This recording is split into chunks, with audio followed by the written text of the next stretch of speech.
Rukmani, who used to work with us, she's working in Abu Dhabi at the Yas Links, which is one of the biggest golf academies in the Middle East, and she got a job with her NGAI certificate in Abu Dhabi. So we are being recognized worldwide, and I think the NGAI is here to stay. So please don't worry about the certification, whether it's staying, because I get questions from people saying, "Oh, what's going to happen? NGAI will shut down." I don't think any institution as big as NGAI, which is more than 25 years old, it's close to 30 years, I think, the NGAI now. This probably is the 30th year of the NGAI. No, sorry, 20th year. Sorry, 20th year, 2004. Right. So we'll start. Pramit or Angelina, can you share the schedule over the next 3 days? So we are going to, we will take a 5-10 minute break, 5-7 minute break every hour or so. It's not like for 5 hours you'll be stuck. So we will take short breaks. Just make sure that you have a charger or something around you so that if you're on your phone or tab, and it needs to be charged. Can you just do a screenshot? Share the screen. Yes, sir.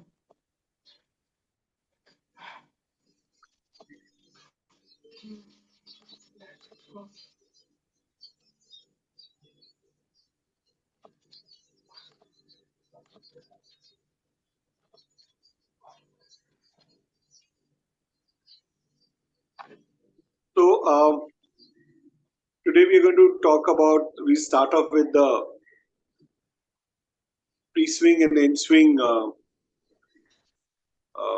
the 14 principles, and then we'll talk about the ball flight, and then the technology in golf. Technology in golf will be interesting because we're going to share some videos of the AI lessons that we started doing in Calcutta. And then we'll talk a little bit about launch monitors tomorrow. I think there is one more session of, there isn't, but we will talk about technology in a little more detailed manner. We'll also be talking a lot about junior golf, and I think that will be a more interactive session where you will also come up with your views on junior golf. Amandeep is going to be talking about golf biomechanics and injury prevention. And today's guest speaker is a young lady, Ritika, who does a lot of yoga sessions with junior golfers. So she will discuss how yoga benefits golf, and of course giving a lesson. So we'll also talk about how to structure a lesson, what to look for, and all these sessions will be interactive. We have two, like all of you are aware, there is one A and B and one C and D, the two refreshers going on. This one is going to be a little more of interactive. You will give your views because all of you are accomplished teachers, advanced teachers. So there is more to learn from each other rather than we will just be going through a manual, which I think all of you are very well aware of. So there's nothing new to really teach. We just go through the the new technologies. We exchange notes and so on and so forth. So Angelina, can you share the pre-swing page? Yes, yeah. Amandeep, I'm starting. Please come in whenever you want to. So yes, Roger, sure. Just you can just put your hand up. So yeah, so coming to the grip. This is of course from the old manual, but as all of you are aware that nothing is more important than the grip. The main reason being that that's your only connect with the golf club. So if your grip is wrong, you have to make a golf swing which is going to compensate. So if you find somebody with a really strong grip, the person has to always do something so that he doesn't hook the ball. So he'll have to figure a way to square the club face by making moves which actually opens the club face at impact in relation to his grip, so that he compensates. Same way, if you have a weak grip, you will tend to slice, and to compensate that, you will figure a way to square the club head. Maybe have a very handsy action. So we as teachers always have to be aware of how the grip should be, and what our student is doing. There are challenges obviously when you have a student who's got a strong grip and is slicing the ball, right? So if I know if I square his grip up, then he's going to slice the ball more. So what is it that we look for? So the 14 principles that we have, the 3 pre-swing and the 11 in-swing, is basically everything that is happening with the golf swing. And in this 14 principles, we will find a solution to everything. So that is why, we need to keep the 14 principles in mind. It's not like you have it written on a notebook and you give a lesson and you're looking at your notebook and saying, oh, this is right, that is wrong, this is right, that is wrong. No.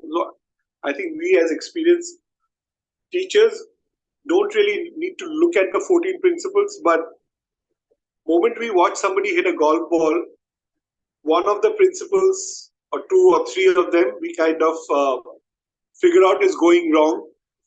And then the challenge, I think the biggest challenge for a teacher is to decide that what is the main area, what is the cause. Because if you find 4 things that are going wrong in a golf swing, there'll be one which will be the main cause, which could be leading to the other 2. So coming back to the grip, Amandeep, do you want to add something on the grip part of it? No, absolutely. I think, go ahead, Rojo. I think grip actually is an important part of, in fact, a very important part. But I think as teachers, we have to be careful in first understanding. So this is where we as teachers need to come in very closely with the students. We need to start to understand what is the inherent nature of our student.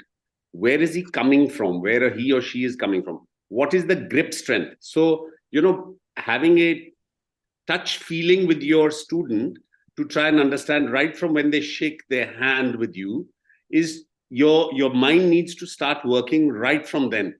Is that person strong? Is that person more finger oriented, more palm oriented? So a shake hand, in fact, your minds should start working from then, how that person is interacted with you right from shaking your hand, and how the person starts to hold the club.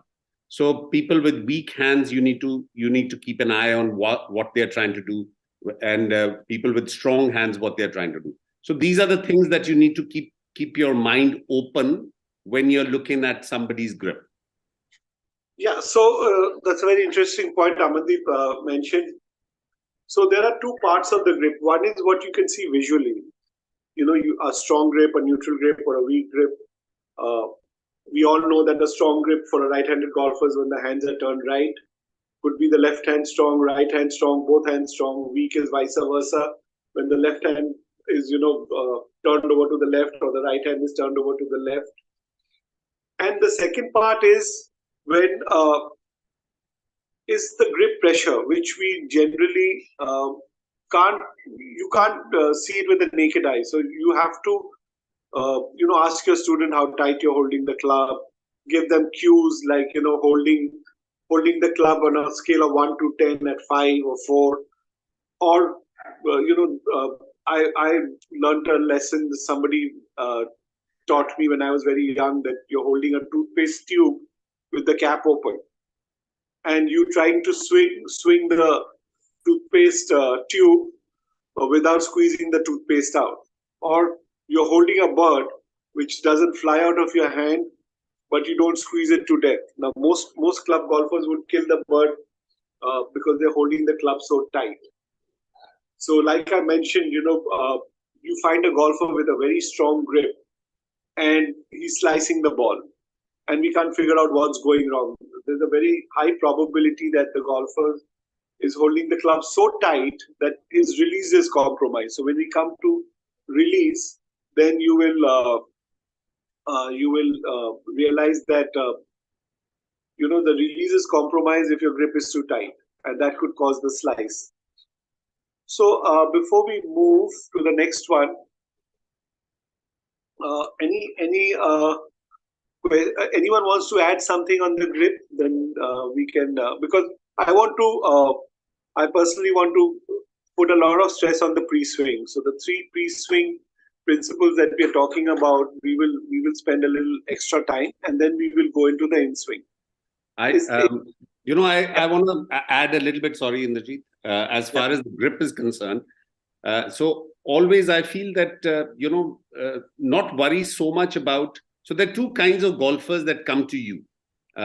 So one is the one who is starting right away, is a complete beginner. And then there are players who are of a mid-high handicap. And then there are players of lower handicaps, and then you have the professional. So, or amateur who intends in turning professional.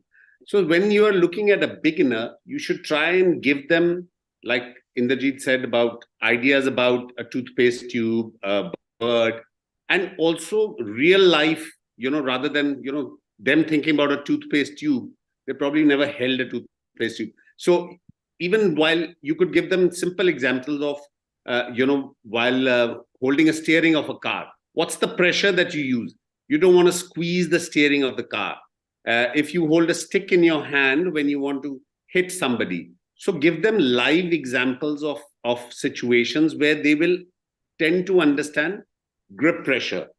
For the more accomplished golfers, tell them to open their hands. I mean, people who already use it, and try and see, are they having any calluses? How what kind of things are happening in their hand?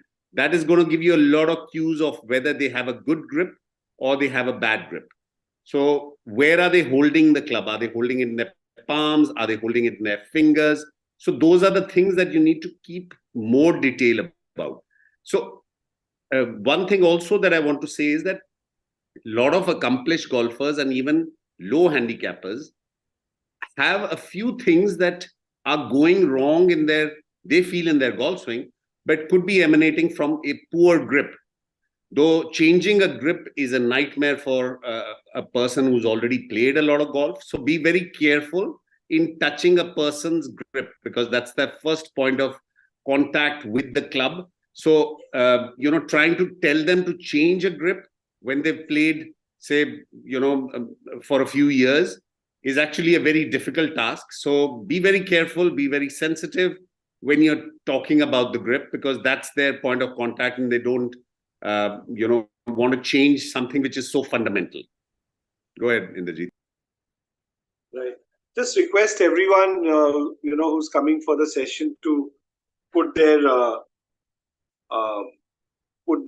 correct name and not pet name or someone else's family name in the group, because the attendance is taken automatically, and it's monitored through the sessions.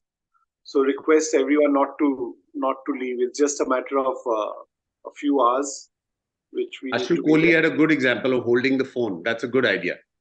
I like that. These are simple things which you should talk about to your student. Right. So, any questions on the grip? Otherwise, we can move forward.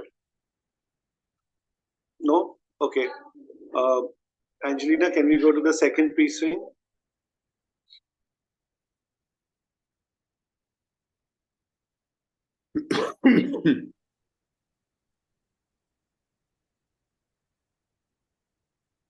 Yeah, go past the grip.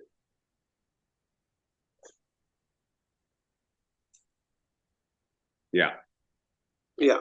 So aim and alignment. So the first, sometimes we get confused, even I used to get confused, is, what is aim and what is alignment. So aim is basically the club head, and alignment is the body.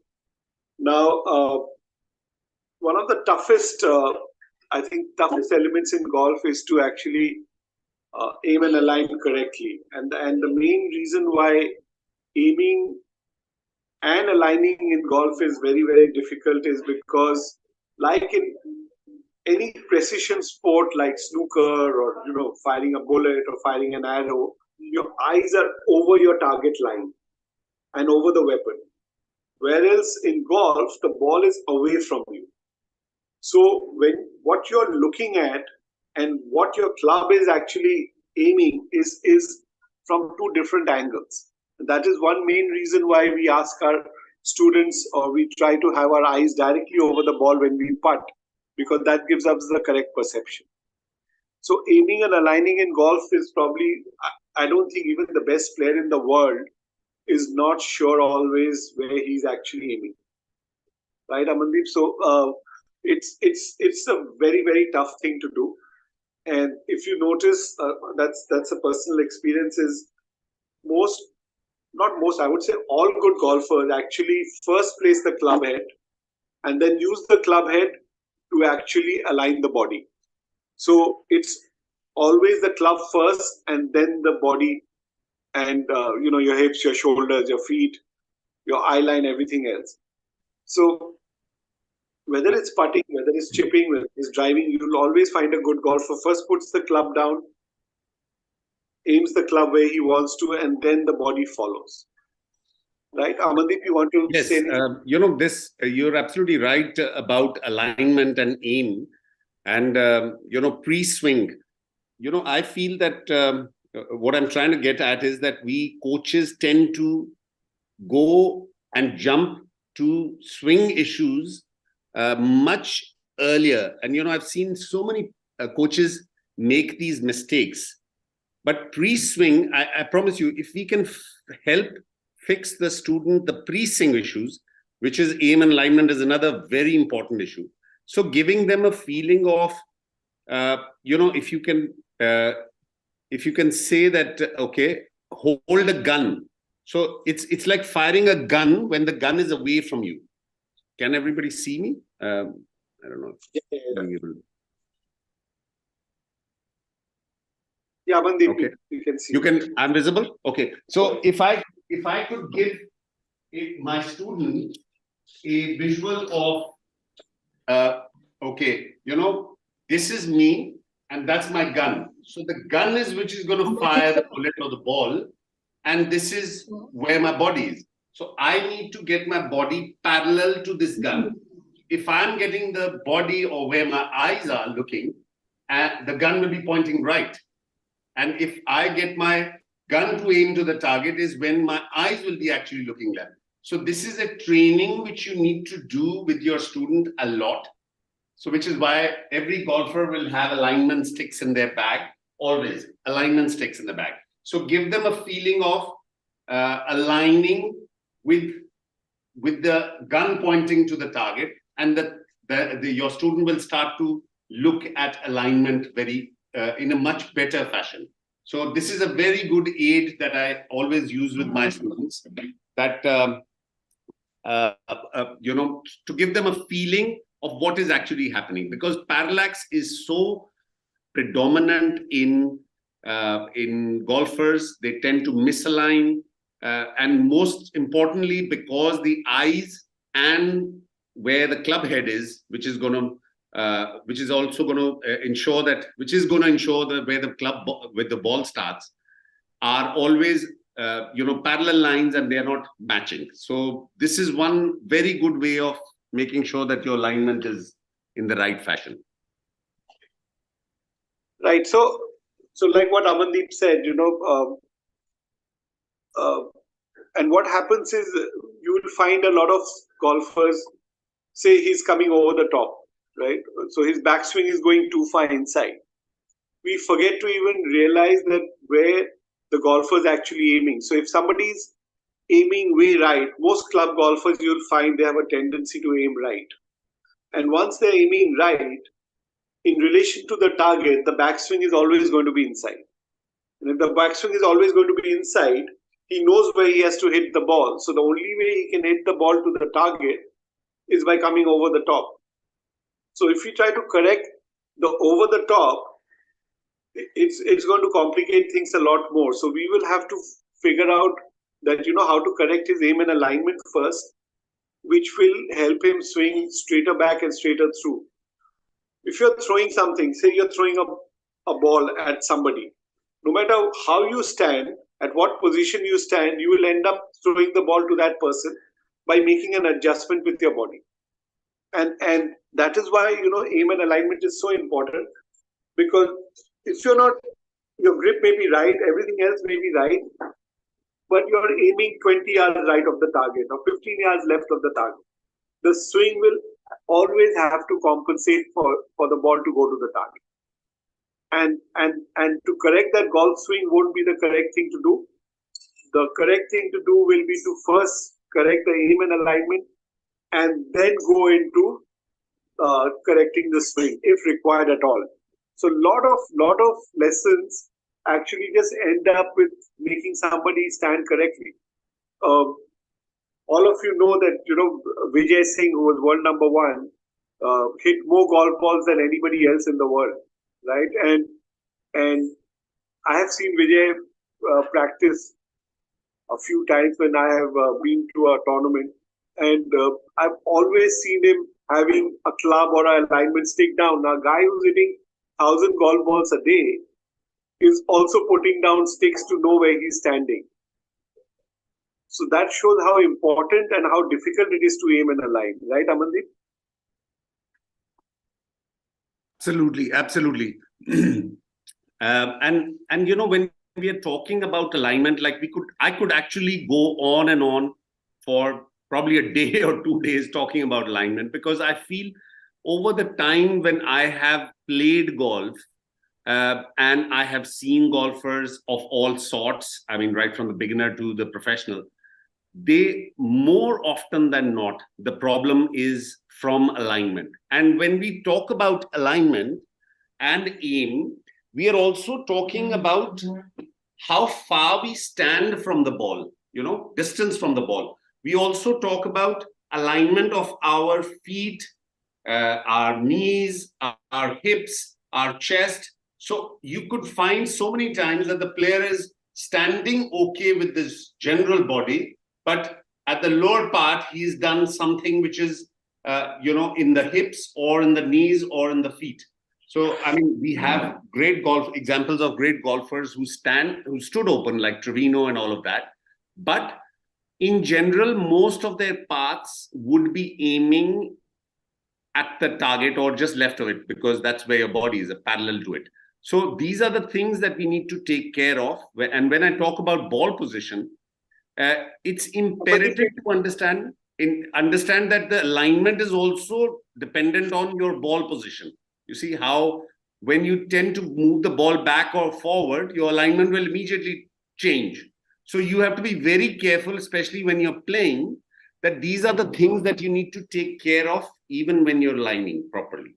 Yeah. So when we go to deep lane, we'll see how the entire swing path changes with the ball position. So with aim and alignment, just one more thing, even like you can see in this diagram, you have the eyes, the shoulders, the elbows, the hips, the knees, the feet, and the club face. So those are the 7 lines. But also you have to, when you watch golfers standing open, you'll find it's the hips or the stance which is a little open, but generally the shoulder is not so open, because your path tends to follow your shoulder line. So if you're going to stand too far open with your shoulders or too far close with your shoulders, your swing will tend to follow that. So even when you find people who are pitching or chipping, they will stand open with their feet, their hips are open because they're setting their impact position, but the shoulders are never as far open as the hips. That's an observation I have made. Even if you watch good golfers, you will notice that the shoulders are never as open as the lower body, with people who like to stand a little open. The eye line, I find, is extremely important also because, the way you look at the ball, so if this is your eye line, if I look at the ball this way, I will tend to come steep into the ball. There are a lot of good golfers whose head's tilted left and they come into the ball. So the way you look at the ball, the way you look at the object you're hitting, you will tend to come. So if your eyes are this way, where your eyes are aiming left, you will tend to come from inside. If you're this way, you'll come from outside. So it's also very important to make sure that your eye line is very, very correct. Bashir had a question. He says 75% club golfers have alignment issues, but it's becoming tough to teach a good handicapper. Really haven't understood, but yeah, I agree. Like alignment, like Inderjeet said, alignment is something which even the top professionals are constantly, because of parallax. It's called parallax, is because what your eyes are seeing is not what is actually happening. So there's a lot of parallax in golf, and because where the club is aiming is not where your eyes are looking at. So it's like firing a gun from a little far away. I hope that answers the question, Bashir, but if it doesn't, please go ahead. Right. So can we go to the third point?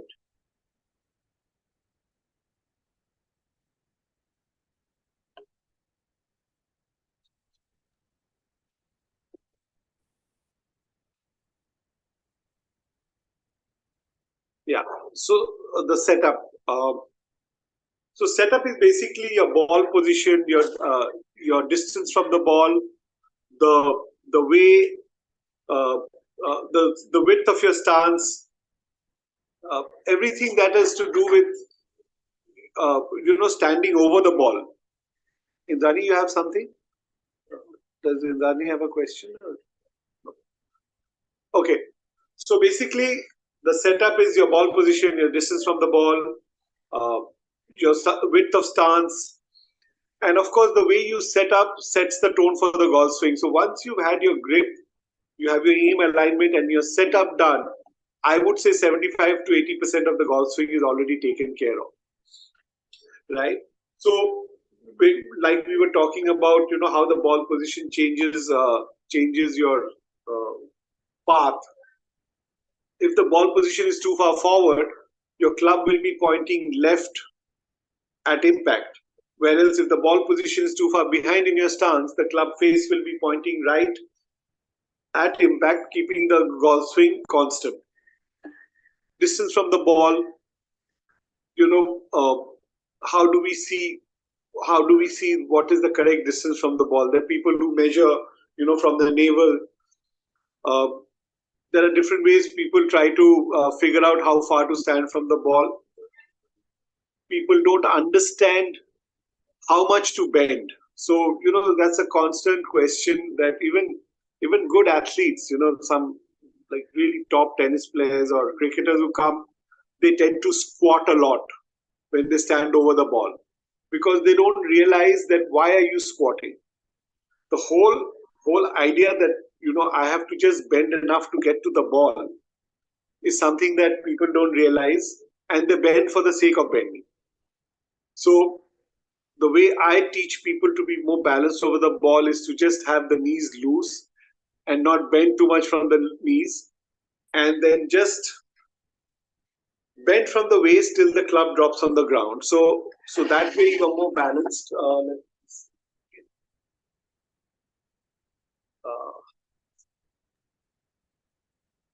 Amandeep, if you want to come in and show. Yes, like I said, I could keep talking about the pre. Sorry, go ahead. Try to reach the ground. I can't reach the ground. So in order for me to reach the ground, I have to bend. Now, if I bend too much from the knees, what's going to happen is that the weight is going to go backwards. If I bend only from the waist, I'm going to go forward. So the correct way to set up is to be able to relax the knees and bend from the waist till the club drops. So your hands are just hanging under your shoulders, and your hands are just hanging under your shoulders, and your weight is not too far back or too far forward. so that the weight distribution is equal. So you're not going to fall forward, nor are you going to go backwards. So if your weight is too much on your heels, what's going to happen is your backswing will tend to go more inside. Whereas if your weight is too much on the toes, you may tend to go a little bit outside. Generally, Amandeep, you want to talk a little bit more on the setup? Yes, I want to talk, like I said, I want to constantly talk about setup because I feel, like I keep going back, repeating that a lot of issues of players who I teach and I've seen are not paying enough attention to grip, alignment, and setup. And when I say setup, I believe, how far you're standing from the ball. So if I get a golfer who asks me the question, I am constantly cutting the ball. So if he's consistently cutting the ball, then I need to look at the golf swing. But I find a lot of players who come and tell me that I'm very inconsistent.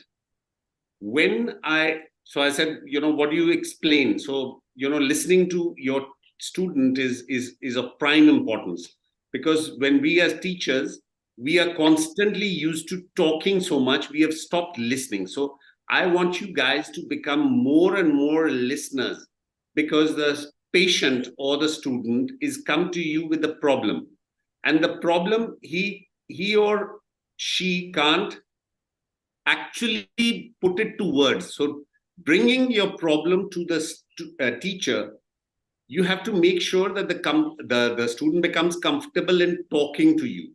So going back again to setup, I always believe the distance of the ball from your feet is something which should be so precise, and we are not precise when we are standing over the ball. How far the ball is from the toes. So if that varies, you see the club head is a very small thing, and my sweet spot is even smaller. So if I'm standing away from the ball, or if my distance from the ball is varying even by a little, the ball is not going to hit the middle. So if you see professionals, in fact, with their eyes closed, they will come back and stand. So if you put a mark of the professionals on the ground where they stand with their feet and where they stand with the club ball position, those positions will become it's so precise. So if by telling or explaining to your student that to do these pre-shot things are far more important than swinging the club, how far they stand, where is the ball position for every club. So in fact, if they create some kind of a way of ensuring that they stand that far from the club, even by using an alignment stick. So just give me a second. So if you could teach your student to mark on the alignment stick, I don't know if it's very visible, you get alignment stick marks, and you put that alignment stick on the ground, and you could say pitching wedge, 8-iron, 7-iron, driver. That's how far I stand from the ball. So if this is constant, there is more chance of that club returning back to the same spot for a player who suffers from inconsistencies. And the same thing you could use for ball position. So I say, okay, you can mark your ball position with that club. So start with the 7-iron and say, okay, I'm going to stand with this position, 7-iron constantly. Again, going back to when students come and say, you know what, when I'm on the driving range, I'm hitting the ball absolutely perfect. The moment I get to the golf course, I'm having a lot of inconsistency. That's the person, it should ring in your mind that that's a person who's inconsistent with the way they stand. And those are normally right brain dominant people. They don't take care of little things in their regular routine. So those are the people that you need to teach. A left brain person will be very analytical, he'll ensure that everything is precise. But a right dominant brain person is very creative. They'll keep shifting around without realizing, and suddenly say, you know what, I've lost my field. So setup is very important. Going back to how I would like people to stand over the ball, I have found, like Indrajit said, I've found a way of doing it. I always tell them, okay, like I keep giving examples of what sport have they played before. Am I visible? Okay. So I always ask them, have you played any other sport before? Have you played cricket? Have you gone swimming? So things like that. So if you play cricket, you will ensure that you are very athletic. Ready to jump is another good feeling. So you're ready to come out of, so that's the way you will stand. And you can't say that the knees have to be bent first, or the hips have to be pushed out first, or the top body has to go out first. It is a one action. So everything happens in one go. You can't isolate the knees from the hips to the chest or bend over. It has to be done in one go for the person to feel very balanced on the setup. And also talk to them about, because when they're taking their setup, the weight will tend to move within the feet. So tell them to become more aware of where is the weight in the feet. Is it in the front part, middle, or the back? So when they are standing normally, the weight is in the middle of their feet. And when they are taking their posture, they will tend to either come on the toes or the heels.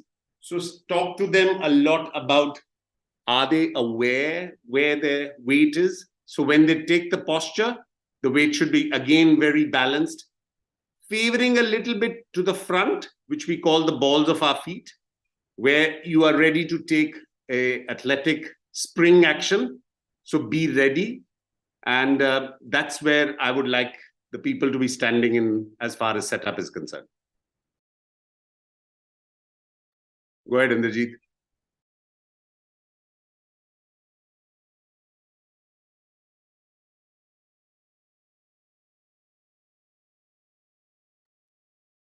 Okay, I think Indrajit is muted still. Yeah, sorry. Yeah, so it's also in the setup. Pramit, can you share that image? I just shared an image.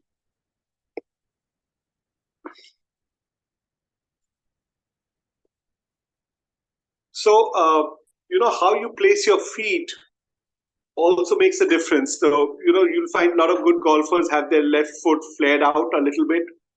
Some of them uh, are more straight. The feet are facing a little more straight. We are sharing a screenshot. So if you can see the bottom image where the left foot is flared open, and then you have the top image where the left foot is both the feet are pointing straight. So what does it do? So if your right foot is open, then your backswing you tend to go too far back, and you will not be able to go through properly. If your left foot is open, then it helps you clear your hips faster. Now, Gaurav is here. Gaurav Ghai, he's one of our legendary golfers. I remember seeing Gaurav always having both his feet more straight, no flare in them. So I would like to ask Gaurav to shed some light on how he placed his feet. Gaurav, you can unmute yourself and just tell us a little bit about your stance and setup. You can remove this. Morning, Indrajit. Morning, Amandeep. Morning to everyone. First of all, it's great to have these refresher courses, and happy to be here with all of you. Like Indrajit was saying, yes, I did have my feet very, very square when I started off as a youngster, but over the years, your shelf life becomes a little less if you keep playing like that. So I think as we move on in age, and especially as you see the senior golfers a little bit more uh, on the range, it always helps them to flare their feet out just a bit, just for the same reason that Indrajit just said. It helps them move a little better in the lower body. The club golfers, and especially the senior ones, the one thing that you don't see much is lower body action. So I think, if you just tell them a simple thing of flaring their feet out a little bit, just helps them turn a little bit better back and through.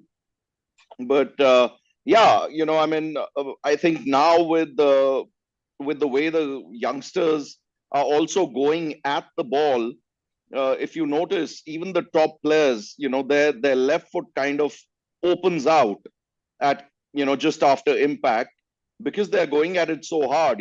Bryson DeChambeau, or even one of these new players who you see today, uh, Aberg.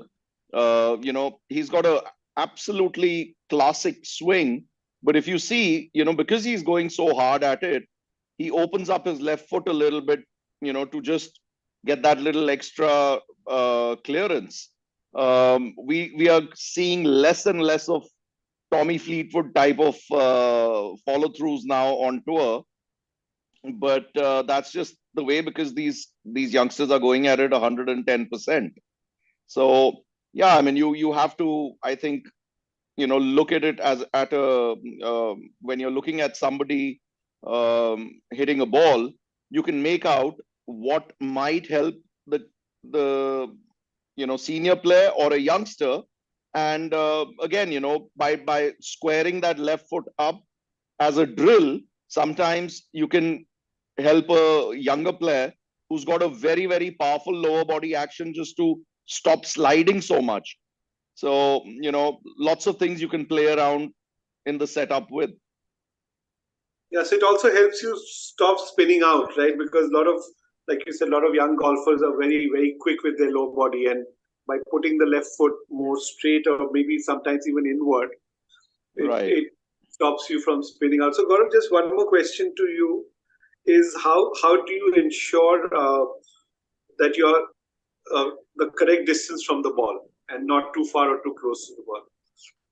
So, what Amandeep was saying, I totally agree with that. I like to, and I've always done that myself. I like to feel not so much about how far I'm standing in terms of the length, but more in, feeling more where I'm athletic, and having, my weight evenly distributed, where I can kind of feel more bouncy on my feet and feel where I can jump out.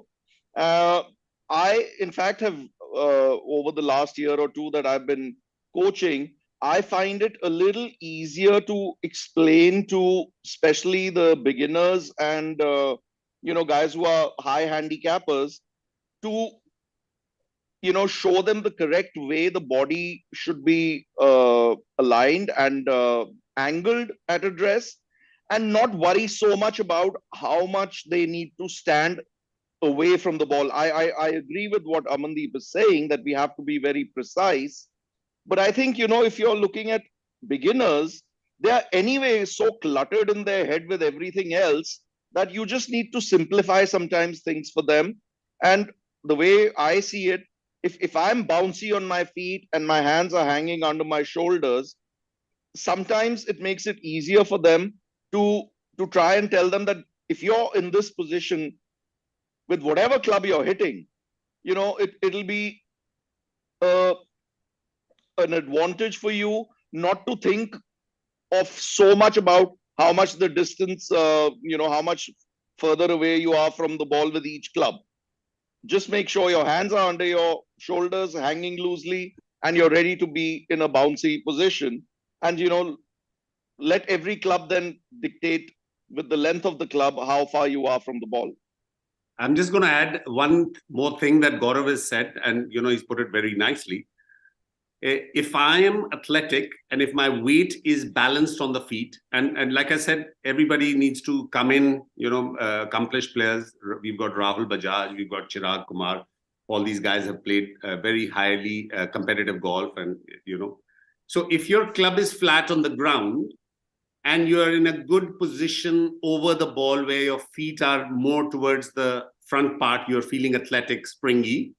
You could use the word springy, you could use the word athletic. And if your club is flat from the ground, more often than not, your hands would be hanging. It's very rare. But it's also sometimes people have varied lengths of their hands.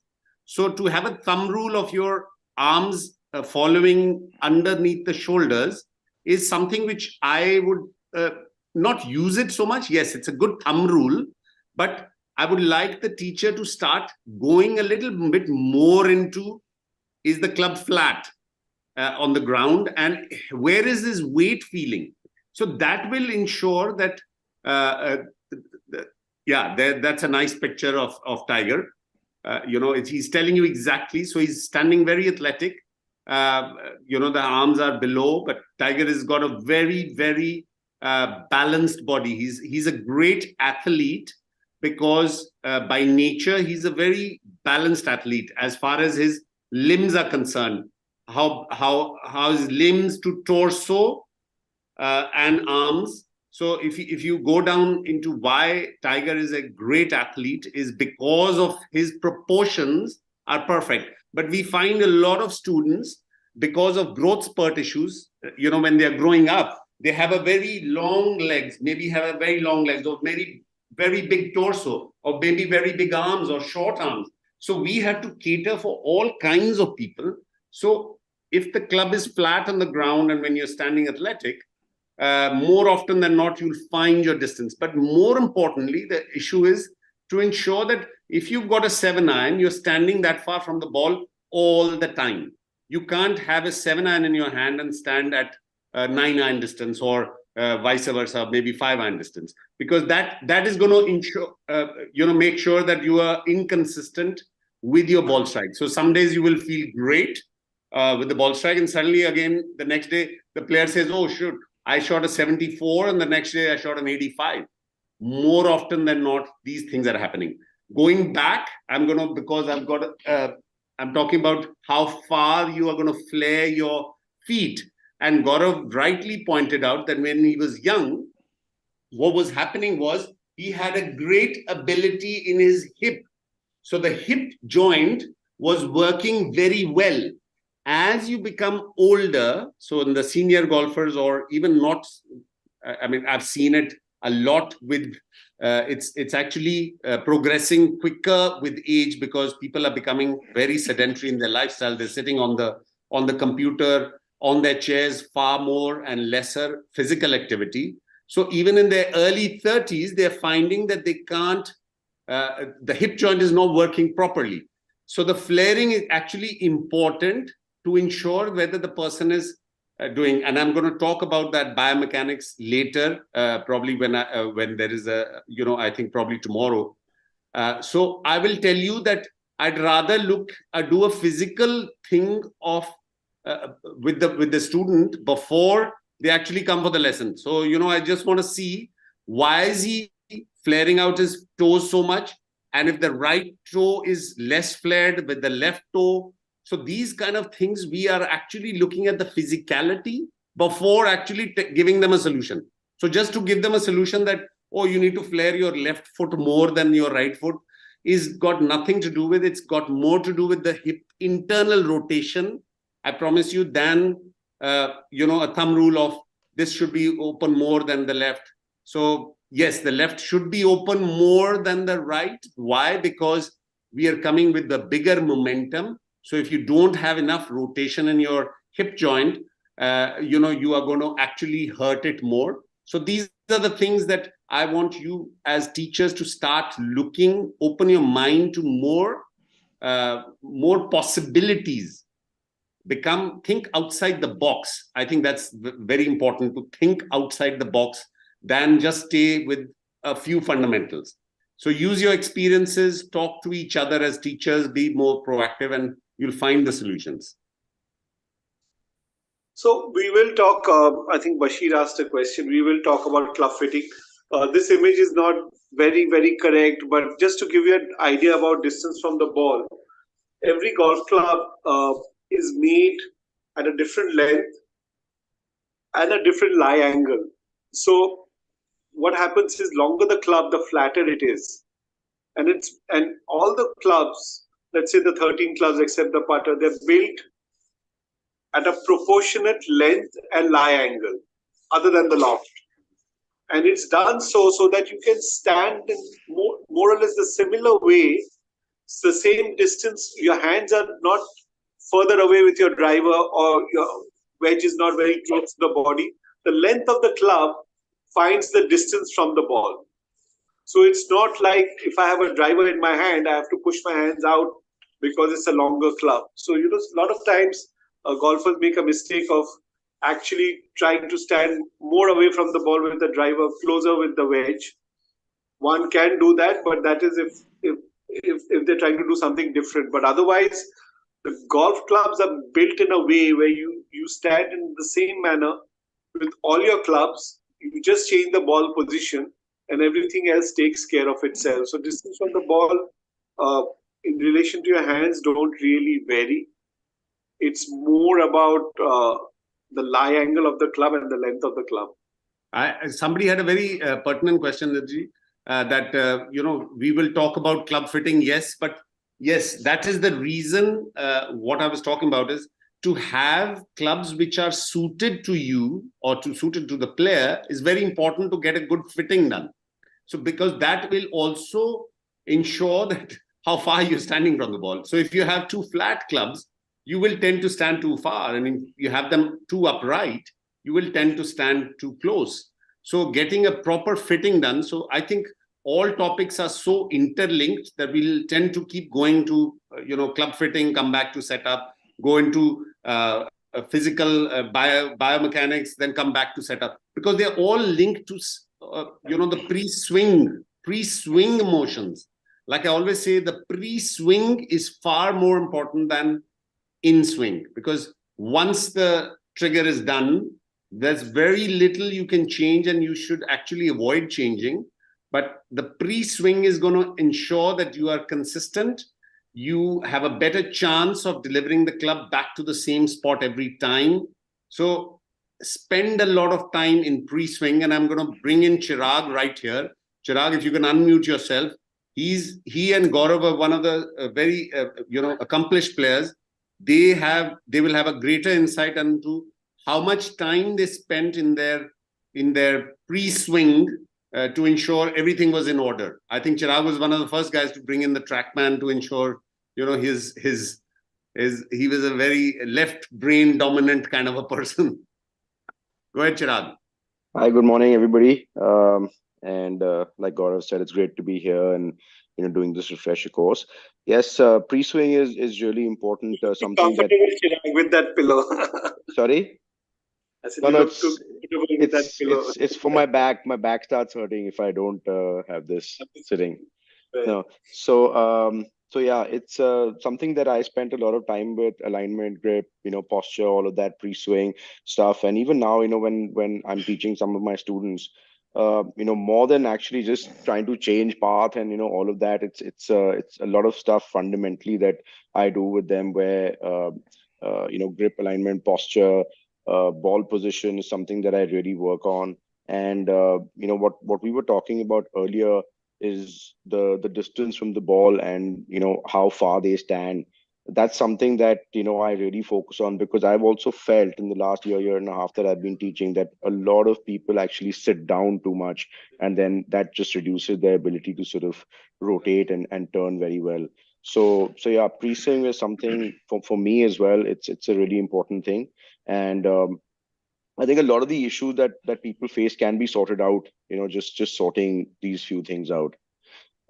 Yeah, I mean, I think we'll talk more about TrackMan later. Rahul Bajaj, I think Rahul Bajaj is there. And then again, we've got very accomplished players. Bambi Randhawa is here, I see. Maybe they have a few inputs. Like I said, let's be interactive, guys. So if Rahul is there, or Bambi, one of the two guys, Bambi is my hero from yesteryears, great player, great ball striking ability, and a great athlete. So one of the best postures and setups over the ball was Bambi. Bambi, are you there? Or Rahul? Hi. Rahul, go ahead.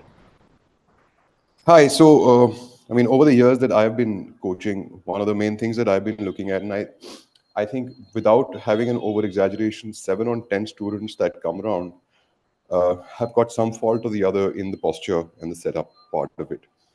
And I mean, I see so many times that A guy comes in, he says, I'm slicing the ball. And the next thing I know, he's standing right off target, right? So inadvertently, he's going to make an effective, path where he's trying to start the ball on his line where he wants to hit it mentally or from his eye line.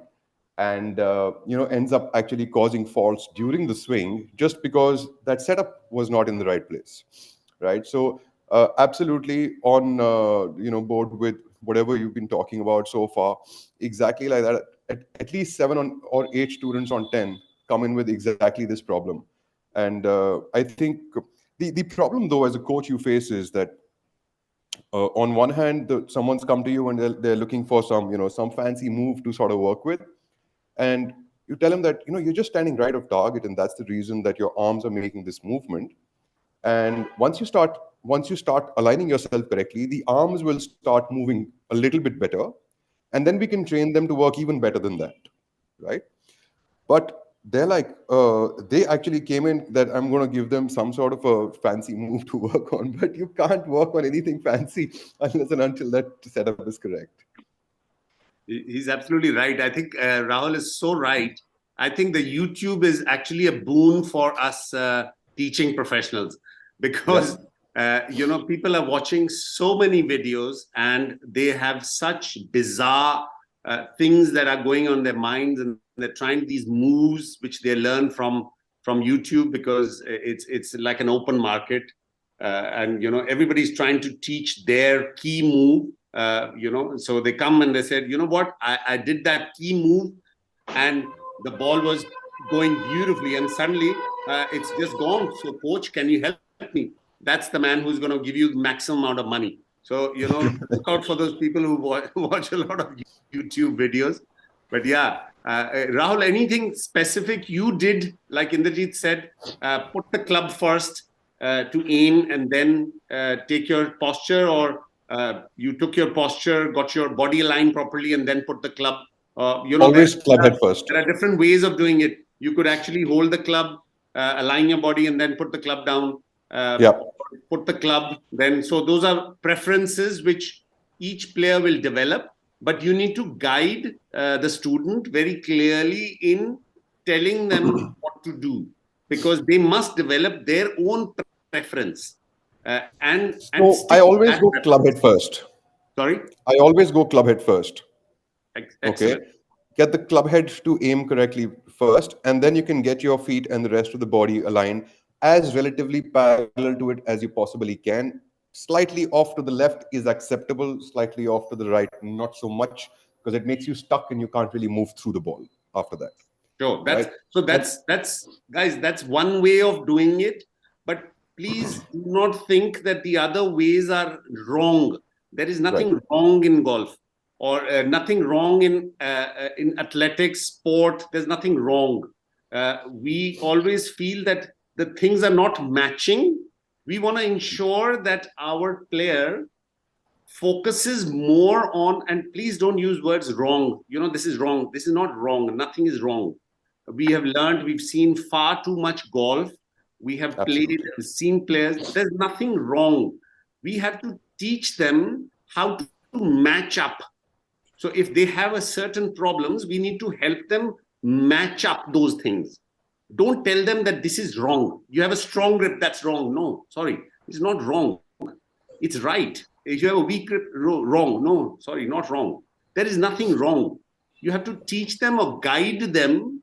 Actually, not teach them, guide them. So talking becomes very important and imperative when you are teaching.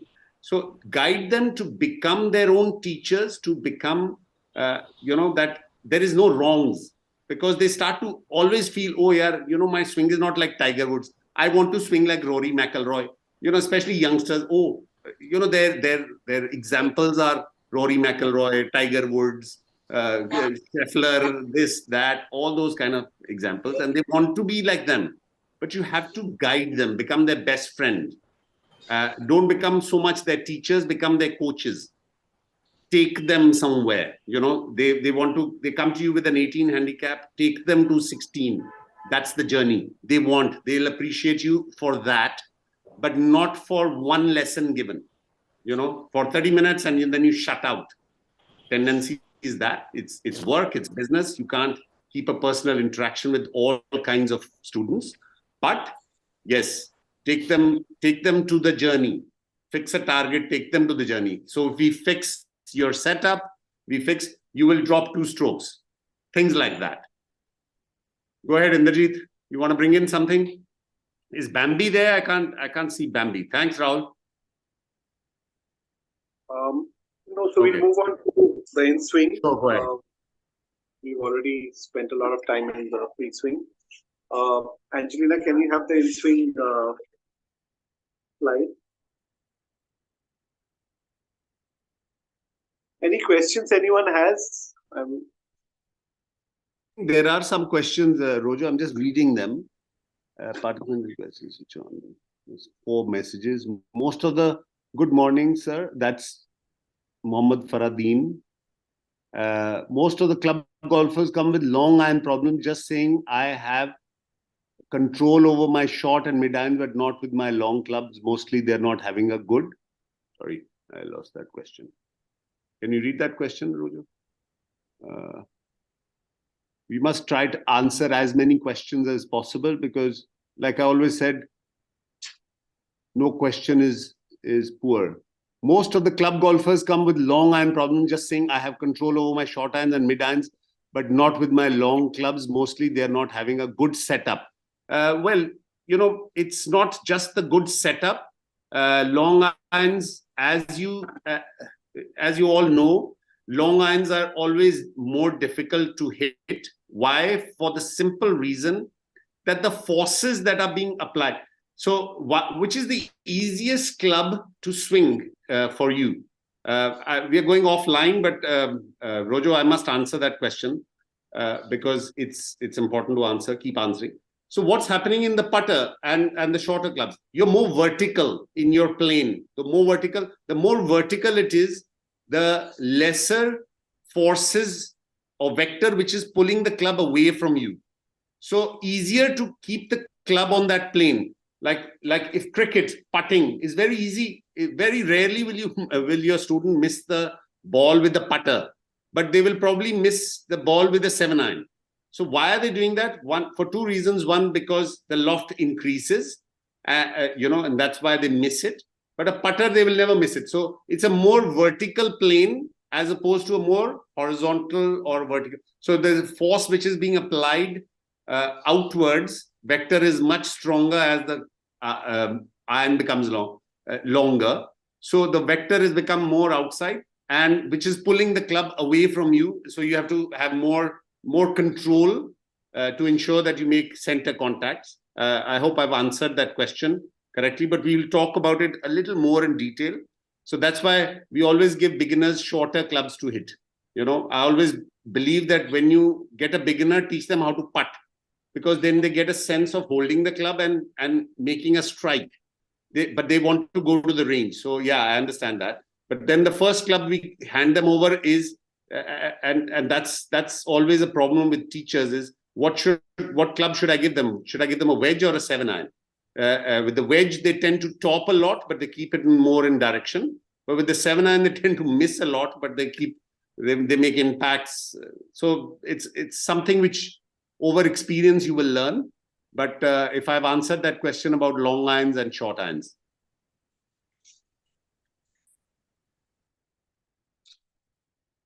So also, in swing, we can move. Okay, there's a question.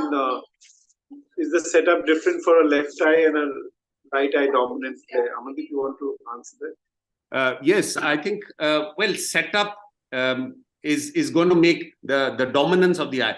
I hope everybody knows how to find whether your student is a left eye dominant or a right eye dominant. I'm not going to dwell into that. If some people don't know, we can teach them. But I think most people are aware. Yes, for a right eye dominant, you will tend to have the person a little bit with their eye, the way they're looking at the ball.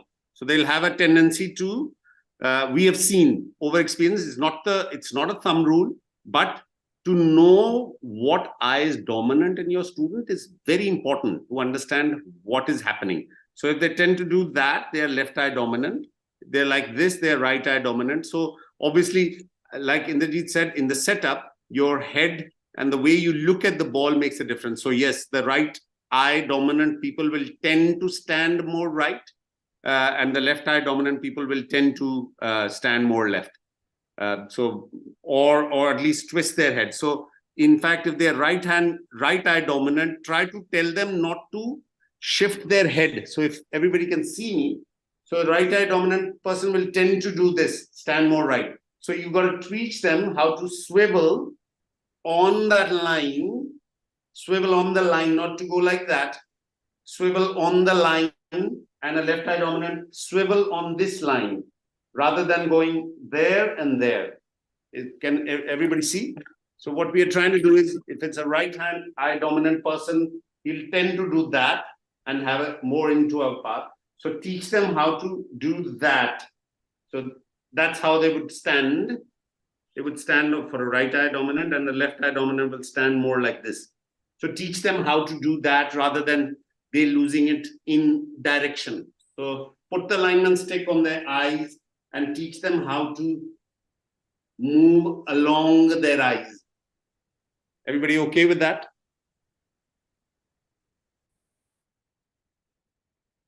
Yeah. Let's look at the questions. Okay.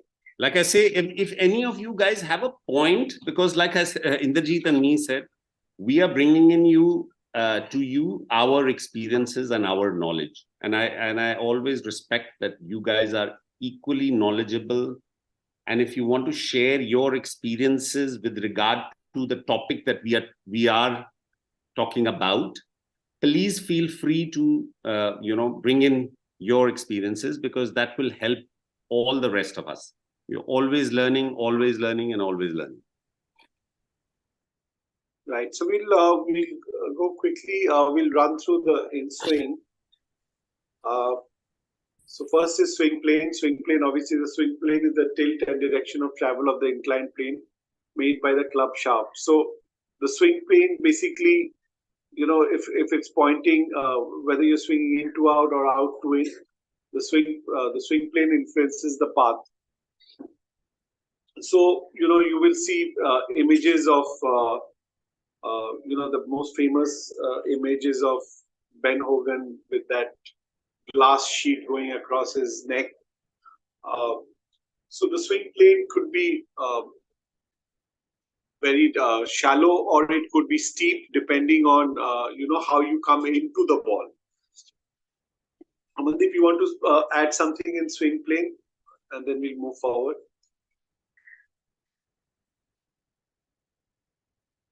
Amandeep, are you there? Okay, can we go to the next slide?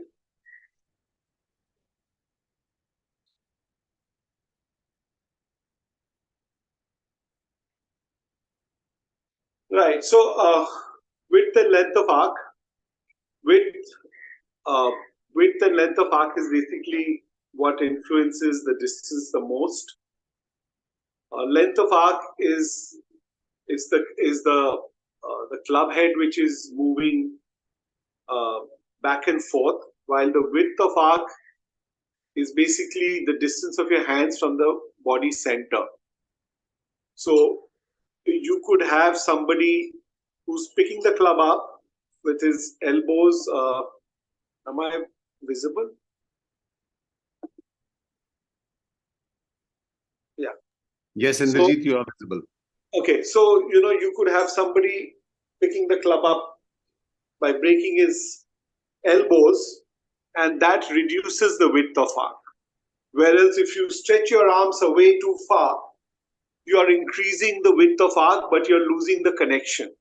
So it has to be optimum.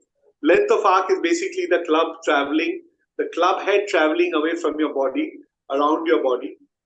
So all the 14 principles affect both distance and direction, but in these 14 principles, some of them have a bigger influence on distance and some have a bigger influence on direction, right? So width and length of arc is going to have a bigger influence on the direction, Uh, the next one is the position. The position is basically on the top of your swing, whether you're shut, where you're braced, or you're cupped with your wrists, which the club is open. So the top of your swing position is extremely important, because that is one area where the golf swing changes direction.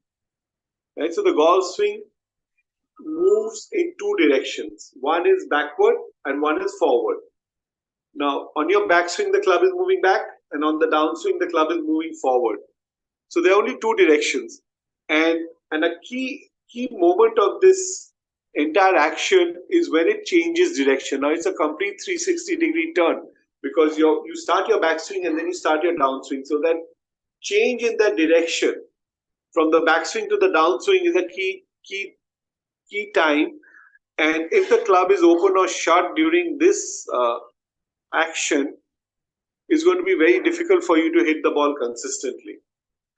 So, and it's probably the toughest to do. So when we have when we have a golfer who has an issue with the club head position on top of the swing, it's not something that is easy to correct.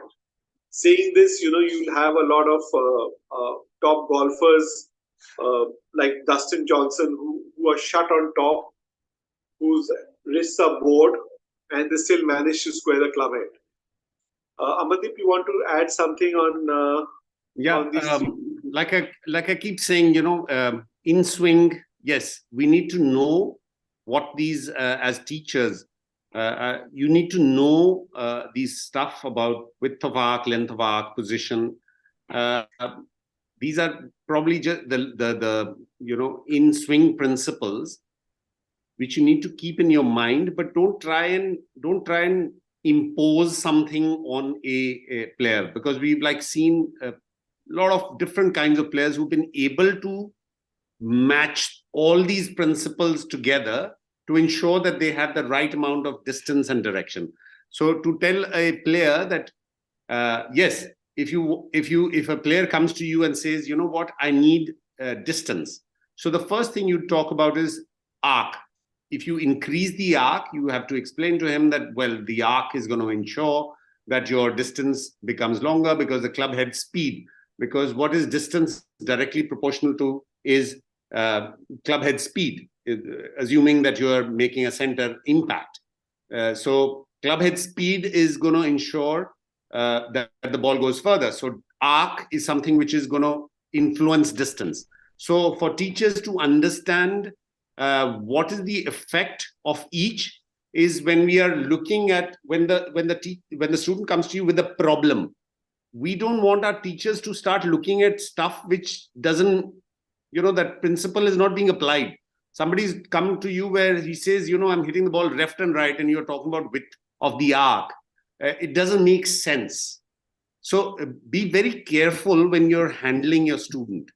Why these in-swing principles are given is so that as teachers, you should know immediately he's come to you with a problem of direction. He's come to you with a problem of distance. He says, I want more distance. Yes, immediately talk about distance, about width of the arc. When he comes to you about direction, yes, talk about length of the arc or position. Those are the things which are going to affect which way the ball starts. Now that is direction. But you can't talk about, the guys come to you with direction, and you talk about width of the arc. That's what basically how it, as teachers, we need to dwell into. And like I said, nothing is wrong and nothing is right. So people with bored wrists are coming. So don't try and change a student because you have a preset idea about how the club should be swung, or how should a student be standing, or how should don't try to change too many things in golf because to improvise and to for that change to happen, it requires countless number of hours and countless number of hitting balls and the experience and the commitment. So please try to change very little. Change their mind, change what is happening in their head. Try to make them understand, because if they understand, they will be able to sort out things much more. So explain to them that if they've come, and they will come to you with strange ideas about, you know what, if I have a better width of arc, I hit the ball straighter. Doesn't make sense. So, you know, you have to ensure that you guide them. You guide them in those lines where, you know, these are the in-swing principles which are going to affect so and so. So you guys need to be armed with that information more than anything else. Go ahead, Indrajit. Any questions? Otherwise, we'll move forward. So I saw a couple of questions. Let me try and take them. Gurki is asking a question. Amandeep, is in the first factor contact when it comes to distance, followed by other factors, arc, swing, speed. So, Gurki, if I can try and answer this, or is that, of course, contact is extremely important, but the graph has to cut in the correct place. So you have to optimize contact with club head speed and club head speed with contact. So if you swing the club too hard, then the contact may be compromised. And if you try to make good contact and, you know, completely slow down, then of course also you're not going to get distance. So I'm going to, Indrajit, if you can allow me, I think Gurki wants to dwell a little more on that. Okay. And when I say speed, I mean the distance is directly proportional to speed, assuming that we have center contact. Assuming. So when you know that the biggest confusion most players get is they feel that if they swing harder, they will get more speed. No, it is speed. It's not strength. It's not how hard you swing. It's how fast you can move the club. So you have to be very specific and very clear in what you're trying to tell the student. You are not trying to swing hard. There is power, and the power needs to ensure that you are able to swing speed. So there is a huge difference between power. So power is like pushing somebody. Speed is how fast you can hit. So for speed, so in the olden times, I'm going to dwell a little more, Indrajit, if you don't mind. You know, we used to have horsepower. So that the analogy is very simple: horsepower and braking horsepower. So BHP which is more important, not the horsepower. So you could have a 350 horsepower. You know, the Bullet used to be a 350 horsepower, and then we got this Hero Honda which went so fast because he was only 100cc engine, because their BHP was much higher than the old horsepower engine. I hope everybody's understanding. If somebody's not, please raise their hands. So speed is directly proportional. I mean, distance is directly proportional to speed if you have a center impact, is what I meant. I hope, Gurki, now it answers your question a little better. Okay, so everything influences everything. Okay, so like there's a question here. Which way the player would be more consistent in aiming the face correctly? Gripping the club first and then aiming the face, or aiming the club face with only one hand? So there are different ways to do this.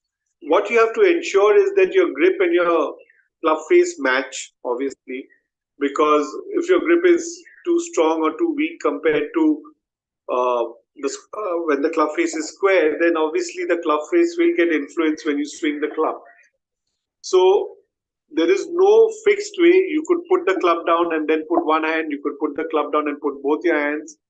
But you definitely need to aim the club face squarely and grip the club.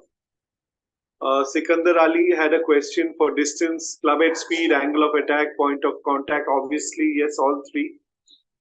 And also, you know, if you go into a launch monitor, then you will see the spin rate, the launch angle. So there are many factors which influence the distance. Somebody who hits the ball really short will need a higher launch angle with more spin, when somebody who hits the ball really, really far would need a lower launch angle with lesser spin. So it varies from the distance one hits to the club head speed one generates So there are many factors in optimizing your distance. So we are basically looking at optimizing the distance. Any questions regarding just these three: width of stance, width of arc, length of arc, and Yes. I think Inderji, just go through the in-swing principles once, and then we can have the questions that are coming as in when they come, because these 40 whatever. Angelina, post number 4. Yeah.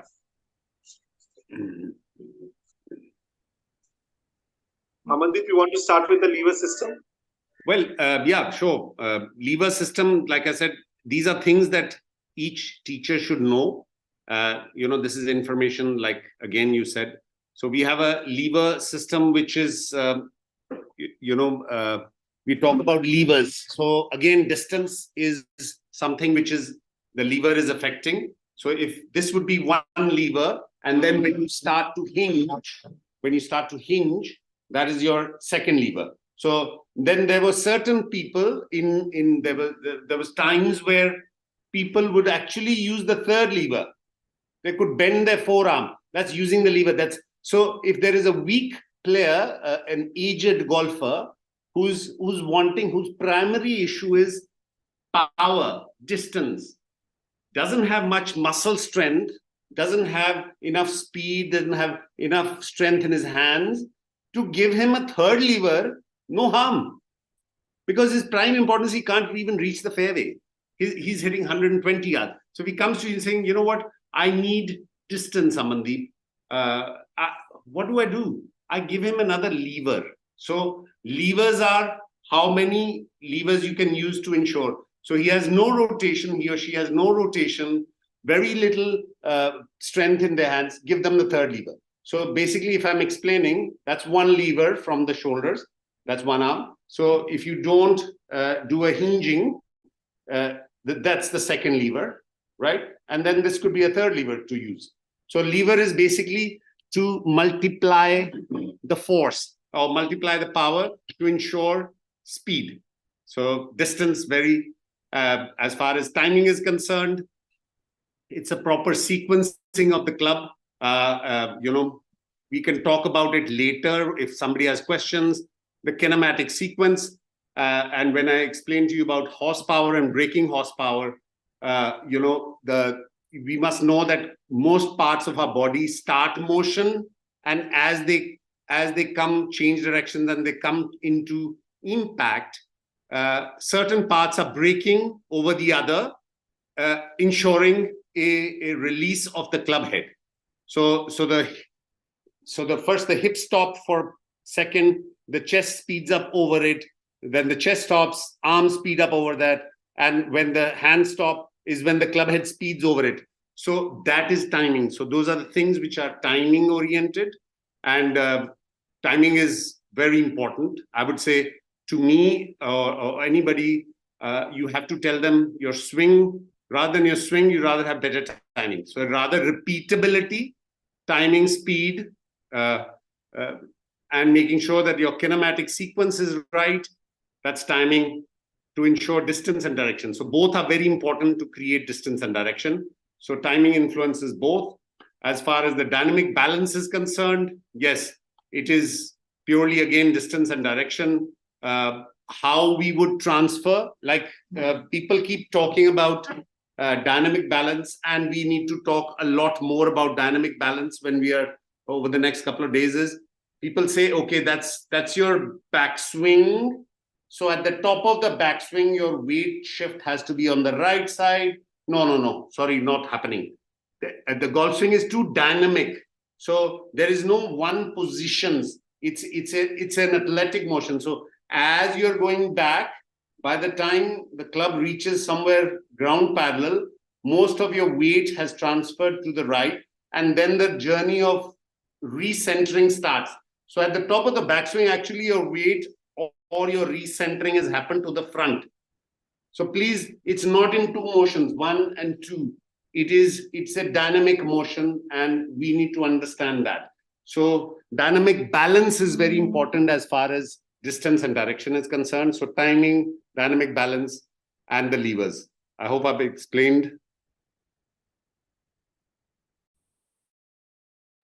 Go ahead, Indrajit. If you have anything, or should I continue? Yeah. So just I wanted to add a couple of things. See, timing is a very, very key and very important factor, especially when you're working with good players. Uh, like I've worked with kids like Viraj Madappa and all, and they're brilliant ball strikers. And it's only they mostly struggle when their timing is off, and that is something that gets very, very difficult to work with because it's a split second. The golf swing is around 2 seconds, so uh, you're looking at split second movements, and the hips are spinning out a little bit, or the upper body is coming a little earlier, and that can cause the entire golf shot to go off. Dynamic balance, of course, Mandeep has already explained. So, just with the NGI over the last 20 years, what we've not taught is any system. The NGI doesn't tell you that you got to have an early wrist hinge or a late wrist cock, or it doesn't say that you got to swing it like a stack and tilt or XYZ. So the idea, the concept that we follow is that we work on the fundamentals. The wheel is round, and you cannot have a square wheel, right? Or you can't have an oval wheel. So we work on the fundamentals, and then you got to evolve as a teacher and and use these fundamentals to figure out how you want to train. So we don't teach any drastic moves. We don't. The NGI in the last 20 years that I've been involved, I've never seen anywhere where we've taught a certain move or a certain system. We work around the fundamentals. The teaching manual across the world, there are 14 principles, there are 9 ball flights. The basis of the teaching manual remains the same. So we don't really teach a system as such. So yeah, I think that's a good answer to somebody's question that came, that should you hinge first and then swing. So, yeah, so these are preferences. There are laws and principles, and then there are preferences. Everybody has preferences. Somebody says body swing, somebody says arm swing, somebody says vertical swing, somebody says two-piece swing, somebody says three-piece swing, somebody says one-piece swing. So the pie could keep breaking, and everybody in the future would have another way of swinging. Ledbetter has an A swing, and early Cork earlier was doing that. So please, those are preferences, but your preferences, our main idea at the NGI or any kind of thing is your preferences should not overrule the laws and the principles. So your preferences should stay within those laws and principles. And we are only trying to ensure that, like I said, we keep telling you these principles and laws so that when you have a student in front of you, and that's all we are getting you ready for, whether that student is a professional, an amateur, accomplished player, non-accomplished player, beginner, you need to understand who's in front of you. And when that person has come up with a problem, you need to be able to ensure you are providing the right information. You are talking about what influences distance, what influences direction, and then you can give them a method or preference that you wish is working, or you wish that is a more efficient way of teaching. That's your call, or that's what we don't want to get into that. We want you to ensure that you have a good base in the fundamentals and the principles. Go ahead, Indrajit. Right. So just before we go to the next point, just one more little point I want to add is the only challenge. We are not going to go into stack and tilt, Simon. We are not going to go into stack and tilt in this session. So, the biggest challenge I find, especially for teachers who have been good players, is that sometimes we tend to forget that, this person we are teaching can barely make contact. And we teach them, as per the way we see it. We hit a flop shot.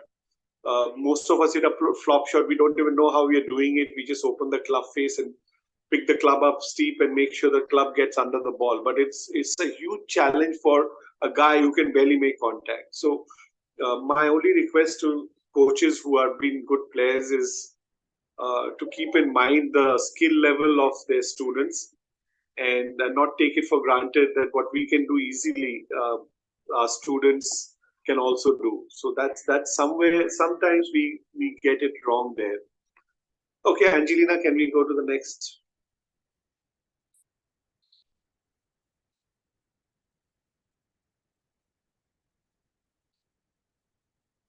Okay, release and swing center. Amandeep, do you want to take this on? Release. Yeah, sure. I can do it. So, sorry. Release and swing center, as far as, again, direction is the key thing for release. And, release is actually allowing the club. So what we are basically doing is with the use of levers, and the levers is, and the turning. So we load and then we are unloading. So the basic idea is load and unload is what we are doing as far as in the golf swing is concerned. So releasing is mainly to ensure that everything is coming back to square. That's so the primary influence is direction. And as far as swing center is concerned, your swing center is mainly where you're somewhere here at the top of the sternum. So we want to make sure that that swing center is not moving. So to ensure that'll ensure again that you are getting the right distance and direction. So that's your swing direction. You want to stay as close to the swing direction. So if you look at it in 3 dimension, whether it's the swing center is moving this way, or that way, you don't want to come closer to the ball. You don't want to go further. So if you're using a video, you need to see both sides of the angle. You're not coming closer, you're not going further, and you're not moving sideways, both ways. So both ways are actually detrimental to both distance and direction. So swing center is that. So that is around which we are wanting you to swing so that the club face comes back to the same place. So it's a very simple definition. Okay, can we go to the next slides? We'll take the questions once we finish these 14 principles. Okay, so connection and impact. Connection, of course, is basically maintaining all the body parts in sequence with each other. If the timing has to be correct, each body part must maintain its appropriate relationship with the adjoining part.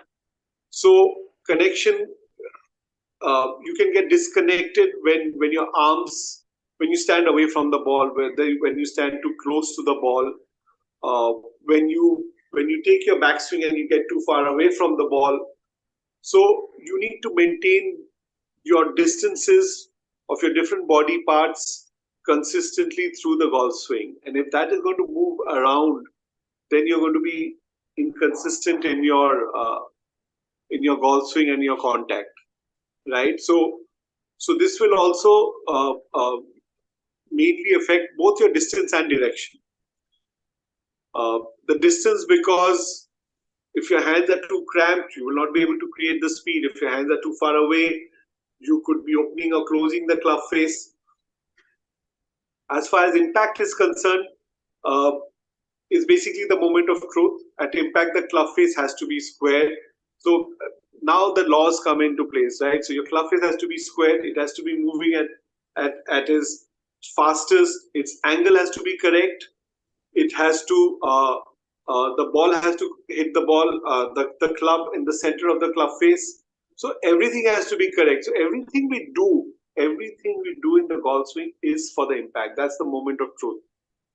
The golf ball doesn't know anything else other than when it's being hit and how it's being hit, at what angle it's being hit, at what speed it's being hit, how the face is, when it's being hit, and so on and so forth. So this is basically the moment of truth. Everything we do in the golf swing is basically so that we can get a correct impact, right? Amandeep, you want to? Yes, absolutely. I just want to go back to connection and impact. Yes, of course, connection is very important, but you see, it's more a dynamic connection. Guys, please don't get confused by a static connection. It's not static. It's not like, if I see that the position is this and then together, but is dynamic. You see, the action is very dynamic in golf, like any other athletic action. So if I can explain a little more clearly, I think everybody can see me. So a lot of people talk about moving back together. Yes, good. But some people talk about hinging first. So it's good. It's a law. It's a principle. But please don't take this seriously and saying, ye together or together jana chahiye. No, aise nahi hone wala. It's not going to happen like that. It's connection, yes, but a dynamic connection. So I want you guys to become more imaginative, because you know that it's not about just having everything in front of each other. So the relationship of club head, hand, chest, and everything moving together. Some people say that's how you should swing. No. It's not how you should swing. But you have to ensure that everything moves in a certain dynamic way, that in 3 dimensions, when you look at 3 dimensions, you're ensuring that the club comes back to the squareness. So we are connected, but we are connected dynamically, because every part is rotating and moving at different speeds. I promise you, because the further you are from the body, that part is moving much faster. The club head is moving the fastest. The body is not moving. So first of all, the body is not moving too much this way, but the club head, the arms and hands are moving faster. So to create connection, we have to ensure that all these parts are doing their job to ensure that the club head is coming to impact. So please, as far as this principle is concerned, don't take it very seriously. But then when you're doing short game, you want to be as connected as possible. So we have gotten away from distance. We have sacrificed distance. Now we want direction and we want pureness of contact. So we do a little bit of give and take here and there. So please don't become very, focused only on connection, that everything should be together. It doesn't work like that. It's got to be a dynamic connection. There's a flow, there's a rhythm, everything involved in it, as far as connection is concerned. Go ahead, Indrajit. Okay, we'll move to the next.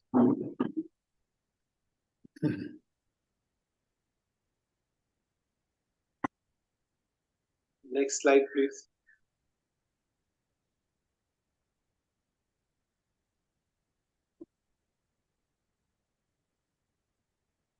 No.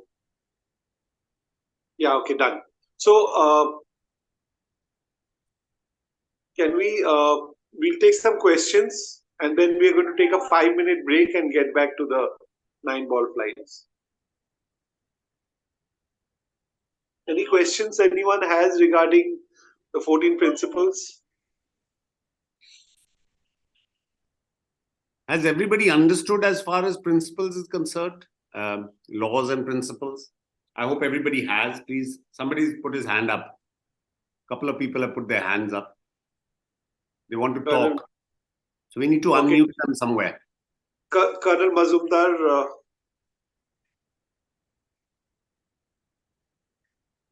you can unmute yourself, Colonel Mazumdar.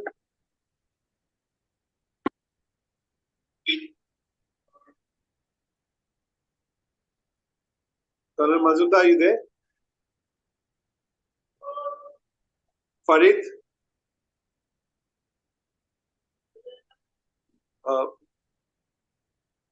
Angelina, can they unmute themselves? Yes, sir. I just gave him the option to unmute, but I don't know. I think he's facing some problem. Okay. So maybe later, Colonel Mazumdar. 1 second, sir. Yeah. I think now he should be able to unmute. Shouldn't be a problem. Just Colonel Mazumdar? somebody gave a question.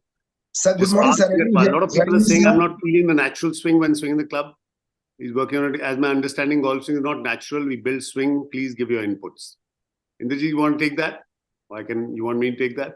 No, you take that, Amandeep. Okay. Lots of people are saying, I'm not feeling the natural swing while swinging the club when he or she is working on a technique. As my understanding, golf swing is not natural. We build swing. Please give your inputs. See, again, I don't know what is natural and what is not natural. People say walking is natural, but my mom taught me how to walk. So, there's nothing that I was born with. You do a motion, and when you do that motion often enough, so please make your student understand these things when you are interacting with your students. So give them analogies, give them as many examples. When I say analogy, examples, as many examples as possible. Like you didn't learn, weren't naturally a walker. You learned how to walk. You naturally didn't know how to speak and read and write. You learned that art because you kept doing that often enough, right? So same way with golf or any other action, to read or write. We first used dotted lines over which we used to write letters and then became proficient. Now it feels like natural. Yeah, but it's not natural. So in the same way, golf swing is not natural. You learn an art, you learn something, and when you do it more and more, it starts to feel like natural. That's why we always say it's very difficult to change. Very difficult to change because to you, a certain motion has become natural. It may not be producing, or it may not be efficient enough, not producing the results that you want, but it is to you, it feels natural. Somebody with a bored wrist feels natural to him. Now to tell him to cup the wrist feels like, oh boss, it's like being reborn. Having a straight wrist, oh, it's like being reborn, which is why I say, don't change. Please do not change your student. That should be your last resort, to try and change them. Change their perception. Change what they are saying. Breakfast. Sorry? Anybody saying something? क्या खाएगा Rohan? Can we mute Gurki? I think he's okay. No. Gurki, you need to mute yourself, bud. Yeah, I'm One day. Okay. Okay, he's muted. Okay, perfect. So I hope, sorry, I lost that. So have you understood? So nothing is natural. We are teaching something. So obviously when we ask them to change, she or he is going to feel very unnatural. That's normal. That's normal. So nothing is a natural golf swing. These are things that we learn. This is an action of striking. It's an action where when a lot of people say golf is not natural because we bend over, but we also bend over in cricket. So don't say that it's unnatural. We bend over in cricket. So, it's not natural. So, but you play cricket much easier than you play golf. Why is golf difficult? Because of different angles. Because you're swinging at an angular plane. The club head is small. The ball is even smaller. And because you are at an angular plane, you have to make your students understand it is a difficult sport. Why? Because you are not swinging on vertical plane, which is the easiest plane. That's why they say in cricket, straight bat is easiest. Cross bat mein ball miss hone ka chance hai. You understand? Because they're not swinging on their plane. So we are at a very angular plane. The longer the club gets, the more angular the plane, the tougher it is to stay on plane. The easiest club is the putter. So it's not natural. Obviously, it's not natural. So I'm just going back to saying that nothing is natural. I hope I've answered that question. Colonel Mazumdar, you had a question, and then Farid. You have to unmute Colonel Mazumdar.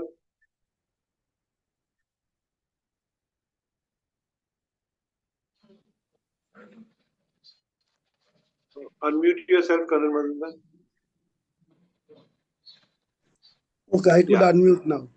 Yeah. Good morning to all of you and Happy New Year to all of you. It is a great opportunity to attend such lectures. I wanted to ask or add a little bit on the position of club head. Takeaway influences the position of club head.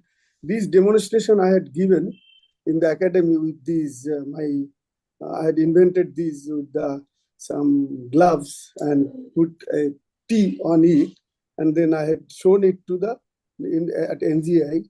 At that time, JC had told me to register a patent. I tried my level best for 10 years. It was on. They had charged me 30,000 rupees.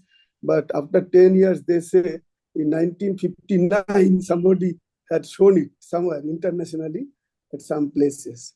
So during the takeaway, how we rotate our shoulder, because this swing involves two rotations. Hip rotates in horizontal plane and shoulder rotates in vertical plane.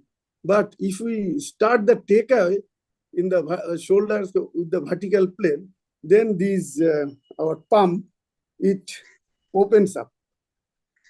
In vertical plane, then the palm doesn't rotate as required. The club head doesn't open and it doesn't go along with the arc of the swing. So doesn't it influence your takeaway influences the position of the club head during the swing. Second one was release. About the release. During the release, if we want to release the club head properly, then our arms, all levers, and the shoulder joint, that ball and socket joint, it has to be released properly. Then only this club can work like a jula. That what is that called? Your inertia is created, and the club head weight is used properly. These are the 2 points I wanted to ask or add.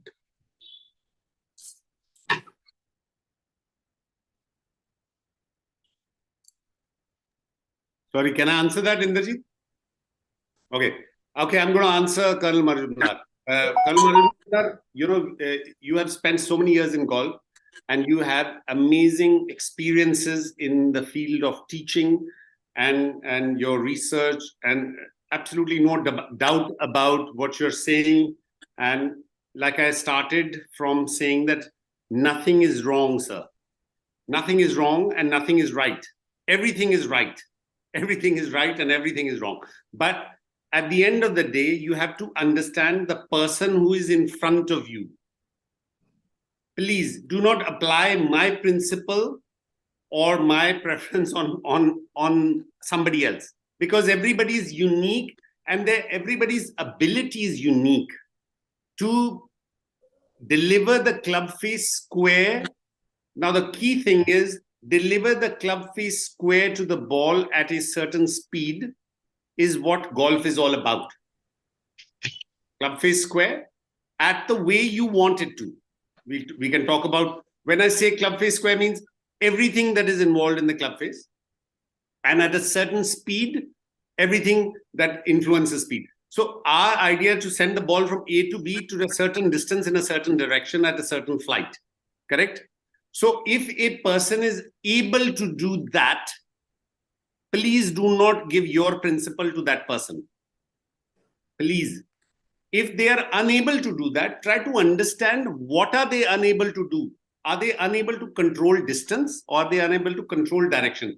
Our job here is to only try to you to become a little, because what happens is we have taught so much, we want to apply everything on everybody. Even with our children, you can't apply the same principle to 3 children if you have 3 kids, because they learn differently, they see differently, they feel differently. Everybody is different, but the principles should be applied. Please don't apply concepts. And I understand that you have a certain concept about takeaway, that the shoulders should move the takeaway and everybody connection. Nothing wrong with that, but not to be applied to everybody. And when you say about the club face moving, we have to talk about the motion and see the motion in 3 dimensions, not in 2 dimensions. It's the biggest mistake we make because a video or a phone is showing us 2 dimensions. So when we see 2 pictures, we always take from online down the line and from the front. Sometimes a lot of people from the back also. We, as our teachers, we need to make sure we are superimposing those pictures or motions, not pictures, motions in our mind to create a 3-dimension picture. Because the club face and your body is moving in space. You understand? I hope I'm making sense. And I could talk about this as much as you wish. But us concept ko aap, so when we are taking it inside, we are not taking like inside. We are taking it below the plane. I always tend to use the word plane. We are going below the plane. We are going above the plane. You understand? So people who are swinging it below the plane or swinging it above the plane. No inside, no outside. So as we are coming in, you understand? So try to visualize everything in 3 dimensions and then start to apply. Nothing wrong with that. I hope I've answered your question. Yeah.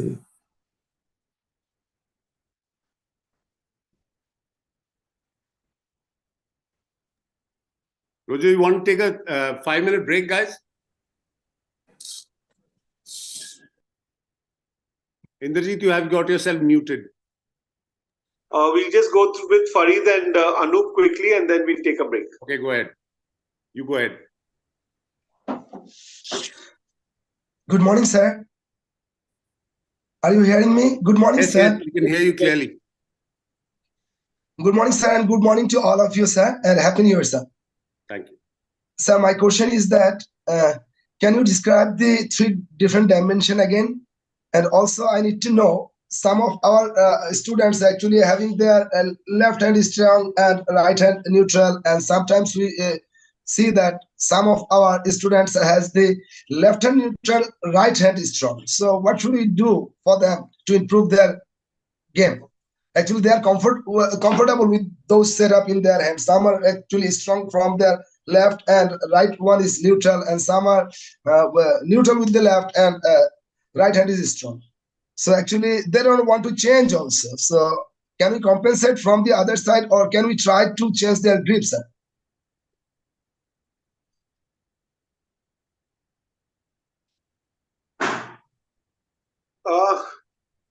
See, Farid, the grip, as far as the grip is concerned, left hand strong, right hand neutral, left hand neutral, right hand strong. It also depends on what he's doing with the shot. So if he's hitting good golf shots and he's slightly on the stronger side, it is okay.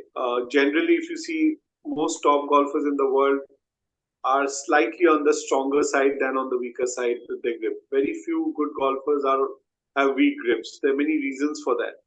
We discuss this maybe after the break, but it's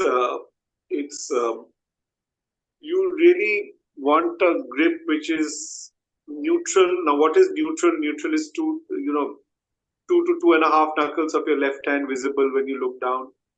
Your right hand, the V of your right hand, the V of your right hand is be pointing at your right shoulder. If you open the right palm, it should be pointing at the target. So that's a neutral grip. Now, if everything is slightly off and you're hitting the golf ball, okay, it's okay. But you cannot have all 4 knuckles of your left hand turn and say it's okay. Because there are golfers with strong grips also who've been good, but chances of being consistent is not going to be very high. Secondly, depends at what stage of their career the golfer is at. So, if he's an 8-year-old kid with a very bad grip, or a 10-year-old kid or a 12-year-old kid, I'm definitely going to make his grip better. Because we are not going to train a kid who's just starting his golfing career and give him a bad grip and allow him to stay with a bad grip. You have a guy who's shooting 65 with a very strong grip. You will, you'll have to think 10 times before changing that guy's grip. Like a Dustin Johnson, his left hand is extremely turned over. So, I mean, it's a very tough call whether you want to change his grip. So it will depend on different stages of your career, who you're working with. Right, Farid? The other part of your question we'll take later. We'll just take Anup Singh. Thank you, sir. Yeah. Namaskar to all and very happy new year. Am I audible, sir? Yes. Would like to firstly thank Amandeep sir and Indrajit sir for a wonderful insight. So quick 2 questions I have. One is on parallax. So generally people who are right eye dominant, they tend to aim right of the target and left eye on the left of the target. So how do we give them a feeling or understanding to make them sure they are more aligned square to target? And secondly is like the width of the arc from the point of you take your address until your backswing, does it change or not? Or it remains the same? Shall I take that? Okay, I'm going to take that question. So as far as the eye is concerned, I think I explained to you guys as far as, okay, what is parallax is different from your dominance, eye dominance. So when we are saying parallax, pata kya hota hai? Parallax is something which is, the mirage, when you see the road is wet on a clear day, that's parallax. What you see is what is not. You think that the sky is on the ground. So that's parallax. So when you, what is basically happening is that your eye is over your body. When you bend over, your eye is mainly or mostly around your body and the club head is away from you. You see that? So it's almost like firing a gun like this. So if I get the gun to be aiming at you, now my eyes are actually looking left. This is what we need to train, right? As far as alignment is concerned. So when you say right eye dominant and left eye dominant people, the right eye dominant person will tend to do this to his neck. So you have to understand, they are actually shifting the neck in this manner. So their tendency is to go right, aiming right. But the eye is looking right. Now he's feeling very odd, or he feels natural, but it's actually looking very odd. So you need to teach them how to swivel to make sure that this line is not changing. So अगर आप sharp alignment stick उसके आंखों पे रखेंगे, and if you keep it like that, you teach them how to ensure that they're seeing the ball with their right eye, the dominant eye, and the same way with the left eye, but they're not changing the alignment of the eyes. Have you understood, Anu? Yes, sir. Yeah. So that's the key point to understand. So once you know that which is their dominant eye, become aware of it. That person will be starting to look. Uska neck will be a little dropped to the right and looking right. So with your alignment stick, you'll understand the guy's looking right. But for him, it's very natural. So you got to teach him how to ensure that alignment is not changing. So when you do that, he'll say, oh my God. So tell him, listen, boss, after you've done this, look at the target, and he'll say, oh, I'm aiming way left. But that's because he's gotten into a bad habit. And for him now, that has become natural. So what was the second question as far as width is concerned? So the width basically at the time of address, does it change until you are taking the backswing, or it remains constant? See, again, here you have asked a question which is like again keep saying it's an action in 3 dimensions. So it is obviously we are trying to go as wide as possible. I'm talking now. You're looking at me in 2 dimensions, which is length and width. You're not looking at depth. So you're looking at length and width.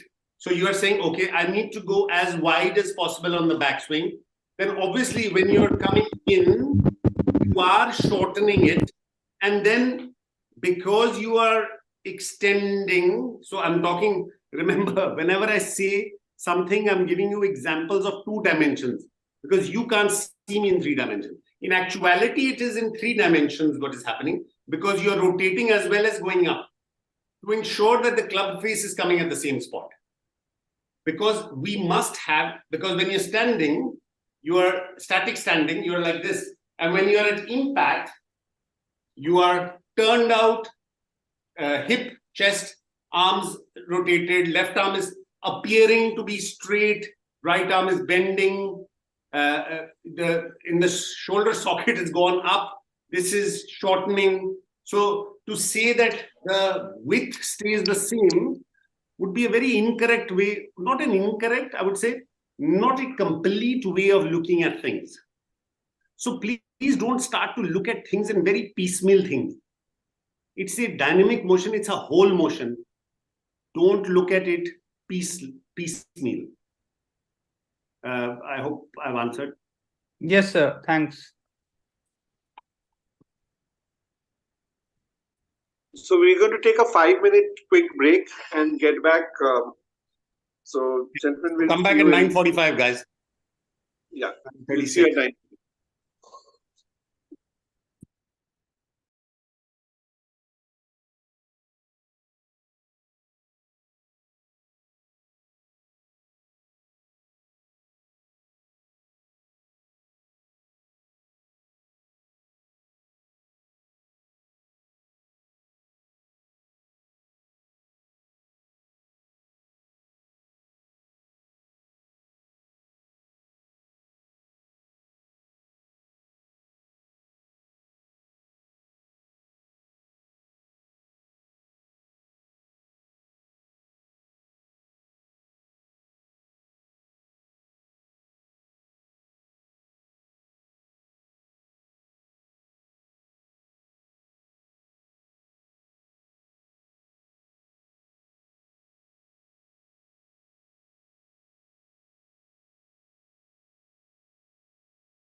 It's good to see old friends. Class hasn't started. Just the good thing about doing these classes is you get to see a lot of your old friends. How are you doing, Karan? Hi, Pritam. How are you?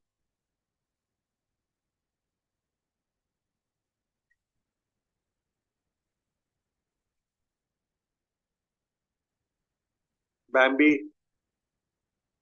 How are you doing, buddy? All well, buddy. All well. So nice to see you guys. Yeah. This is the nice thing about. Yeah, this is really good. Yeah. Really good.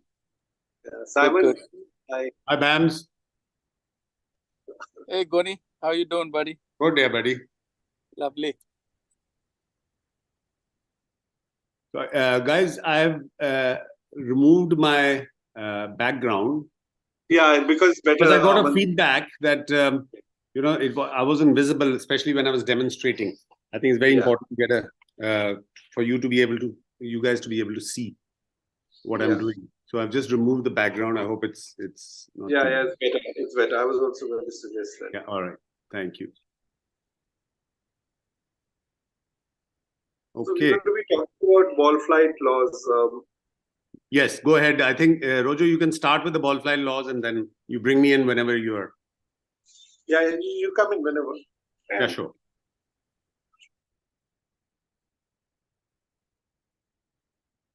So, Angelina, can you take that? So you have the 5 laws.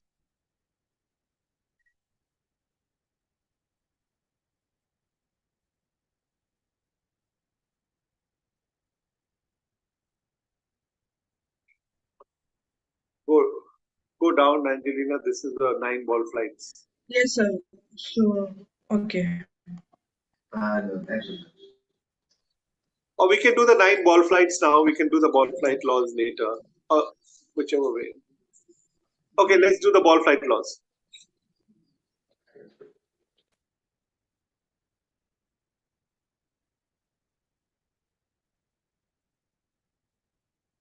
So the ball flight laws together determine how the ball will move after club ball impact. These don't change, right? So basically, what happens? What makes the ball move, right? So one is obviously, and all the ball flight laws influence both distance and direction, right? So club head speed, obviously, like Amandeep also mentioned, club head speed. So we are not talking about swinging fast. We are looking at club head speed. So people very often get confused, especially when we are teaching senior golfers, ladies, who are not very athletic. They try to swing the golf club as fast as they can, and the club head and the grip end are moving at the same speed. It's like, imagine you have a hammer. Imagine you have a hammer and you're trying to swing that hammer and trying to hammer something, moving the butt end of the hammer and the head of the hammer with the same speed, right? To get the maximum impact of the hammer, you have to have the hammer's head moving faster.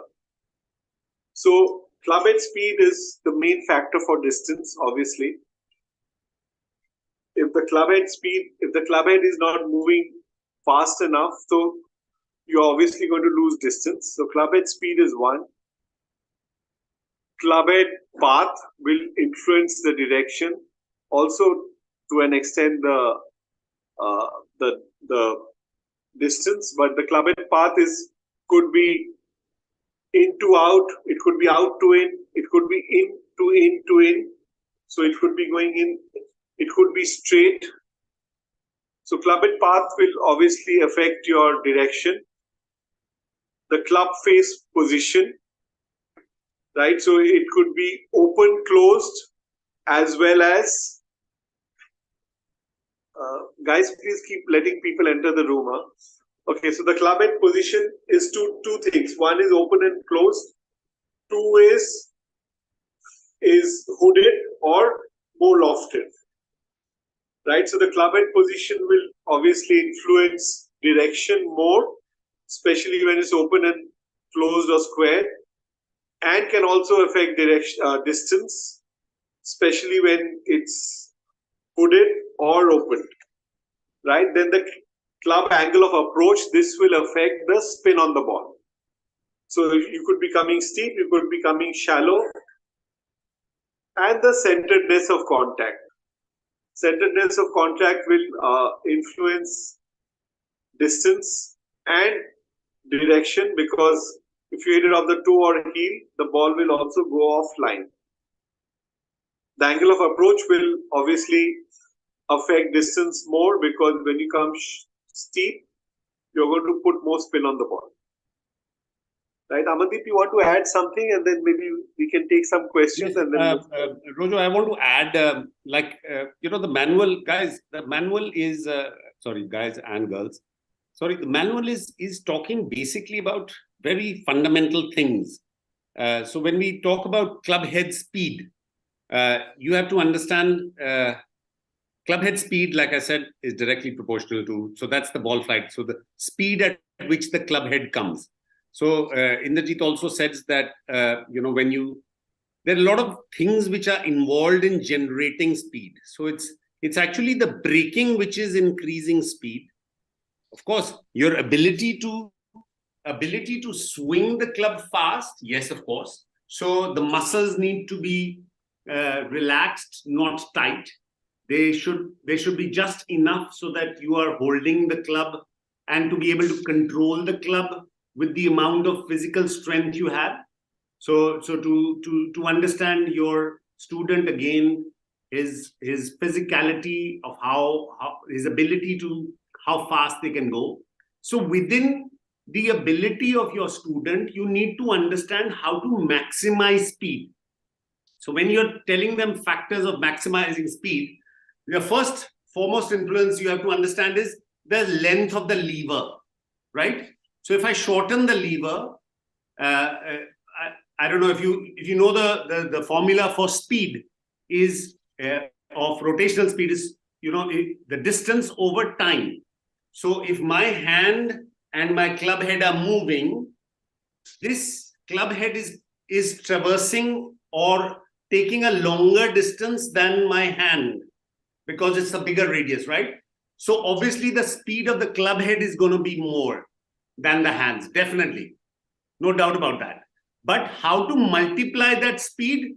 We use the levers, right? We use the levers to generate more distance for the club head. So what are we doing with the levers? So if I've made a shoulder turn and a body turn without the hinge, the club head is moving so far. When I add a lever, you see how much more the club head is moving. So what have I done? I've multiplied. So I've used the lever to multiply. Got it? So that is what we are trying to do. Then on the way back, how do I make sure that the multiplication effect has given me the most precise or maximum results? Is how well I can brake. How I should be able to brake. So whenever we use, like Indrajit gave you the example of the hammer, what is happening in the hammer? If you see, you're moving, your hand is moving, the hammer is moving. At a certain time, the hammer must stop. The hand must stop for the hammer to move, generate speed. So what are we doing? The faster we stop, or the more athletically we stop, the more speed we give the hammer or the club head.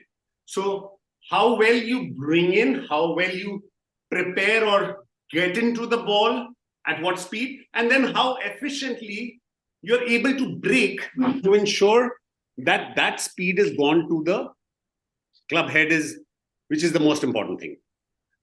As far as the club path is concerned, again, you have to understand that the club path is more, again, in 3 dimensions. It's open, square, close. It is normal, lofted, delofted. So normal, lofted, delofted. It's open. Open means aiming right. Close is aiming left. Delofted. So it's very important to use the right language. So many times I've seen students say, Open the club face to add loft. Oh, sorry, he's not adding loft. He's only aiming right. Add loft. Shaft lean is going to add loft. That is going to add loft. Aiming right is open. Aiming left is closed. Lofted, delofted. Very important for your student to understand what they're trying to do. So club path is got to do more with 3 dimensions. So if you see, even in the manual, we are talking about in to square to in, as far as the club path is concerned. But basically that is because you're looking at it in 2 dimensions. It's appearing in. It's actually not in. It's staying on its plane. So if this shaft was vertical, it would go straight, which is what the putter does. Even a putter doesn't do absolutely, because it's not absolutely 90 degrees. It's a little bent. So it's going very minimal in what appears to you, because our eyes are also 2-dimensional. They only see 2 dimensions. So it's going barely in, square and in. You're not actually doing that. Not making sure you're in, square in. It's because the club is thus designed that it appears as if it's going in, square in. It's not. So very important to understand that the club is going in, is staying on its plane. So it's staying square to its plane every time it moves. So if you have a look, it is just staying square. So if you come back, so if I have taken it away, and if I again face, the club face should look square in the first part. Obviously, after the compensations of hinging and other rotations and the body moving in different parts and moving, so it changes. But in the first part, if you have a look, a lot of times you do that drill, right? So you have to understand it's moving in three dimensions. The second dimension it moves in is up and up, up, down, and up again. So it is moving in this dimension. So if you look at from this, it's going up and down, and it's going in and out. So visualize what the club is doing. So try to understand always from the point of view of plane, not the 2 dimensions.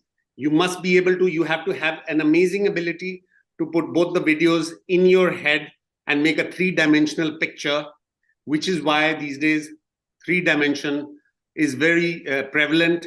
TrackMan gives us 3-dimensional data, and also there are certain things which are giving you 3-dimensional data. They superimpose everything, and now it looks like a body. So those are the things which technology has brought us to give us 3-dimensional images, and that's what we should look at. So club head path in the horizontal way and also the vertical way, both together combined, you should look at club path as well as club position, right? So club position, where the ball is going to strike, is up, down, heel, toe, heel, bottom of the club head, up on the club head, middle of the club head, heel, toe. So that is also going to influence what the club head path and club head position. Right, Indrajit? Right. Any questions? Otherwise, we will move. We'll discuss the 9 ball flights also a little bit.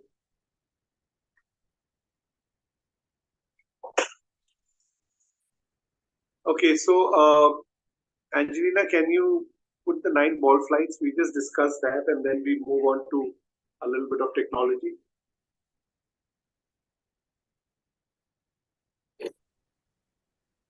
So this is, I think, the first thing we do when we do D category course. But we just run through this, and we just discuss a little bit why the ball flights are important to understand.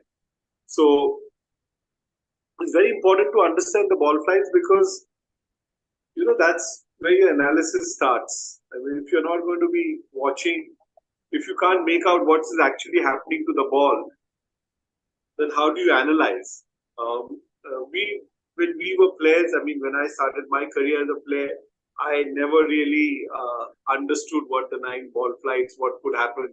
We never realized how a draw happened. we know that you hit a draw with an open club face. Now, how do you hit a draw with an open club face, right? So we basically will just discuss this, and if you have any questions, we take that. Not in very depth because all of you are aware. So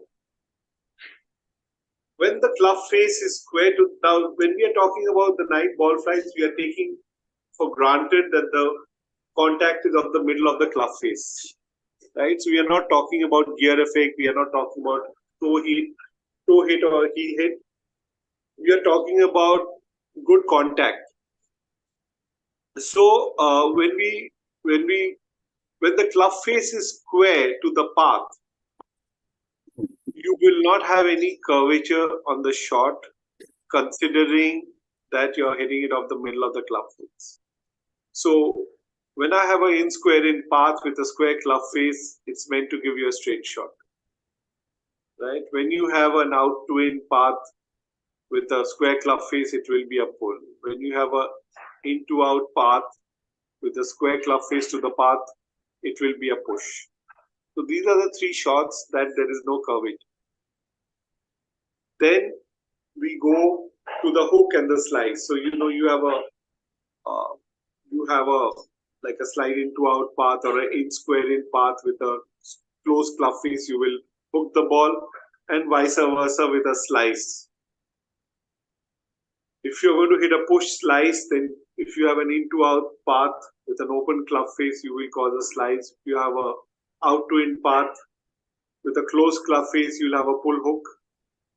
And in order to hit a draw or a fade, you will need a into out path for a draw with a closed club face to the path, but right of the target.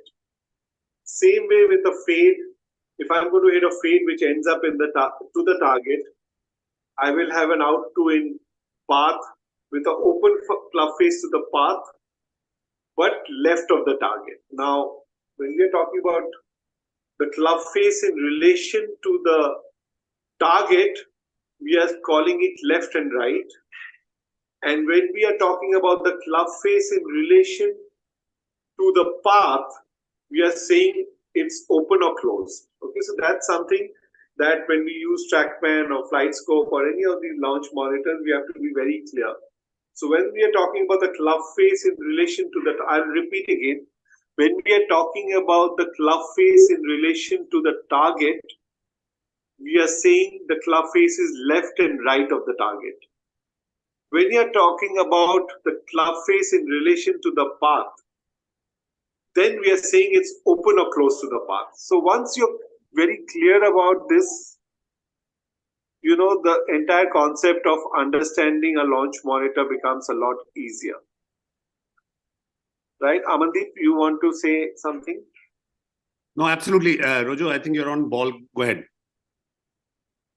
Right. So I think Anup has a question. Anup, go ahead.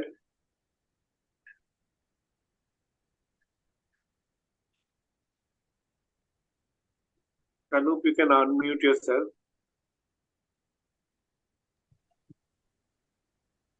So the question is like if a student is like very close to a tournament and suddenly we find that he has started to have his path below the plane. So he's going little inside the plane. So to quickly fix him, will it be a good idea to start to make him aim little left of target or have his ball position shifted little forward than usual? Shall I answer that, Indrajit? Yeah, go ahead. Okay, Anup, very important question. Yeah, because we always face these kind of problems as teachers, where you have a person who's preparing for something and suddenly kind of loses it. I would not, like I always keep saying, Anup, best is to go back to his pre-swing setup, grip, setup, alignment. I promise you, he doesn't just start to swing under the plane. If he go pre-swing, we have a good chance of understanding how he has suddenly started to go below plane or above plane or developed some kind of a mistake. because swinging the club is a very, when you've done it so often, you're actually not thinking about it so much. So that's one thing. Look at setup, look at alignment, look at grip. Has he changed? Is he holding the club stronger because of nervousness? A higher blood pressure will make sure you're grabbing the club tighter. Also stopping then it passes on to the upper muscles. The separation stops. Let me tell you, these are the different things which you need to look at. And secondly, he could have developed something in his physicality. He could have a little tight back, tight shoulders. He's not doing he may have over practiced because he's going into a tournament. So he's trying to make sure, so it's okay. Then a last minute cramming. So he starts to practice more. The extra practice causes his muscles to become tighter. The muscles become tighter. He loses flexibility in his turn, in his shoulders, in his hips, in his shoulders, in his torso. So things like that. There are a lot of factors which are going to start affecting. So go pre-swing and say, okay, let's try to eliminate. That's what a good coach, good teacher is all about. Eliminate the basic things. It also gives the confidence to your student because it does two things. One, it most probably will fix him. It also gives the confidence to the student that mera swing, suddenly it can't be swinging great and swinging bad. You don't do that. So you have actually built some confidence saying, बहुत छोटी सी चीज है जो change हुई है. A very small thing that has changed. So please, let's not look at big things that you suddenly started swinging below the plane. I hope I've answered your question. Yes, sir. I believe so. And it's very true. Like if we work on the static things, that will be a better idea and a player will be more confident going forward for the tournament. Sure. You should use the word pre-swing is better than static. Right, sir. Thank you, sir. Lovely. Go ahead. Indrajit, anybody else has a question which we missed? Somebody had a question. I saw that. Sorry. Somebody had a question. They say, more fast twitch muscles give added speed. Many are genetically gifted with it, but can other golfers develop them? And how much time? Also in long hitters, hands also tend to go upwards near the release, impact phase, vertical release. As golfers use ground forces, also called snapping. How much does it make difference in the terms of speed? Yes, this is, you asked a lot of questions, Maninder, within one question. Of course, fast twitch muscles are important. All muscles are important. The bigger ones, if you just have fast twitch muscles and you don't have the big ones, which tend to happen with kids and people who are sporty, their fast twitch muscles are very good. People who play fast games, their fast twitch muscles are very good. But the base also has to be very good. The muscular structure in all totality has to be very good and strong. Obviously, you develop them. Like I always say, nobody's naturally gifted. Genetically, yes. But let me tell you, genetic gifting is only up to a certain point. After that, you have to keep working at it. So you have to make sure that the person is developing, go to a good instructor, go to a qualified instructor. Like you go to a high-class NGAI teacher, you look at their certification and then choose accordingly. In the same way, you need to choose the person who is working on your physicality also to be very well qualified. Look at their degrees. Don't look at their body, look at their degrees. How much knowledge do they have? And then go to them and they'll help you increase the strength and increase the speed in their fast twitch muscles and their bigger muscles and the slow twitch. So that will all help. How much it makes a difference of obviously ground forces again. Ground forces, it's a huge topic that we can talk about. Ground forces are going to be used because let me tell you, every motion is ground upwards. Any dynamic motion is ground upwards. Even when we throw a ball, if you look at me throwing a ball, what have I done?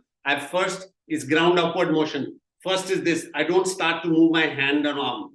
I first look, I have moved this this has caused this to move and pass through the arms and hands to the ball if I want to throw a ball. See? So I've done boom. So all golf cannot be anything different. It has to be ground upward motion. So that's where it is. So ground forces is an important subject for us to understand how we are trying to ensure that the chain of power to speed is being used efficiently. So power converting to speed is something which we need to all learn and then apply to our students. I hope I've answered it well. Okay, Indrajit, go ahead. Ashu Kohli has his hands up. Okay. You can unmute yourself, Ashu.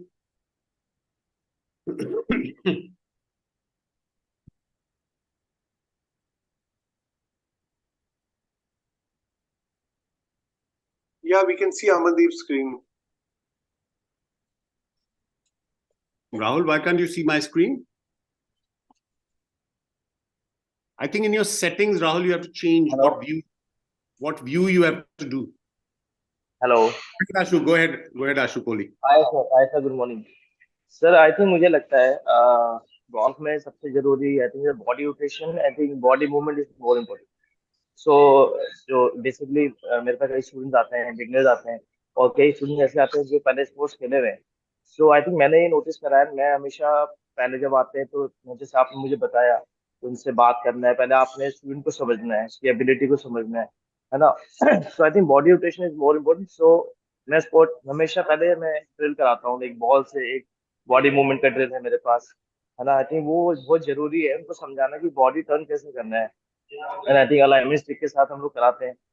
तो I think body rotation is more important. सबसे पहले अगर उसका body नहीं turn हो रहा है तो हम कैसे बोल सकते हैं कि आप बॉल को मारो. और आई थिंक हमें छोटे क्लब से स्टार्ट कराना चाहिए.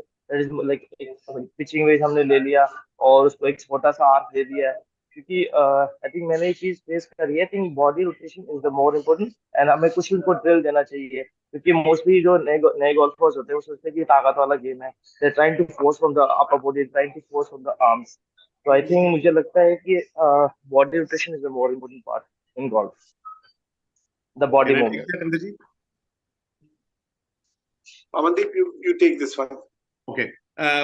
You know what Ashu has said is something which is extremely important, and I want to talk a lot about it, because a lot of people have, a lot of teachers have these issues, and they bring these issues out to the student. And in my opinion, and I'm not saying that I'm always right, I have an opinion, and you guys are welcome to say otherwise. Somebody says body rotation is very important. You see, I have to make you guys understand, if I move my right hand by itself, one hand, I don't need, the body doesn't turn. If I've got both hands together, now even if I move my hands, let's say I can't move my body. I'm a senior golfer. I don't have too much of body power, the muscles to move my body. Don't say that you can't have a body rotation. When both hands are moving together, you will, because this is connected. The hands are connected to the arms are connected to the shoulders are connected to the torso to the hips, and hips to everything else. So if I move this much, I may not have a efficient body. I may not have enough body turn. I may not have an efficient way in which I move my body. But you can't say I'm not rotating my body. I'm not rotating. It's not possible. You have to, even if you're this much, there is some movement or rotation. Maybe not of your hips. So if you are using putt, you say shoulder rock karne. Yeah, but it's something which is moving, right? You can't. So what people are saying about rotation, when you move your arms, there will be some kind of rotation. And rotation is not the only thing which is necessary to hit the ball. It's your awareness of bringing the club head. So if I give a person who cannot rotate, Ashu, so I'm trying to go a little deeper into what you're saying, because a lot of teachers are doing this. So if I have a hammer in my hand and I say, you know what, I can't dig the nail in the head, in the wall. I can't put the nail into the wall. It's not because I don't have the ability to do it. You understand? I'm not able to move it efficiently. I don't have the awareness of the hammer head. So I'll miss the hammerhead. So moving the club head and bringing the club head back to the ball, ka awareness should be taught before you teach them how to move their body.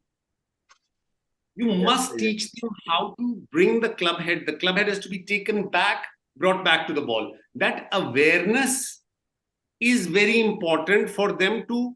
You have gone to teach them class 6 before you've taught them kindergarten. My only thing is that don't go that far forward before you. So if a beginner has come to you, don't teach them body motion. He will forget the motion of his hands and arms, because at the end of the day, the club is lying in your hands and arms. You have to move from the basic towards upper level.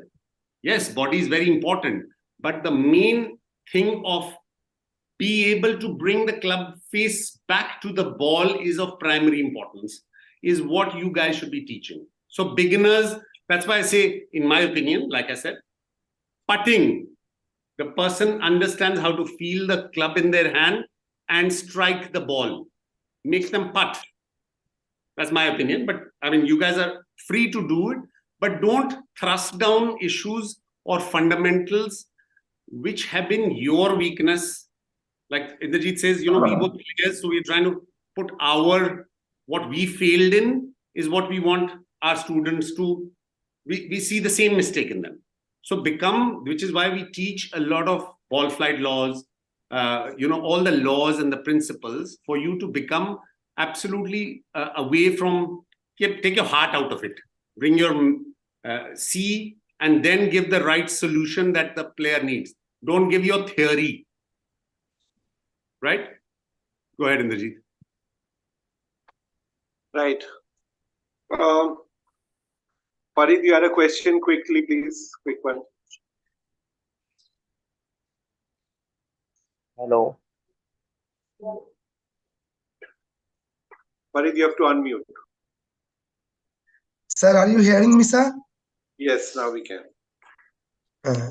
Sir, this question to you, sir. Actually, in our Bangladesh, we don't have enough gyms in where we do not have a golf specific specialist to build our junior golfers muscles to improve their mobility and flexibility strength. So what should we do, sir? Then can we go through the TPI or something else to improve our junior golfers muscles to improve their game?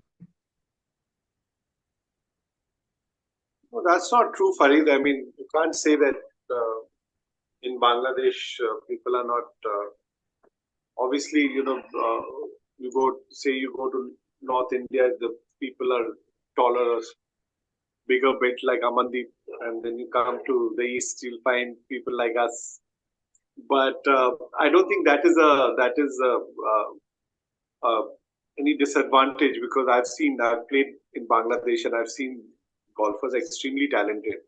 What you need to do, I think, Farid, is when we discuss junior golf, I think that's a better time to talk about this. But you need to have a lot more competition. You have to, have a lot of programs where children are encouraged to start golf, like a grassroots program where they don't pay anything but just come and learn golf.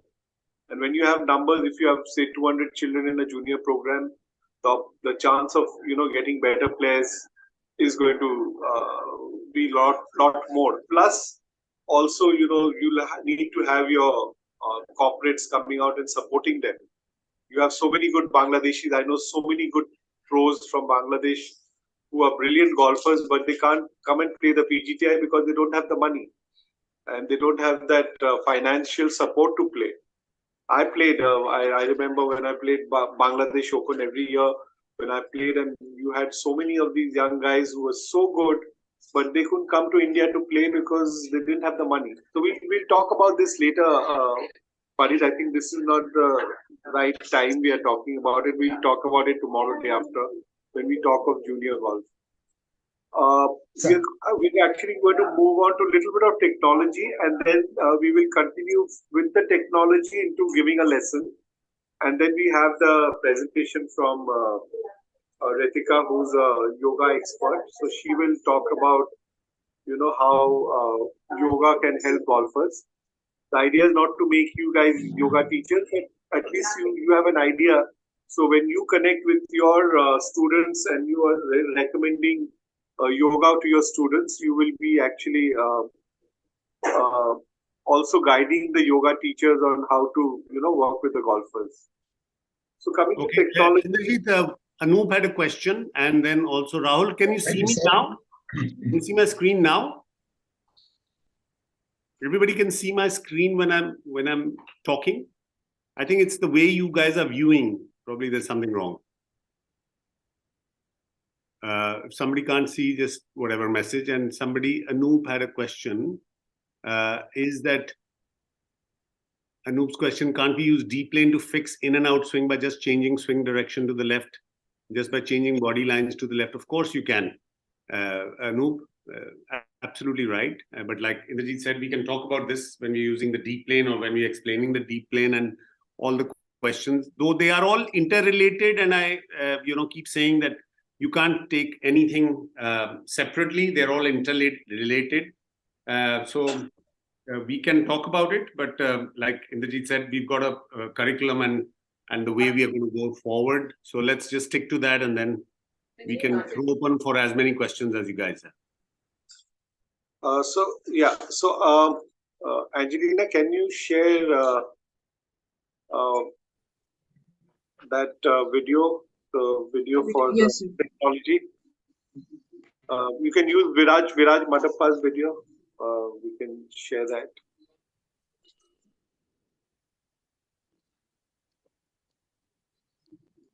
So do you want me to share it with the voiceover? Yes, please. So it's a 1.5 minute video. So we'll play it and then we'll discuss it.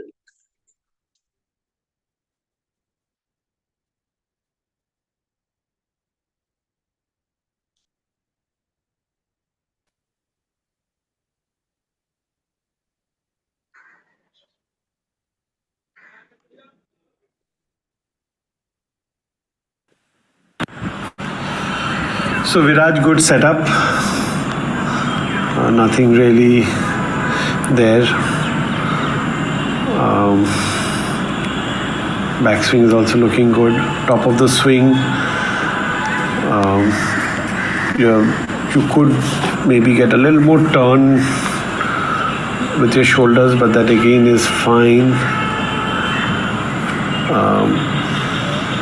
Again, this is good. At impact, you just have a little tendency of moving forward. So you're just a little bit ahead with your chest, just a wee bit.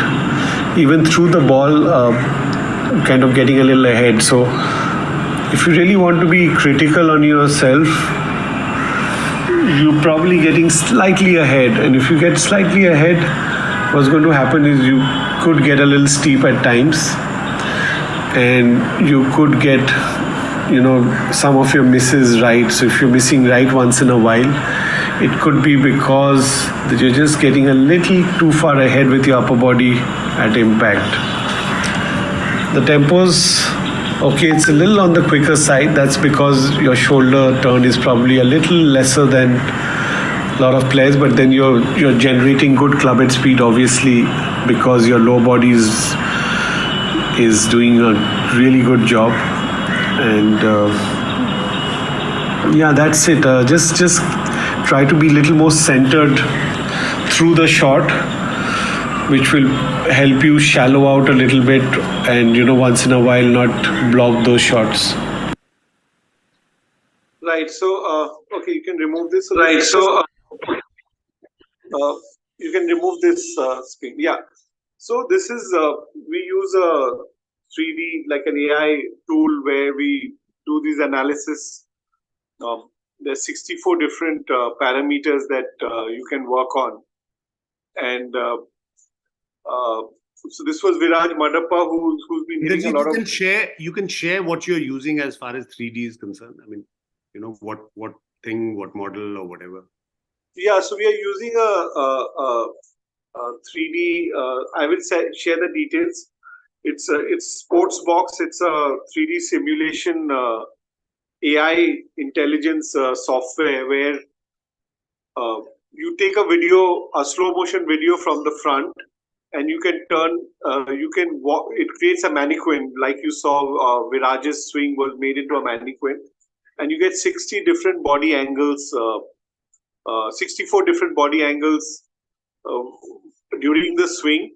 It breaks it up into over 200 frames, and you can see the swing from 6 different angles. So you can see from the front, back, top, bottom, from the target line, from behind the target line. We found this tool very, very effective.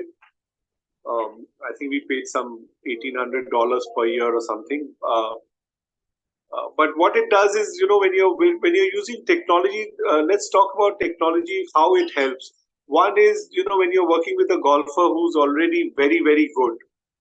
Now it's like the changes, the mistakes they make are so subtle, so small that the naked eye can't catch it, and then you need the launch monitors, the slow motion cameras, or the AI kind of tools, the KVS, this kind of technology to break it down, because the golf swing is 2 seconds, 1.8, 2.2 seconds, and in that 2.2 seconds, 1.8 seconds, you really can't make out whether the hips are firing a wee bit slow or too fast, or different things. With a launch monitor, any launch monitor, whether you're looking at a flight scope, you're looking at a TrackMan, you're looking at a GC Quad, I think those are the 3 top models. So if you're looking at any launch monitor also, you optimize the guy's launch angle, the spin. So you choose a shaft. So technology actually plays a very important role, especially when you're working with better players. It plays a huge role in club fitting. It plays a huge role. I think one of the reasons why everybody is hitting the golf ball longer is because the launch monitor is actually helping people get the correct clubs.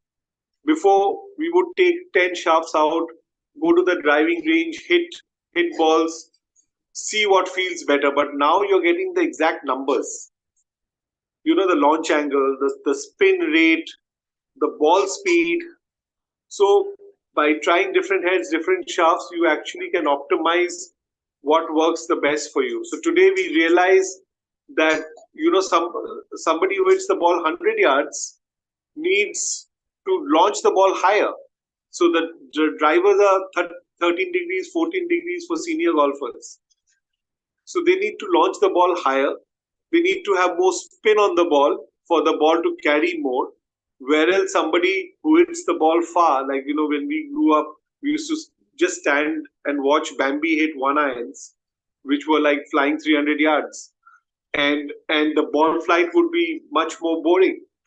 Right, so the more the club head speed, the lower the launch angle. So technology has actually come in and played a huge role. So again, coming to coaches, a launch monitor,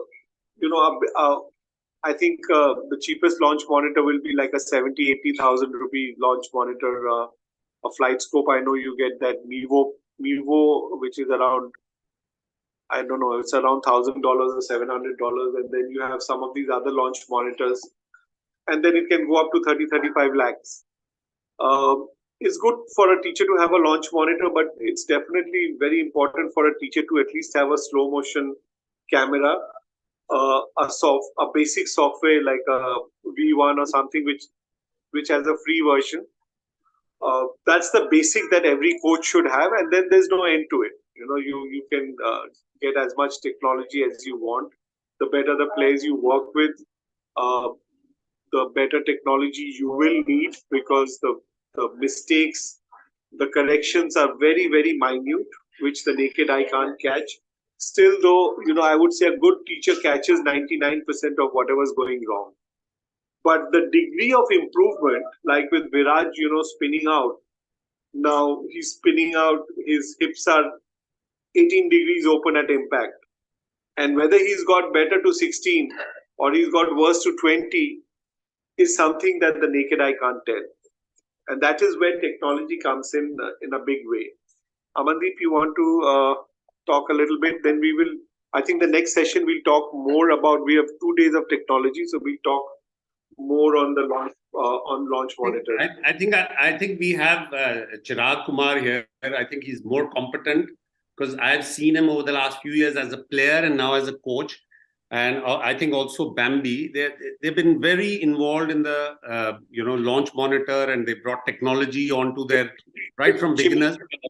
I think even Chimmy's here. He's here. Well, a lot of people. Tarun, I saw Tarun Sartesai also. So Chirag, as from a point of a player and as a person who started teaching, of late, and a very popular teacher at Delhi Golf Club.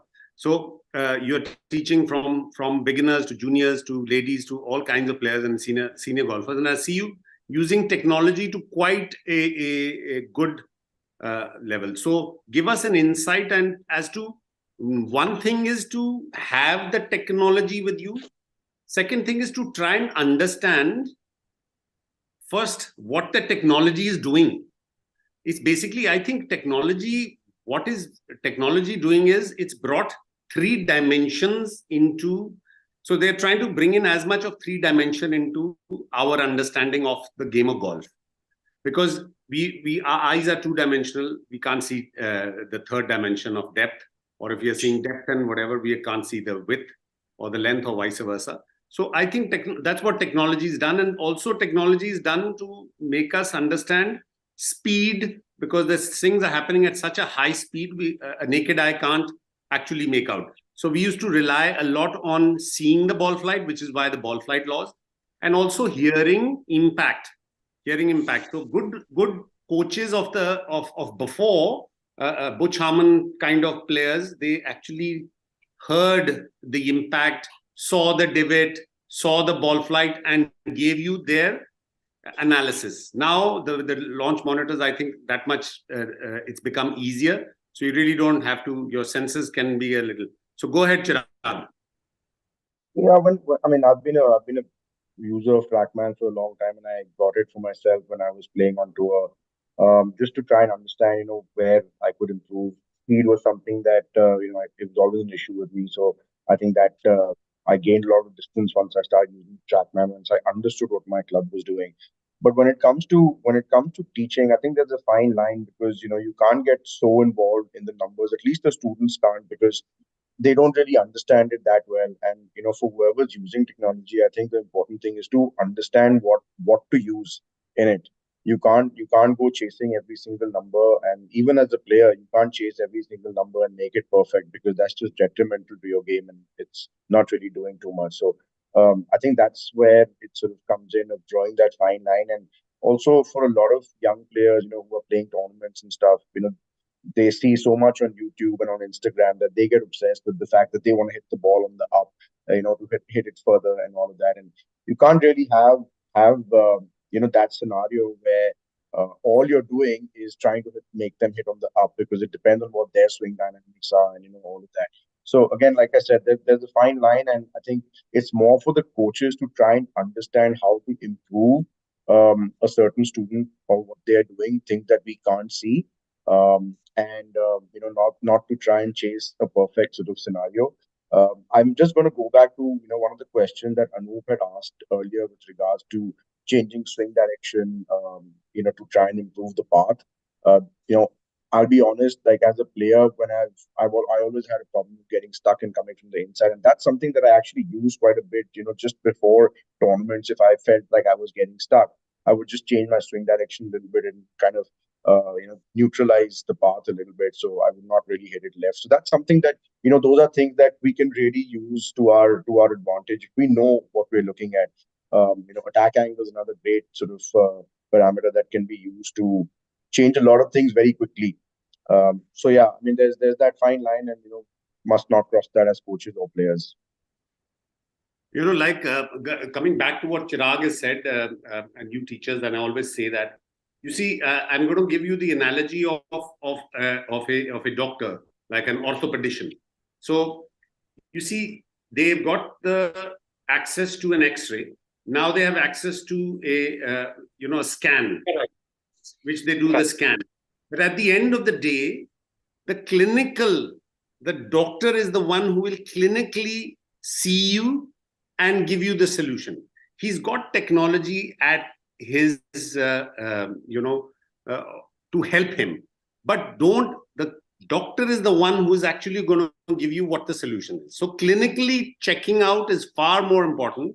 So as a teacher, use the technology if you are stuck somewhere and you're not understanding what's going on. But at the end of the day, you are the one who is the person who is going to analyze that technology and pass on the best solution. So don't use technology and say, you know what, your path is in to out, or your club face is coming too steep, or you're this and that and that. And like you said, use the technology to optimize. Give the optimum solution to your student, not throw in, just vomit out all the technology numbers to your student who may not understand what's going on. Go ahead.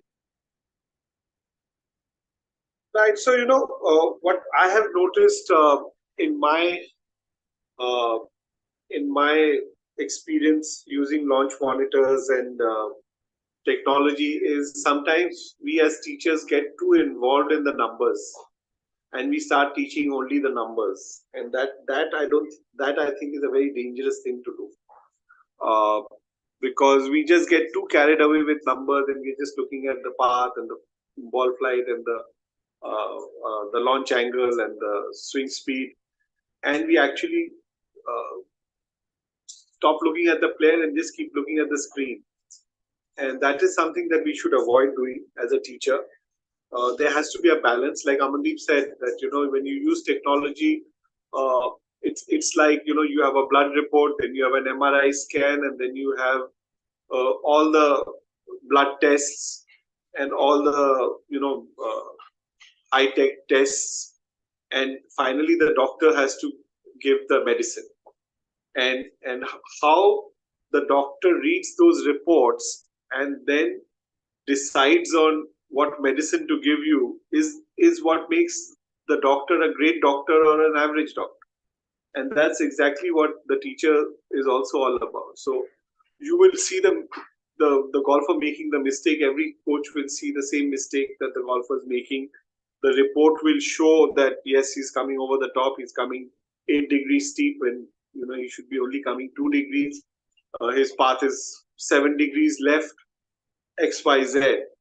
But how and what to touch upon to correct what he's doing wrong is the key. And that is what puts the teachers apart. The great teachers to the average teachers, or the below average teachers, are the absolutely brilliant teachers. So every we're talking about technology, we're also talking about giving a lesson. So when you give a lesson and you see there are 5 things that the player is doing wrong. Now, out of those 5 things, the good teacher will pick on one thing which will correct 2 other things, and then he'll have only 2 more things to correct. So he may have to touch only 2 out of 5 things to correct all 5 things.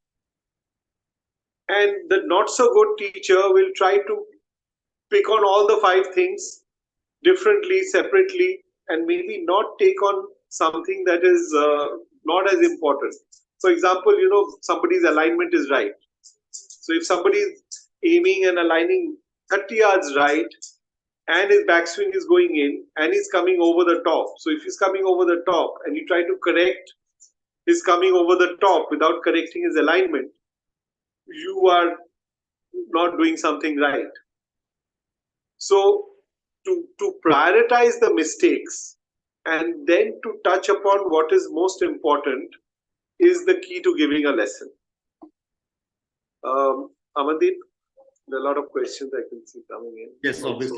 obviously. This is a critical thing that we are entering into as far as this lecture is concerned, or this discussion is concerned, is giving a lesson. And I keep saying that most of us teachers, and not just me, I'm sure everybody, we all make the same errors because we come with the preconceived ideas. And secondly, what is happening is that we are giving lessons, say about 8 lessons in a day. So the hangover from one lesson to the other, it's bound to happen. The hangover from what your fundamentals, what your systems are, that what is happening in your head, what you believe is the right way key. There is no key in golf, you must understand. That hangover will keep happening.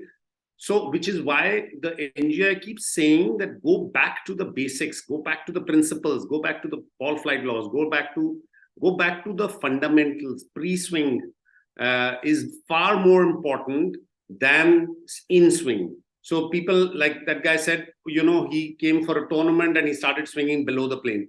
I mean, things are not happening just overnight. You're not starting that. It may happen because you may have watched a video, that student must have watched a video of something which, and now all night he was thinking, oh my God, that was my problem and this is my solution. Now what has he started doing, he or she? They have started visualizing that as their solution. So they visualize themselves making that golf swing. And then when they come to you, they're already made the change, because they've monkey see, monkey do. So they are very visual people. They have seen a lesson and they've already made that change, which they believe so strongly is going to help them. And that's the key for them. So it's very important to listen. Most important thing, eyes open, ears open. You need to listen. Please, please, please listen to your student. And let me tell you, even if you go to a doctor these days, you find the best doctor is listening all the time. He's listening to what's going on with you. He's trying to understand what is the problem. And so many times when you hear the student listen, he actually starts to say, oh my God, I was making such a small error, because now he's speaking his mind out. And normally he's found a solution before he ends talking to you. Sometimes I've seen that in students. So become a listener and become a watcher. Make your student more aware. Make a student, tell his problems very openly. So many times they say that, like Indrajit earlier said, was that they think that they are feeding. They actually may be aiming incorrectly. Or sorry, Rahul said that they could be aiming incorrectly and that's why they're fading. So you just show them and try to demonstrate a lot. Try to talk a lot. So try to understand what your student is all about. Is he a listening variety person? Is he a visual person? Is he a motion person? He or she is a motion person. Try to understand what your student is all about. And that is very important to understand. And then giving your piece of advice. And please keep your piece of advice so small, because you and me and all of us know that we have spent years and years of playing and trying to master this game and make little changes. It is a nightmare to make changes. So you must understand that the student standing in front of you, he does not even have the time to come back to the driving range. He's come to the driving range after canceling a lot of his appointments. He doesn't have the time to do that much of practice. So try to be as minimal, but try to show that the value of information that you have passed on to the student is going to help him resolve the problem. So these are the things and parameters that you need to learn or try and communicate when you are working with your students. Then again, going back to the pre-swing is far more important than in-swing. So I keep repeating that, and those are the things. Go ahead, Indrajit. I think there's some questions which we need to look at. Okay, I'm just going to see what are the questions. Question from Sikandar Ali for Amandeep sir. How can we reduce the spin rate? How can we reduce the spin rate? Okay, well, you see, the path is going to ensure the path. The more shallower the angle of approach is going to reduce spin rate. So the spin rate is of two functions. One is the path. So when we talk about D plane, if we talk about path and angle of attack is going to ensure the spin rate. So that's spin loft. That is spin loft. So your path and your loft and your path is going to ensure whether you have higher spin or lower spin, right? So we are going to talk about D plane later. Am I right, Inderjeet? So we are going to talk about D plane later, and then we can talk about all the spin, how we can reduce spin rate, how we can increase spin rate. Certain people need to increase spin rate if they have lesser speed, if they want distance with their drivers. So I don't know what that question is specific to. I'm sure it's for driver because that's the only time you want to spin, reduce spin. So if you understand also what is the factor of spin, one is spin loft, that's the most important factor, and also friction. So when your ball is, when there is between your ball and the club face, there is sometimes grass or water, it reduces the spin rate and the ball goes like a flyer. So that is reducing spin rate. So those are the things that, so you must understand what are the factors which affect spin. And then when you understand those factors, you will be able to find your answer yourself. Am I right? Who is it? Sikandar Ali.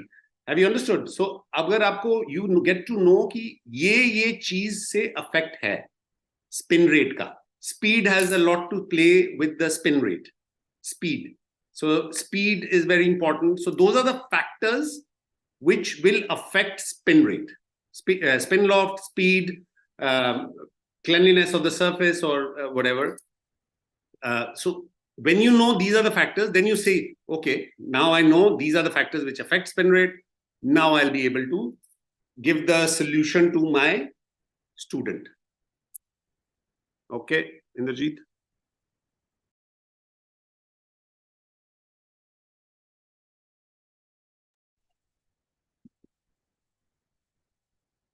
If anybody wants to put in their 2 bits into this, please go ahead. Feel free. Lift your hand. We'd love to hear from all of your experiences. Sir, I have a question related to ball flight. Can you hear me? Yes, we can hear you. Yeah, so basically from my experience from my junior days playing golf and being part of Indian team, and also had experience of having Chirag Kumar being part of the team to winning Nick Faldo inaugural series. So what I felt is if we compare between ball flight, which is a draw, and fade, I would always, my inclination has been towards fade when you are more inconsistent on a day.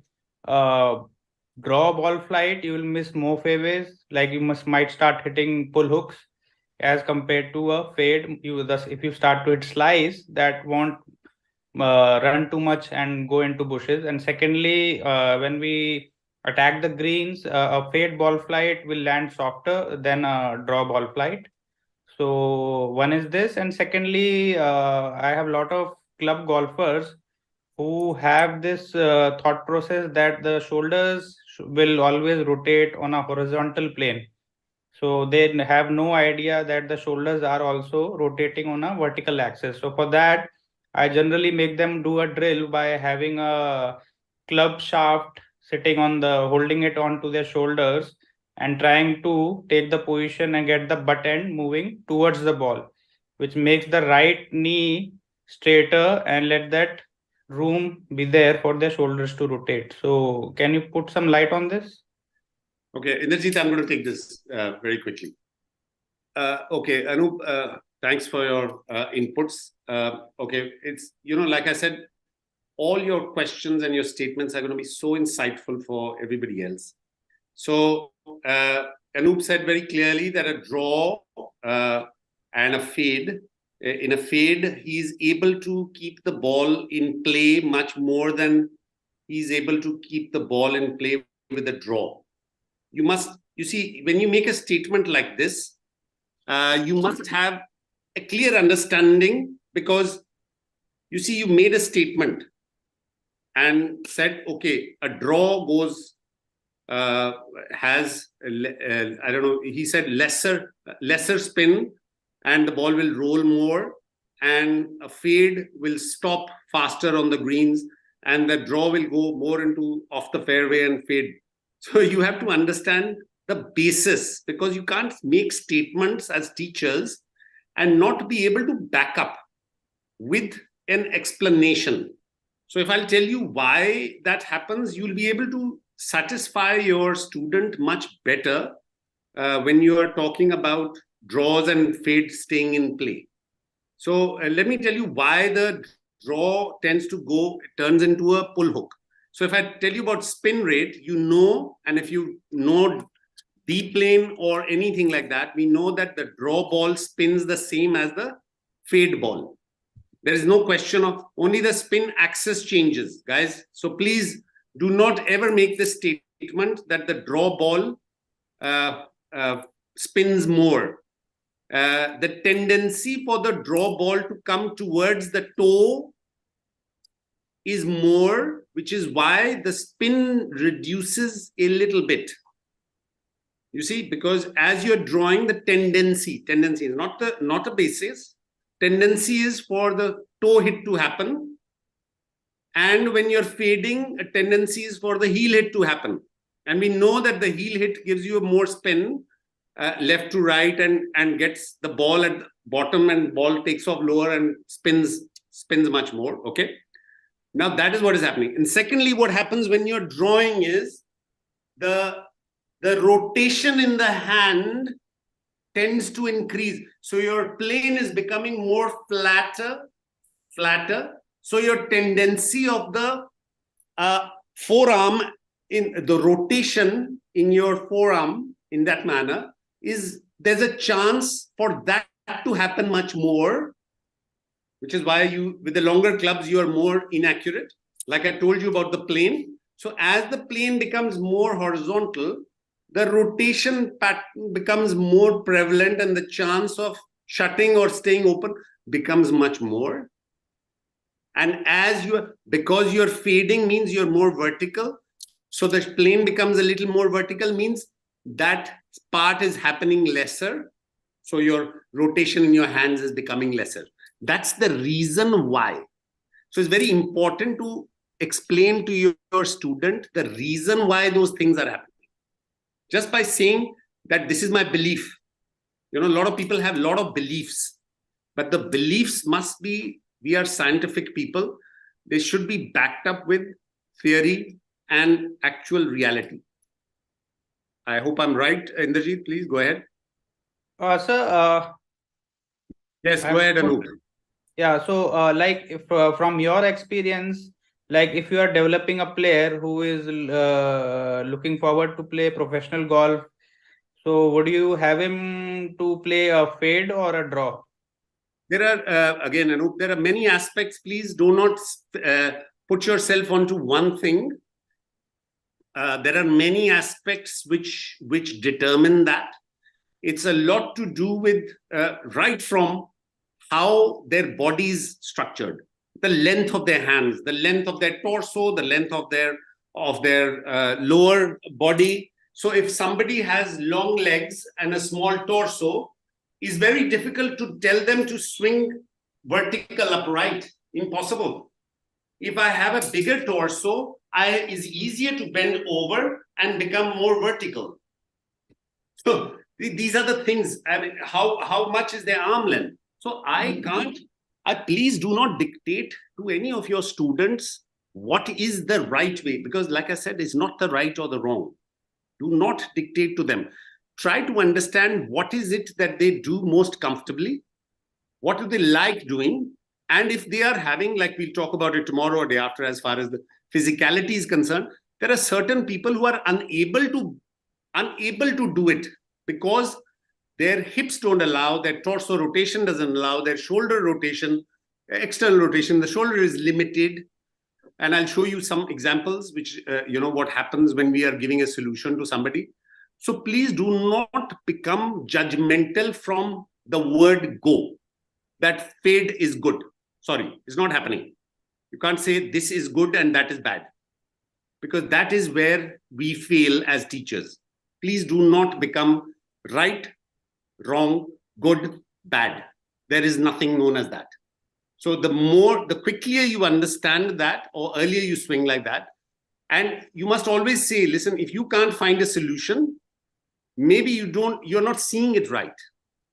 So don't think that your fellow coach can't find a solution. So many times I go to a fellow coach and say, listen, boss, I'm not seeing it. Can you? Because it's a nice way of sharing knowledge amongst each other. He's not going to take your student away, because your student is a connection between a coach and a teacher and a student. If you are able to develop that, he will stay with you, he will help you go. Like a parent always sends their child to different teachers, but the parent doesn't change. So I always believe that if your student has developed that relationship with you, try to find solution, because at the end of the day, the student is more important, not us teachers. It's his or her interest which should be primary, and that's what makes you a good teacher. It shouldn't be about financials, it shouldn't be about yourself, it should be about the student. So as a teacher, that's very important to understand, and those are very important ethics that we must understand as far as teachers are concerned. Thank you, sir.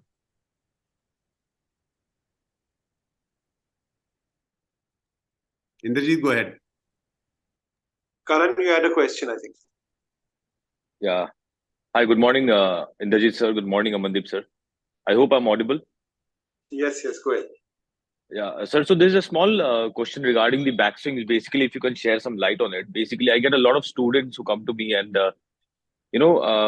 they ask like whether we should turn with the left shoulder or the right shoulder, or like turn the shoulders. So I explain them that it's not the shoulders, but in fact, it's the entire thoracic spine, the T spine, which is moving around. And I also give them a feeling of making the chest turn a little more in the backswing. So if you can just give me some insight on that a little more, sir. Amandeep, you want to take this? Karan, how to start the backswing? Like I keep saying again, there's no simple way of doing it. There's no one way of doing it, because if there was one way, then everybody would be following that one way. I have not known, I've met teachers and I've met coaches and I've met players and I've met all kinds of people. There is no one way. Is you have to understand, one, that which side is your student more dominant with. So there are a lot of people who are right side dominant people. There are a lot of, I don't know if you've known, there are a lot of players. Can you see me? Sorry, just need to. Okay. So there are a lot of people there are left-handed players who are swinging right, and there are right-handed people who are swinging left. Phil Mickelson, big example. So in my opinion, like I said, nothing is right or wrong. I feel that the opposing side should be taking away the backswing. The opposing side. So if a person is right hand dominant, for me, an opposing side taking the backswing becomes a great way, because basically what you're trying to do is trying to get set into something. When I pull with the dominant side. So if you have a left-hander, if I'm a left-hander, if I'm pulling with the right, this is not my dominant side. So I tend to have the right amounts of rotation in my forearms, in my shoulders, and all of that, and also the right amount of speed in the takeaway. Because if you're a right-hand dominant and you start snatching with your right, you have a lot of problem in controlling the rhythm and the tempo. So I always believe that if you're a right-hand dominant, the opposing side will give you a nice way of taking away. That's my opinion.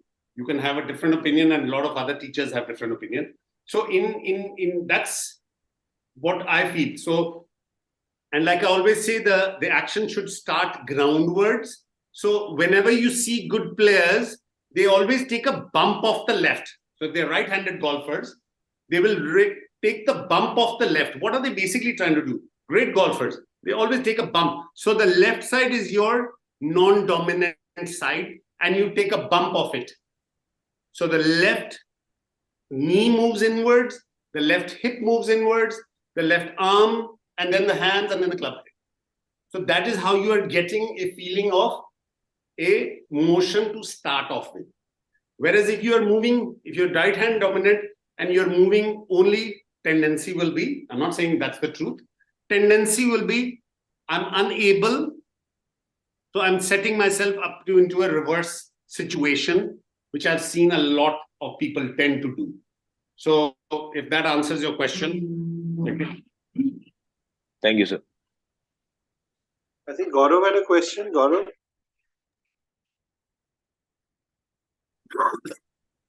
Gigi?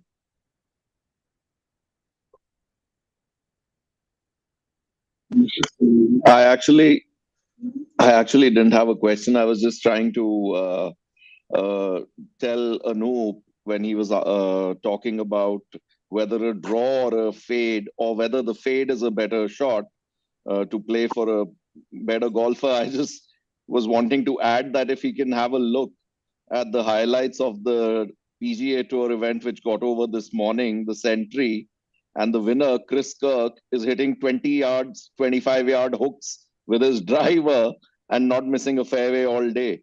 So, you know what Amandeep is saying, it's not about what is a better shot. You have to understand what a player is comfortable with, what is his go-to shot.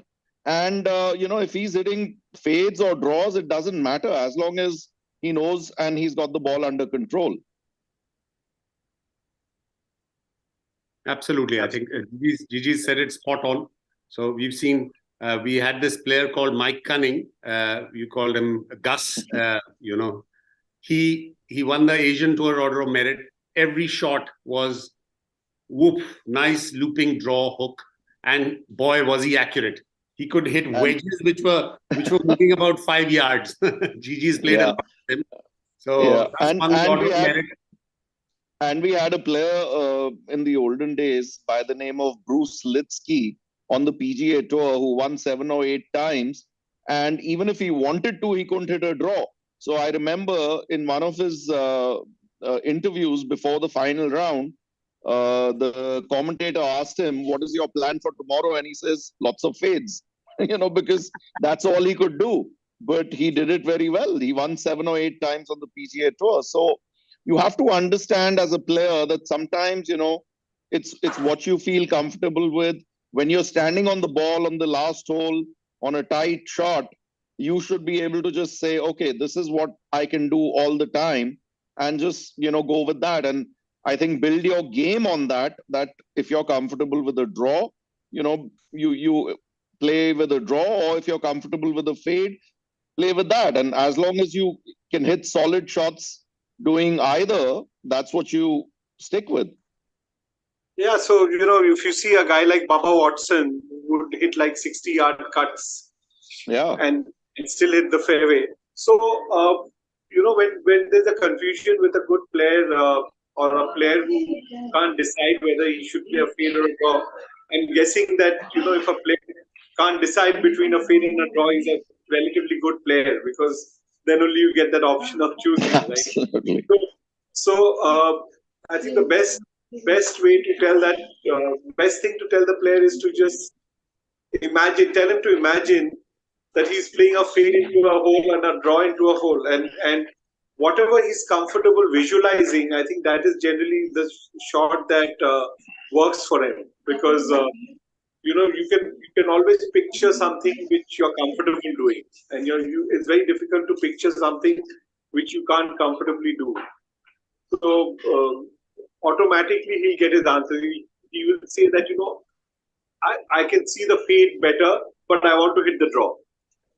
Now, when he says that, he pretty much answers his own question. And anything that you feel you can picture better is generally what you choose. But also you got a lot of people come and say that I'm hitting pulls, and then you see the guy, he's hitting these big cuts.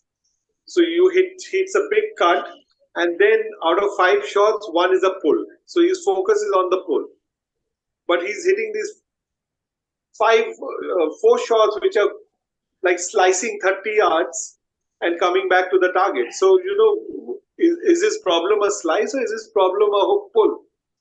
So I think 90% of the people who come to you and say that I have this problem don't know what they're talking about. So it's always better. That's why when we give a golf lesson, to watch someone hit 8-10 balls before you start opening your mouth. So I need to bring Indrajit one aspect to it.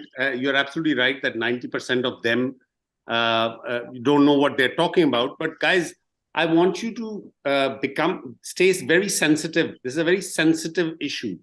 You cannot tell your student you don't know what you're talking about, because you lost him forever. Because ego is something which is the most important part, and you have to make sure that your student understands first, and you never tell him that he's wrong, he or she's wrong. Please do not tell them they're wrong. No one in this world wants to hear that they are wrong. You have to, when he or she makes the statement that I am pulling, you have to now develop your lesson and the way you present yourself to the student to make him somewhere understand that what he was thinking was wrong. He'll do it very sheepishly, admit it. And that's when you have solved the problem and you've given the best lesson.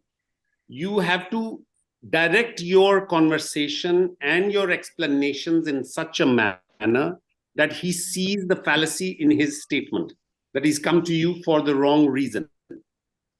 Like if he's hit 4 cuts and he's at 1 pull, and he says, I pull this shot every time because that pull sends him into the bush.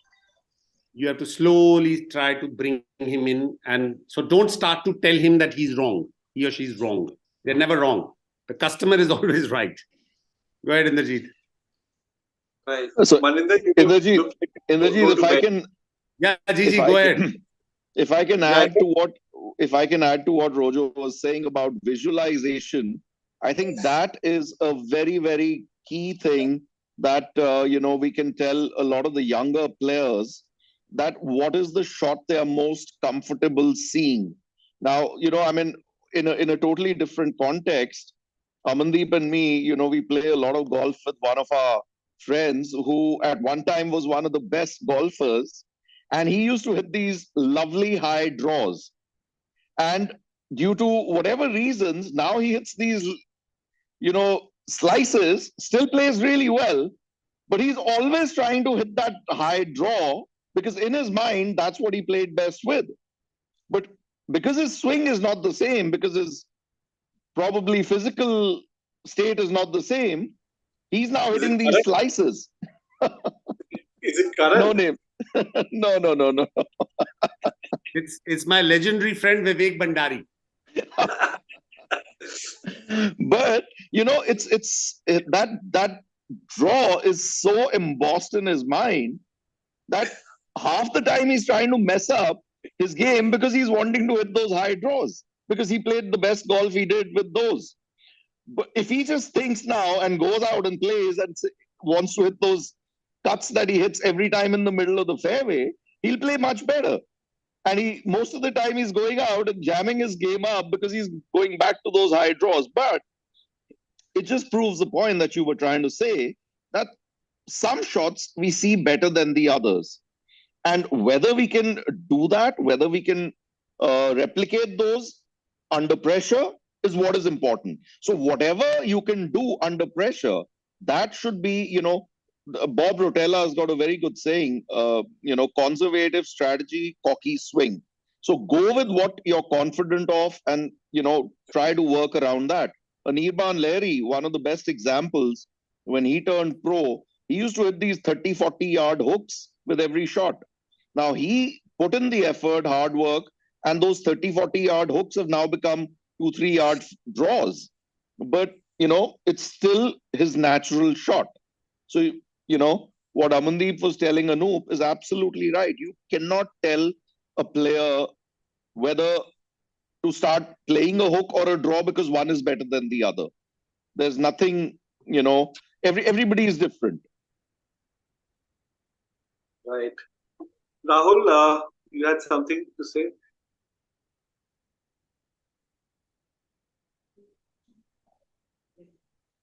Rahul, are you there?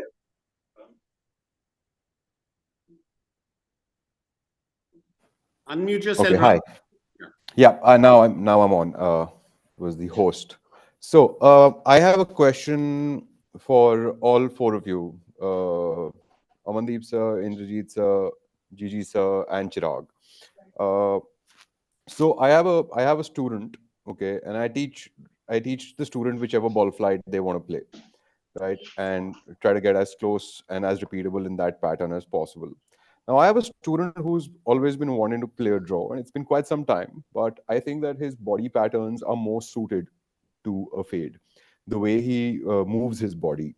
And so it's always like a fight because the body motion is acting in the direction of the fade, and the arms are trying to get that club into that inward position to come back and hit the ball, right? Now, there's this obsession with that draw and getting shallow, while something is not allowing. And for the longest time, I've already respected the person's thought of wanting to create that shot that they want to create, because that, again, the eye pattern what looks at the ball coming in from the right of the flag. Now, because it's not a repeatable pattern, and there has been a considerable amount of time that has gone through, as a coach, I feel it's my duty to tell this person to give a shot to a fade pattern, right? So that he can play a more consistent level of competitive golf. What would you do in this scenario? Because there is a considerable amount of time that has passed trying to fight that motion and trying to create that shot which the eye wants to see. Like Indrajit, or you're going to do it, or Gaurav or Chirag? Okay, I think Easy, you do it first. I think me and Chiku will just give our little two bits, and then you guys, the experts, can explain it a little more in detail. But Rahul, depending on who this student of yours is, if he's a young kid and there's some technical thing that he's not being able to get, I would say try sticking with it a little bit more. If it's a senior guy, whatever little experience I have in the last year and a half or 2 years, with some of the senior players or elder players or middle-aged golfers, I have realized that it's not so much about telling them the technique and swing path and swing. I think it's a lot more to do with biomechanics and what their body can do. So if, like you said, if the body is so just to give a little bit more context, if I may, there is mid-20s trying to make it into the professional leagues, fighting for the last year and a half, trying to get that draw in. Okay, gets it to a minuscule level. It's not repeatable, right? Mm-hmm. So yeah, so just to give more context into this, not a club golfer, it's someone who's trying to get into playing pro golf. Right. This is 1.5 years gone by, just trying to create that fight between the body and the hands. So obviously, if he's a young guy like that who's putting in the effort, putting in the work, there's something physically which is probably not letting him do what he wants to do. So I would say that he should stick with the fade and try and see how good he can become. Keeping that ball flight in as many parameters, in the middle of the parameters as he can. Yeah. I'll just come in now and add to that. So I'm on the same sort of lines as Gaurav. it's been a long time, 1.5 years, to struggle with a certain ball flight, and considering he's a good player, for me, I mean, considering the fact that I have that TrackMan, I can just show him his dispersion patterns and show him what he's more consistent with, and tell him, and this could be done over not one session, but maybe over a month or a few weeks, and just measure dispersion patterns and just keep telling him how his dispersion patterns with his fade are more repeatable and more consistent. And that is one place where I would use technology and kind of show the person that, listen, it's a lot better for you to play a fade. And ultimately it's making it on the pro tour. We all know, whoever's played that, it's not only about a ball flight. You need to learn how to score as well with that particular ball flight. So that's something that he probably needs to realize very quickly. Nice. Thanks. That's a very good idea, because I considered speaking about the body motion and the hands doing opposite things. But I didn't consider me getting out my Mevo and just putting it behind him and say, okay, why don't you hit a couple of balls doing this and a couple of balls doing that and see whatever works better. Right? I never thought of that. So thanks. I'll actually plug in tech into that. Yeah. So also, those who know, I mean, Nicholas is one of the, not one of the, I think he's the greatest golfer who's ever lived, with 18 majors, 20 majors. And Nicholas was a fade player, right? But he won a few majors playing a draw, right? And Nicholas said that when he went out to play, and whatever shot that was working for him that week, he just went and played with that and not fought it when he was competing. And I think that goes for all of us. All of us who played at a certain level. When you try fighting a ball flight, you're not going to have a good week. So if you're hitting the fade a little more on, and 1 week you will play that fade, and if you kind of liking the draw that week, you play that. So I think a golfer like this, we got to tell him that, I would tell him that, listen, you want to work on a draw, work on it, but if it takes you 10 years, what are you going to wait for the senior tour to get on the tour? Obviously not. So you got to go out and keep playing with what you have, and then you work on it on the side. Anyone who feels that he has to prepare to get on the tour will never be ready, because I don't think any of us have played tournaments where we were 100% ready. Right? I'm just going a little one step further in the discussion. So none of us, I think, even if we won tournaments, it wasn't like you were absolutely at your best. There was something that you could do better. So it's a process that you're working on the side. And I find so many, I mean, I will not name, but I know so many young professionals who have never won a tournament and probably ended up quitting the game, are guys who are perfectionists. So they're working on it, and they've never managed to be happy about what they're working on. And this is a very important factor that, we as teachers should keep in mind when we talk to our youngsters who are just working on getting better, getting that perfect ball flight. They'll never be ready. They'll never go out and compete. This guy will keep dreaming to go out there on tour, and he in his mind, he'll never be confident that, I've finally got it, because you never finally get it. I mean, correct, Amandeep, you can come in, or, God is there. Rahul, I'm going to ask you a couple of questions. And, since you brought in a accomplished player, I think it's very important to respect his choice, because, what he wants to do, because that's what he sees. Like, all these great golfers told you that if he sees a draw and that's what he wants to do, however much you tell him that, okay, you know what, fade is going to be more accurate, this, that, and all, he's never going to grab that. So in my opinion, when you see his video, yes, of course, go to a track monitor. When you see his video, do you see a steeper angle of approach? Do you see a shaft which is more steep? Yep. Okay. Always. So that's Always. one thing you need to see, that he's unable to shallow out the shaft. That's number one. And the second thing, you need to ask him, or put the sticker on the club face, and is he making good contacts? In my opinion, he's making heel impacts. Yeah, you're right. So, okay. So now these two things match very quickly, is that he's making heel impact. Why is he hating the fade? is not because he doesn't like the shape, in my opinion. No, sir. He's not hitting the heel more often. He's hitting the toe more often. He's hitting the toe. It doesn't matter where he's impacting Yeah. it, not in the middle. I promise Yeah. you, 99% of the people who say that I don't like a shape, they are actually not liking the impact. Because if he's getting solid impacts, the most important part of a golfer is an impact. And we as teachers must respect that. Sorry, go ahead, Rahul. You raised your hand. So there is a poor contact even at a draw. I know that. Okay.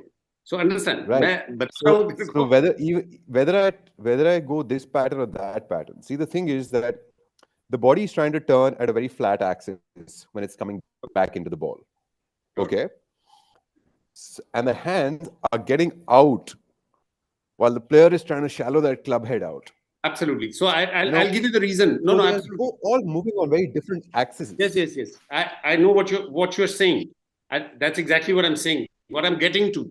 So once you've understood these two factors of the shaft being more vertical and his impact being not the one that he's looking for. So he's ideally in his head, when he makes a draw impact, he feels very good. Very good. So if he's having toe impact, when he does a in to out, it gives him a good feeling, but he can only do it in the practice. So in my opinion, these things, you should also look at his physicality. I promise you, if you ask him to do an external rotation of his shoulder, if you test his thoracic mobility, and if you test his internal rotation of the hip by doing the TPI, you will find that he's unable to do one or unable to do all three. Because he is unable to shallow out the plane, and for him to shallow out the plane, he has to have an external rotation. And if he doesn't have it in the hip, he would be sliding, causing him to come over the top. If he is so you need to test all the three issues of his hip, torso, shoulder, to be able to tell him exactly, boss, you are unable to draw because your shaft plane is not shallow enough, which is why you are losing impact, because the vertical shaft plane is also helping him lose, adding to lost bad impact. The more shallow the plane. So in my opinion, that's how I would proceed and have a dialogue with him to make him understand. And I promise you, once you fix his impact, he will say, yeah, draw, fade, dono chalenge. See, the impact cannot be fixed because there are so many axes that everything is moving on. I'll tell you how to fix impact. And when they are both moving, dono saath mein chalenge, then everything can sort of come back into the impact area together. No. Let me tell you. Okay, Jeev, I'll give you the example of Jeev. When you're saying shallow shoulder. No, don't tell me Jeev didn't have a great impact. Jeev had one of the best impacts. No. I'm not disputing that at all. It's not in a very flat plane. No, it's not the backward shoulder movement that I'm talking about anyway. Sorry? It's about coming down into the ball. Yes. Yeah, but it's about coming down into the ball. The guy comes into the ball with an absolutely flat shoulder plane and a flat hip plane. Jeev did the flat shoulder plane, flat hip plane all his life. What's the ball flight he's playing, sir? Sir, flayed khela, was pulled off karke. Exactly. But usko duck hook ki sabse zyada problem thi, because he used to flip over. So he's swing all his life. His was timing oriented. So he played 2 great weeks out of 52 and he won his 2 tournaments. Okay, and then let me collate this again for you. Okay. Sure. 1.5 years of doing exactly this, get a little more rotation over here, get the side bends correct, etc. Everything done. Okay. Fit guy, very fit guy. In isolation of the golf swing, if you see him, you ask him to do any movement, he will do it. Okay. But when it comes to the ball, the action of the arms and the body just don't want to attach together. Right? Also, the thoughts are not together, right? The thought is saying draw, the body is saying fade. That's the way it's moving. Right? Sure, now, go ahead. Yeah. Right. So So there is a lot of work being done around those things, be it in the gym, be it in practice. All those moves are being practiced. But here the conundrum really is, while you've done all of these things, now is the right time to sort of plug in and go, which one is actually more repeatable for you? And then I go back to what Chirag said. Use the launch monitor and make him see if he can actually repeat the other pattern better. Even I don't know. Maybe it's just a try. 50 ball mein pata lag jayega. I was adding to what the three had already said. I was only adding to it. Absolutely what Chirag is saying, what Gigi is saying. I think that's really good because over those 50 balls, he will be able to see whether that pattern that I'm talking about is repeatable or not, and possibly even I'm wrong. Right? Go ahead. Yep. So we might come to know that. And then the other part that I would like to take away from this is, what Balotia sir said, where how long? Like, you've got to get down and compete and find out. I mean, you know it, I know it, IB sir knows it, GD sir knows it. You guys have probably played some of your best golf also when you weren't swinging the greatest. No doubt about that. Right. And you've had some great scores at that point of time. And I think we're just in this whole mental and physical fight. And we're actually taking away the player aspect of this person. That's where I am sort of getting fixed as a coach and a former player, that you go out there and compete, you figure it out, and after that, once you start doing these things, then you'll be like, okay, I really need a draw for some shot, and then maybe you start playing that. Because what I've seen whenever I've gone on the course with this guy, he's a really good manager coupled with so someone Rahul, who can trust what they do will be amazing. So Rahul, what happens also is, you have a guy like him who's getting ready, preparing to compete, and he gets ready for 6 months, works on his game, then he goes to Q school and misses the first round cut, right? And then he's back to square one, preparing for the next year, and the next 1 year he prepares and he goes back and again misses the cut. So I know millions of players like this. I mean, there's so many of guys who are just working on preparing. So they have to get in there, compete to see where they stand. You have to test. You have to test whatever you're working on. So it's very nice to see. I like to see a fade. I like to see a draw, but you have to put it to test to really see what is actually happening. Anyway, I think we're going to take a 10-minute break now, and the next session is with Ritika. Ritika's a young yoga teacher. She's worked a lot with our children, with our academy, and she's got many certifications, and she's someone who's worked with golfers. So she will be able to give you some idea on what kind of yoga helps for golfers.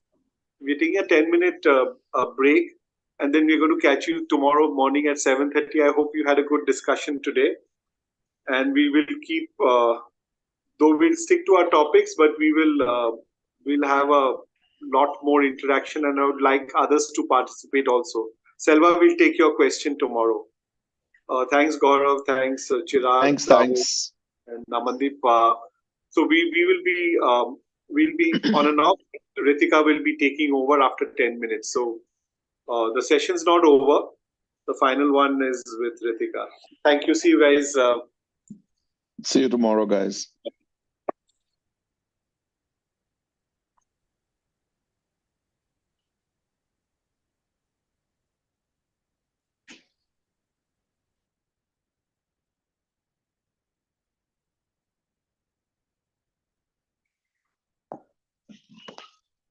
Has Ritika come on?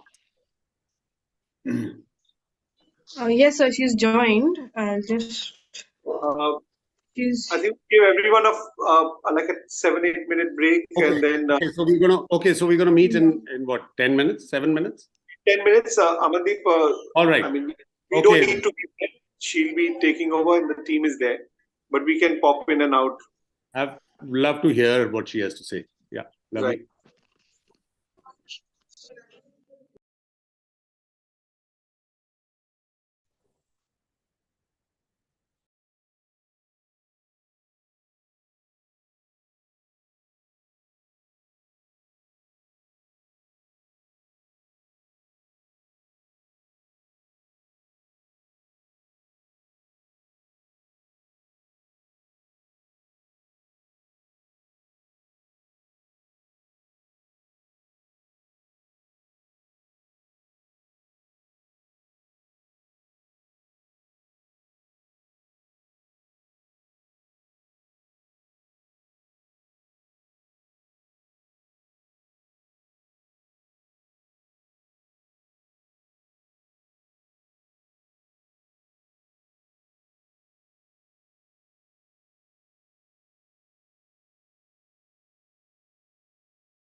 Is everybody back on?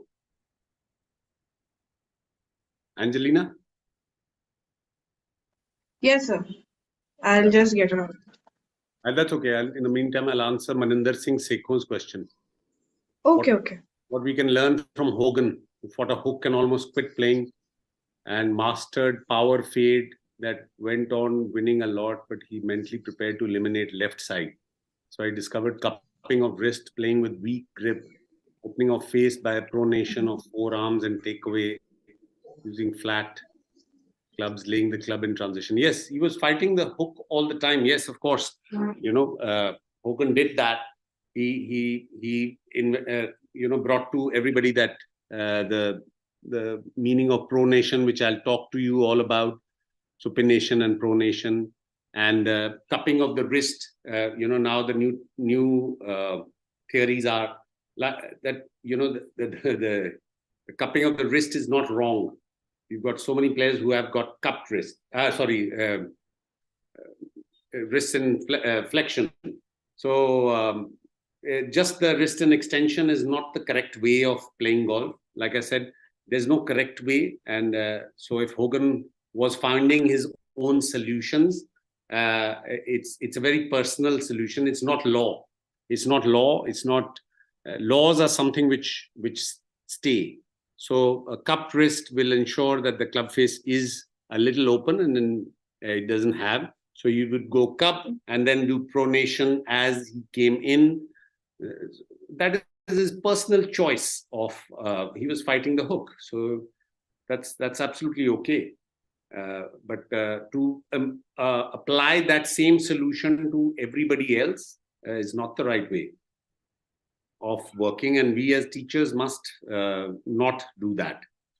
So, Rahul brought in a very interesting example of an accomplished golfer, but slowly, I'm sure he'll be able to find a solution, and hopefully by the next time we meet him, he would have found the right solution after spending these couple of 2-3 days with us. So, Angelina, is she there? Yes, sir. Okay, let us start. Welcome. Okay.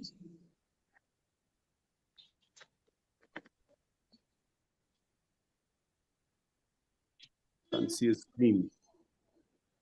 Ritika, you're here? Ritika? Yeah. Good morning. Hi, hello everyone. Good morning. I'm Ritika here. Can you introduce yourself, Ritika? Thank you for taking time out and coming and addressing all of us. We've got a bunch of very high accomplished teachers from India, and we would love to hear your core competence, and hopefully we'll be able to learn and apply a little bit of your knowledge to our field. Thank you. Go ahead. Hello everyone. Good morning. It's Ritika here. So I'm a third generation yogi and as well a yoga coach and a yoga lecturer. So IG sir has put up me over here today. So I would like to have a very interacting session with every one of you. Like I would ask first, like, what do you think about yoga in the first place? Whenever you hear yoga, so what is the first thing First, that you have comes to in tell your us, mind? Ritika, when you say you're a third generation yogi, can you explain that a little better? All we understand is that your grandfather started yoga, and then your father, and then you are. Are you following any school of yoga? So we are the disciples of Mr. B.K. Iyengar sir. So my Nanaji, who was my maternal grandfather, was a yogi. He was the disciple of B.K. Iyengar. Then my mom and her siblings, and I'm the last generation. So I'm the only one of my generation doing yoga, and we are following a lifestyle of a yogi. So very good. So I would really like to ask, what do everyone, what comes in mind when you hear the word yoga? Okay, I'm going to start because I myself have practiced a lot of yoga. So because if we start listening to everybody what their opinion is, then we could ask a few people that I know who do a little bit of yoga. But in my opinion, it's yoga is actually union. So your mind and your body together unite. basically, so that everything works in the energy systems are functioning in a right manner. So the pran is moving correctly in your body, and all your body parts are with the energy of the universe. That's basically, in my opinion, what yoga is. And so we start with making sure that our physical body is functioning properly, and then we work at, also in the meantime, we work on how we eat and how we sleep, and all of the factors to ensure that our body becomes balanced. And once our body is balanced, we are able to sit in meditation and make sure that our mind and body are working in union, so that we can become the true product that God designed us to be. Yeah, perfect, sir. Anyone else want to say? Then I'll start mine.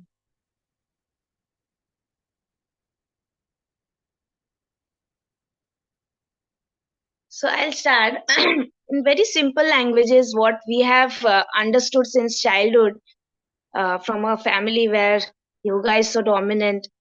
So yoga is like a small moral science book. So yoga doesn't only includes pranayam, asana, and dhyan. It is, yoga shows the way of living. It's not only about like how to properly breathe or properly do asanas or do meditation. It's about how we treat ourselves as well as everyone around us. It is about controlling every feeling that we have. It's about having control of every feeling, anger, pride, love, hatred, everything on. So when we associate yoga with sports and everything, it is so highly beneficial. I have trained athletes as well as IPS officers. Athletes, they are in constant stress and in a competitive nature. But these IPS officers and police officers that I have dealt with, they are like in a double sort of stress with all these cases and all these crimes going around. So they come to my class and they want to calm down, and they say, "Ma'am, we need some peace. We need some control over our feelings, hatred, anger, because whenever they are on the field dealing with a lot of people, so it's very important that how to react and how to do stuff over there." So yoga teaches us humanity. Yoga, I'm like, again I will say, it's a small moral science book, and it shows the best way how to lead a very healthy and morally like a fine life. So I would start with how yoga will help you dealing with your students and athletes that you are having right now. So a list of asanas we have made that you can see in IB sir's book also. Can we do a practical session? Can we stretch a bit and do some asanas? Can we? No? Not everybody is ready.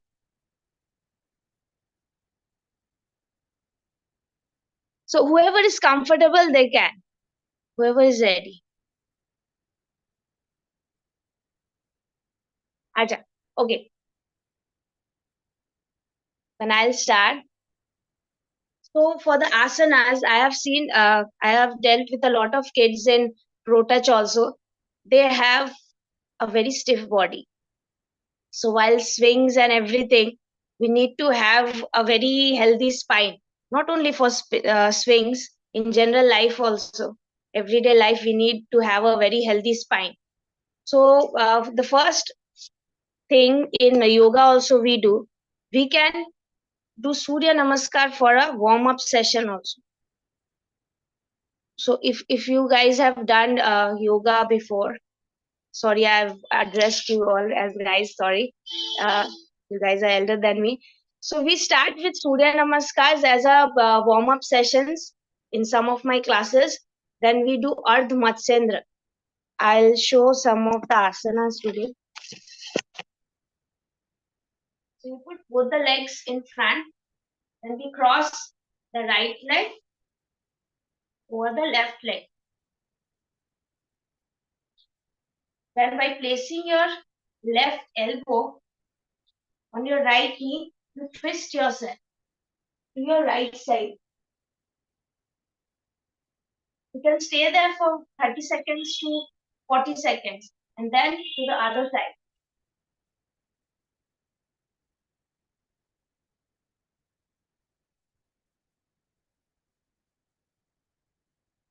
So this will increase the flexibility of the spine and the back. Then we'll start with Janu Shirshasana.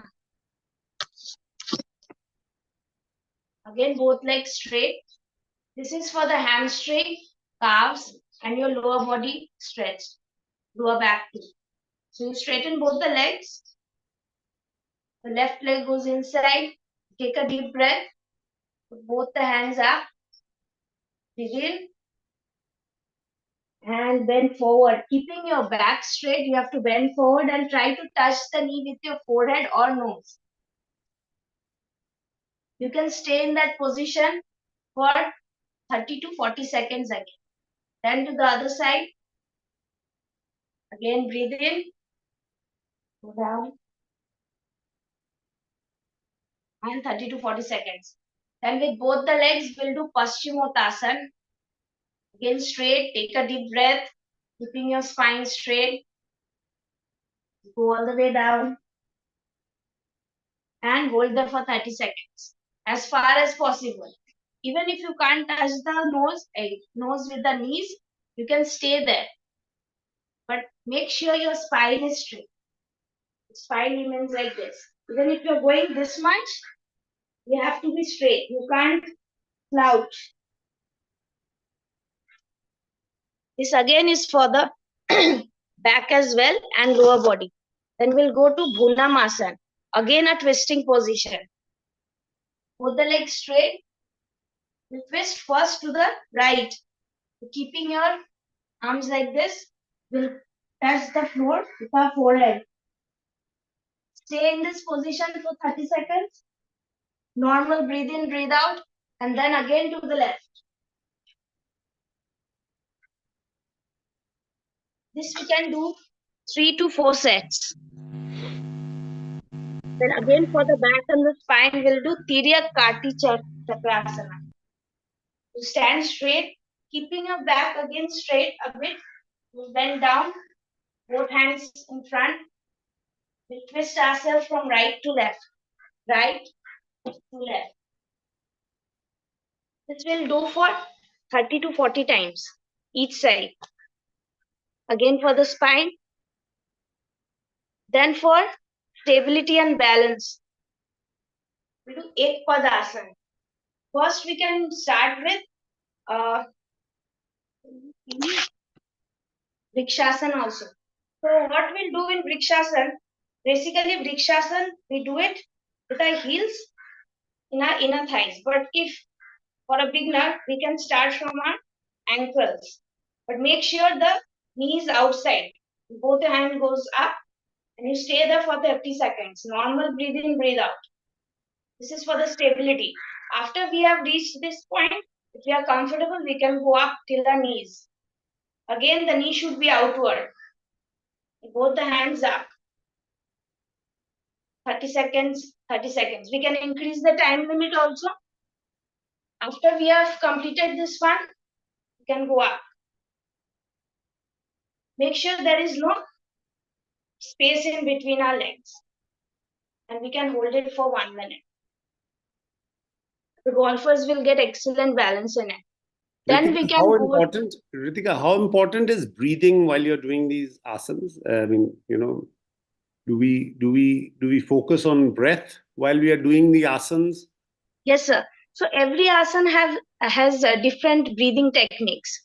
Yeah. So if we are not breathing properly during these asanas, if we are holding our breath in wrong time, then we will get muscle cramps, because if oxygen is not reaching that particular muscle and we are trying to stretch it or more, we'll get cramps, severe cramps, which we always get during playing also and during a normal workout also. So we always observe like particular breathing technique in this. And there is like there are places where we will hold our breath. We call it bandha. So that is a very different thing in different. But these asanas which I showed, we are not holding any breath. We will be breathing normally. Sure. Normal breathe in, breathe out. Okay. Thank you. Go ahead. One more I'll show for balance is Tadasana. It's a very simple asana.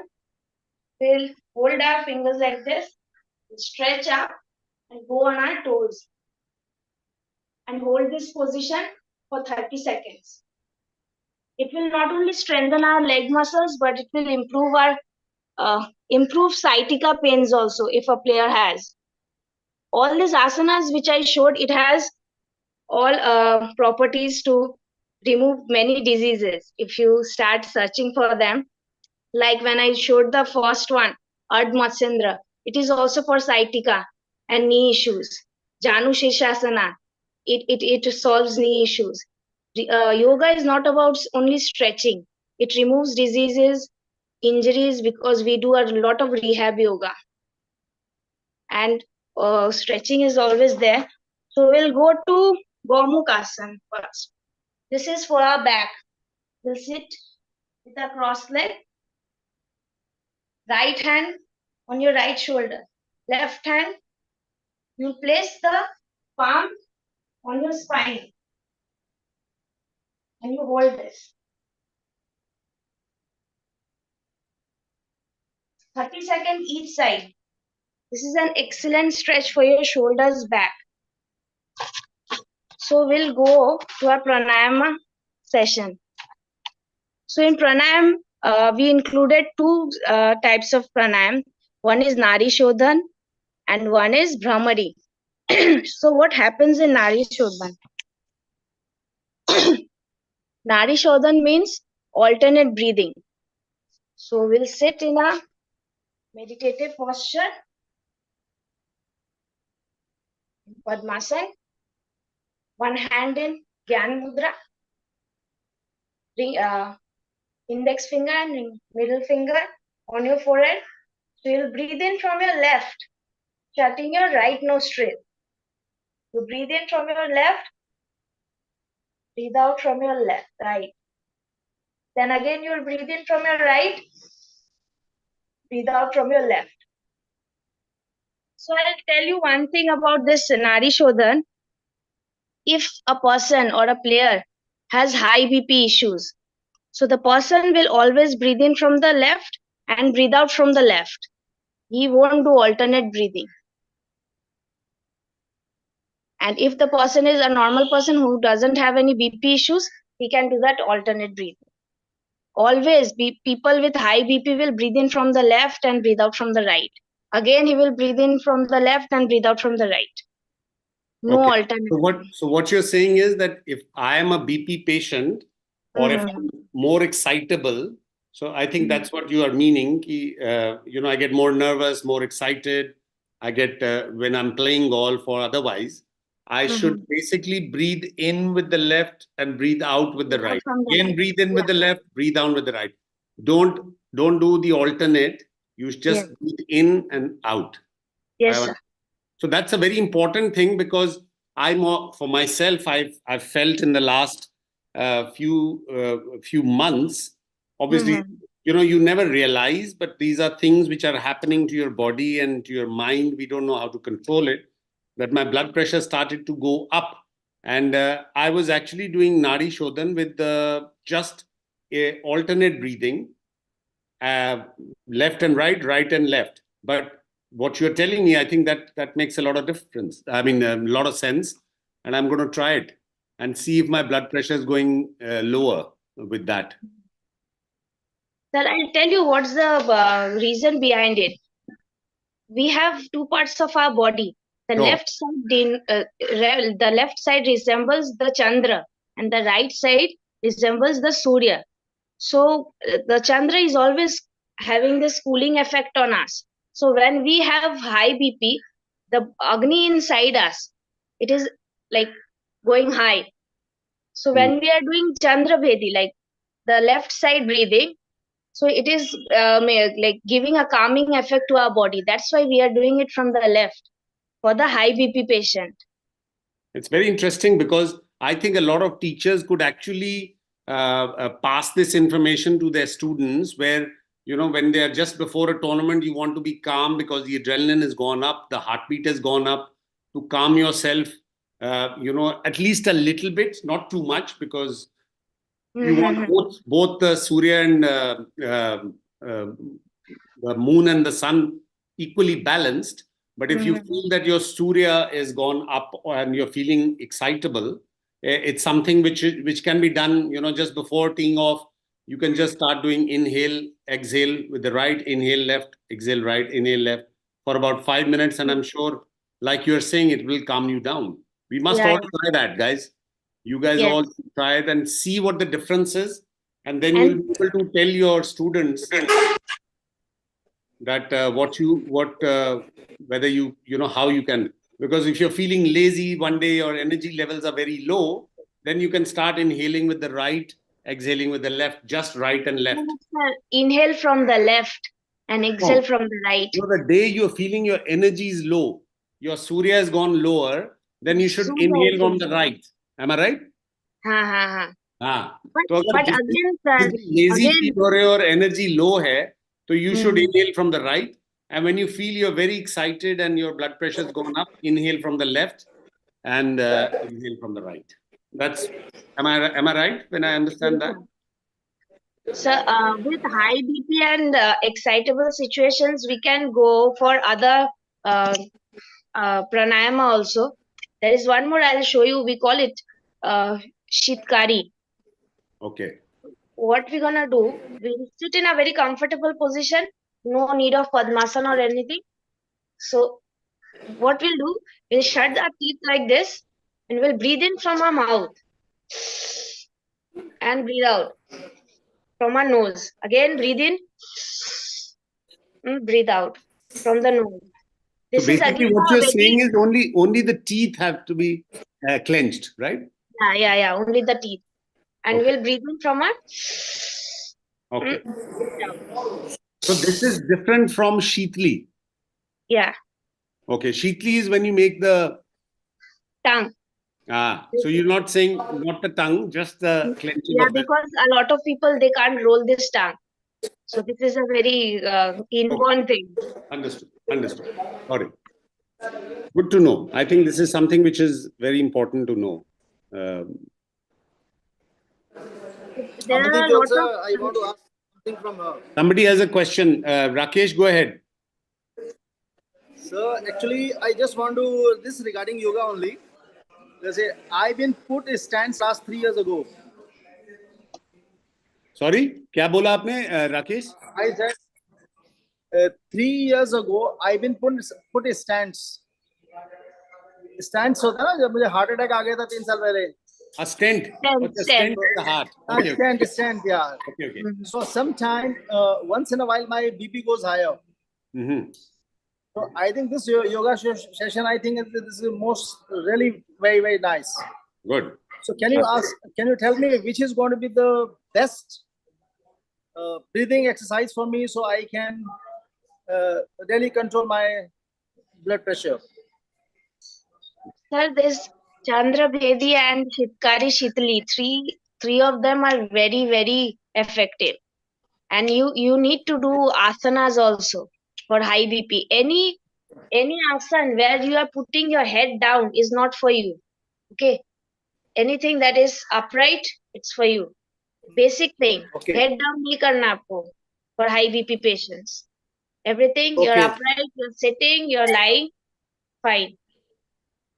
You can't normally, actually, we are as a golf teacher, we are teaching every day 8 to 9 hours. So by standing whole day, the whole body gets stiff, tired, and end of the day, in the evening, the whole neck pains. What we should do it?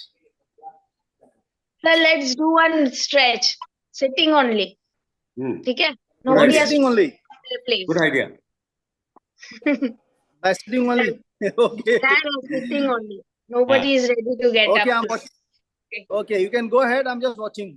Thank you. Sir, you Thank can you, do. Amandeep sir. I'm going to do the Thank you. stretch along with. Done. I'm just watching. What kind of stretch I have to do? Yeah, we'll start with the next stretch. Front and back. 10 times.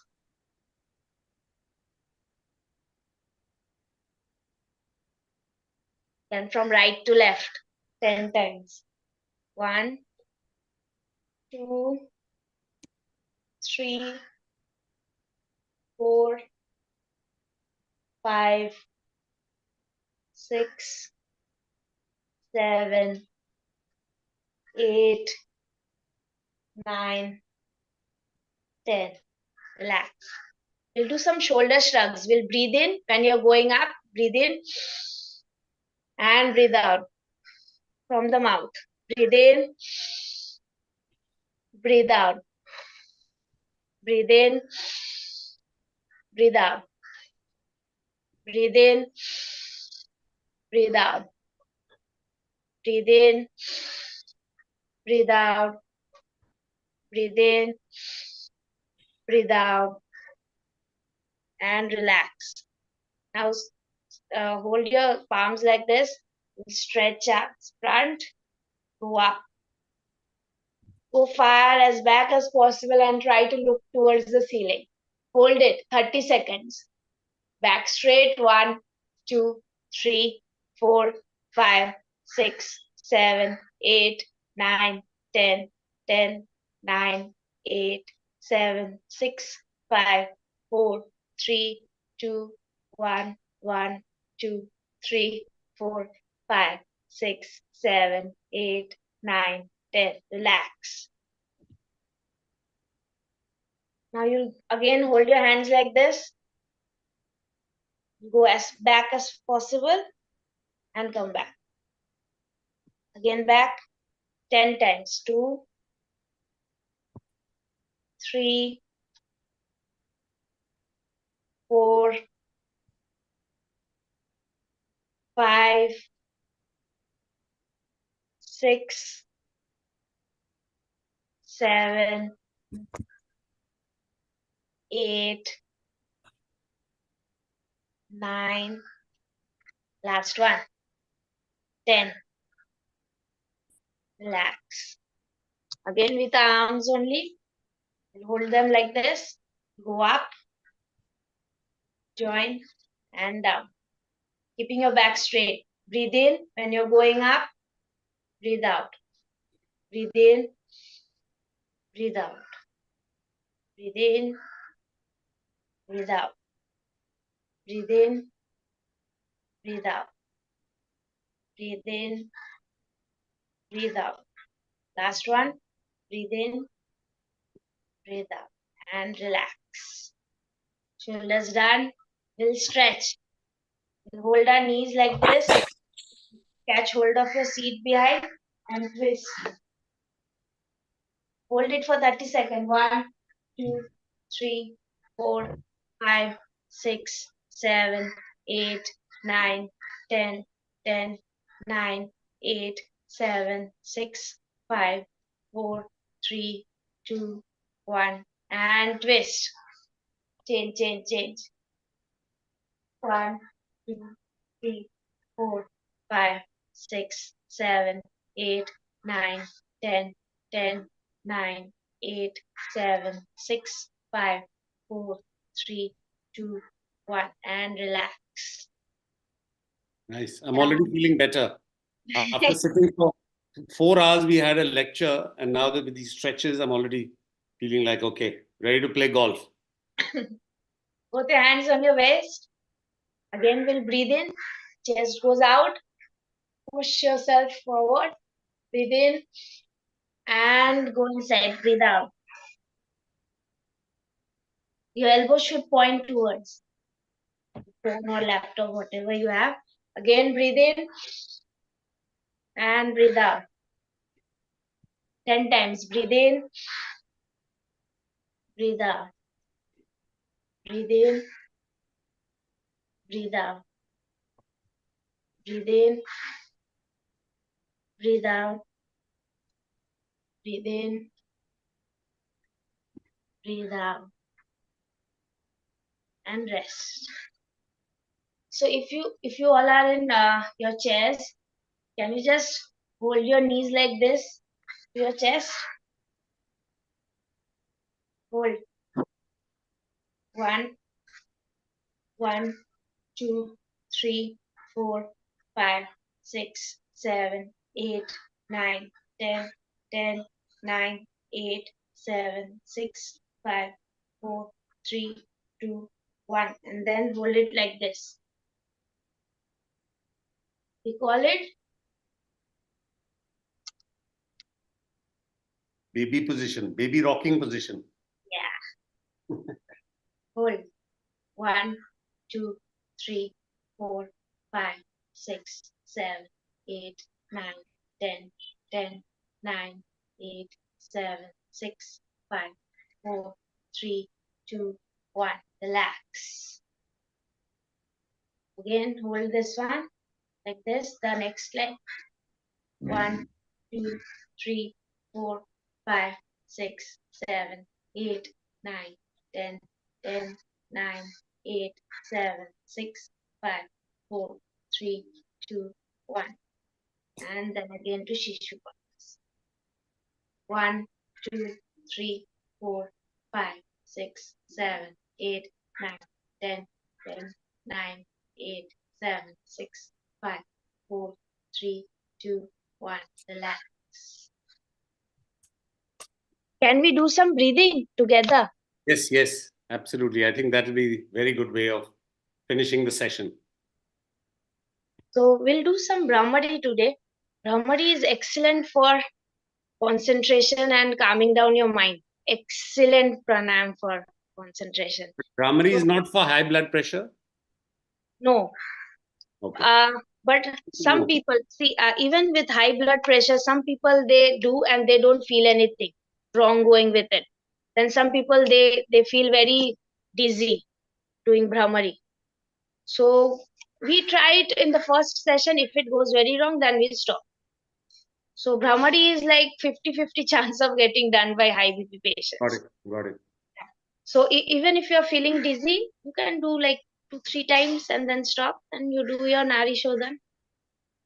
So if anyone has high BP issues, don't try it now. But first we'll start with normal breathe in from your nose. Your tummy goes inside. Breathe in. Tummy goes inside and breathe out from your mouth. Breathe in. Breathe out. Blow it out like a candle. You breathe in. This is only for relaxation. Breathe in and breathe out. Breathe in. Breathe out. Now what we'll do in Brahmari, basic Brahmari. We'll breathe in from your nose, a long breath. Then we'll shut our ears. Basic Brahmari. Shut our ears and then we'll breathe out from our nose, making a humming noise. You can say oh, you can say only hmm. You can make a humming noise and you can feel the vibrations inside your head. You breathe in without shutting your ears. First, you'll take a deep breath, then shut your ears and breathe out, making a humming sound.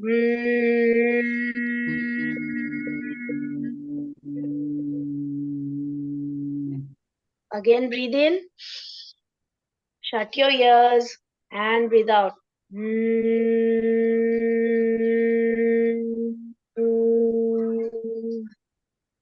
We'll do it 10 times. Breathe in and breathe out.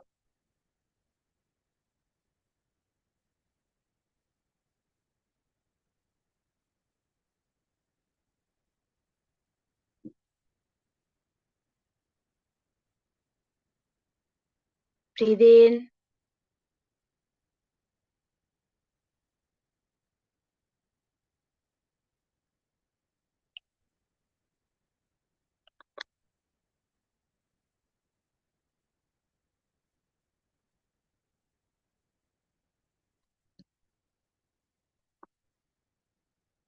Done. I'll tell you the main funda of why we are giving importance to breathing so much. So pranayam, the meaning of pran is the very source of our living. Yes, sir. We have questions. Okay, when we finish, we'll take the questions. Okay. So pranayam, I'll break it down in two parts. Pran is the very source of our living, and ayam means to control. If we can't control the very source of our living, very basic thing like our breathing, if you're not concentrating on our breathing only, which is the most important thing, then we can't concentrate on anything on earth. Forget about playing or anything. We won't be able to concentrate and give our 100% to anything that is happening around us or we are trying to do. That's why pranayam and yoga concentrates so much on breathing, even while doing asanas. Asanas is like second most important thing. First is breathing. If we can't control our breathing, we can't control anything. While playing also, I guess you all know how much breathing is important while only hitting the shots. So that's why we give so much of importance to breathing in yoga. And then comes to dhyan. So we have this particular thing called tratak, where we sit in a dark room with a candle in a like eyesight position in the eye level. We put a candle there and we sit in a dark room in a very relaxed position, in a seated position, and we concentrate on that candle solely. If your eyes starts watering or you are finding it hard to see at the candle, then close your eyes for some minutes, and then also you can concentrate and you can see a candle in front of the eyes. Then again it starts blurring out, then again you open your eyes and start concentrating on that candle. So this is a way you can train your kids to concentrate, because I have seen kids in Tolly also, they have very like a lot of concentration issues. They are like very fidgety and going here and there. So this is how we make them concentrate, and it helps even in their studies as well as the game they are playing. Concentrate. Yes, concentration is important. And other relaxation method is Yog Nidra and Shavasana. Shavasana is, I guess, everyone's favorite. But with high BP patients, I have seen Shavasana is quite difficult, because in Shavasana, we lie down with our back on the floor, with the palms facing towards the ceiling. And it is difficult for a lot of people to sleep like that. So have you tried doing Shavasana? Have anyone faced any this thing? Difficulties in Shavasana? I think Anoop has a question. Anoop, can you unmute yourself?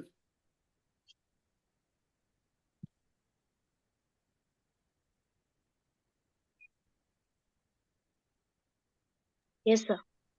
Am I audible? Yes. Yes, sir. Thanks for the lovely session. Great insight to everything. Thank you, sir. And my basic question is, like, I would want to know a particular asana, like, which we can do and be in that state for some time to calm down our mind. And secondly, an asana which can help in strengthening the lower back. Strengthening the lower back.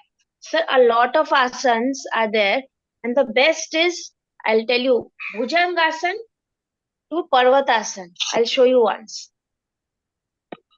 For your lower back, what we'll do, this will be Parvatasana and Bhujangasana.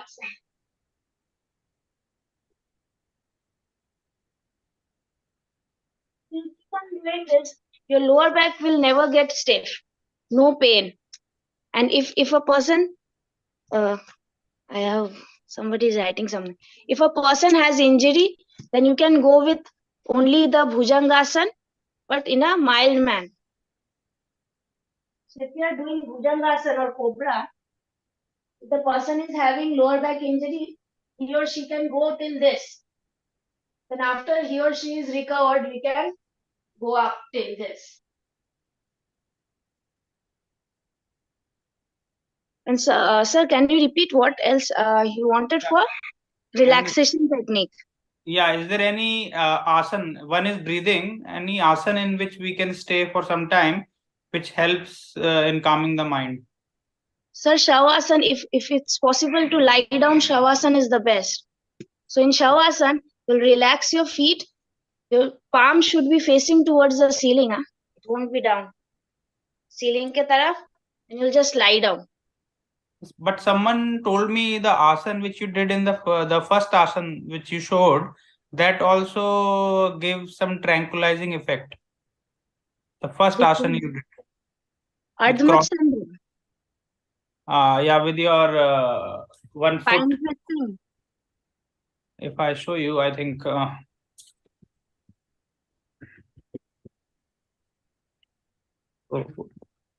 one is going this way, and then your hand is here. Ardhmachendra. Yeah. But sir, if a player or athlete who is very much stressed, so this won't give him a lot of relaxation because he needs to relax overall, no? So this is a very strenuous process again. If he or she has to hold this, so this won't relax him. This is stretching the spine. Right. But if he has like having something on his back, he is having a strain on his back, then he can do this. But he wants to relax, he just needs to go in a Shavasana. Thank you. Thank you. We have two more questions. Mohammed Faridul, go ahead, unmute yourself.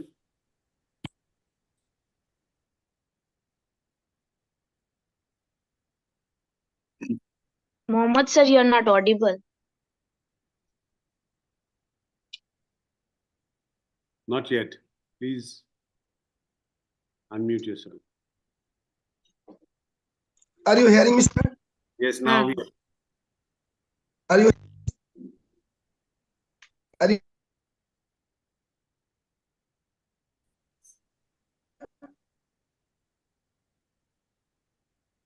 Are you hearing me, sir? Yes, Yes. sir. Yeah. Am I audible? Yes. Happy New Year, Ritika, and thank you so much for your every information you've given to us. Ritika, my question is that in the tournament situation, golfers are become so stressed and pressure situation. So, what is your advice for them to become relaxed and normal position? Normal position, sir. We have this meditation process where we sit, we close our eyes.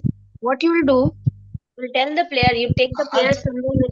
In the tournament, mostly in the tournament situation, golfers are become so stressed and in pressure situation. So for that, what is your advice for them to become relaxed and in a normal position I in think the tournament Ritika, situation mainly? what he's asking is while you're playing, while you're playing, you can't lie down. Yeah. Is something that you can do. Sir, I'll tell you one thing. You train the players throughout the year for a competition. Yes, please. So along with that practice, you need to train them how to be calm and do meditation with them the whole year. That is how they'll become calm and they'll control the situation in that moment. Suddenly you can't ask a person, you sit down. You have to train That their I mind understand throughout from the your year. no, that I understand from your information given to us, so we can practice in home and Yes, sir. sometime when we are free. But in the tournament situation, there is from your method to become cool down or become normal.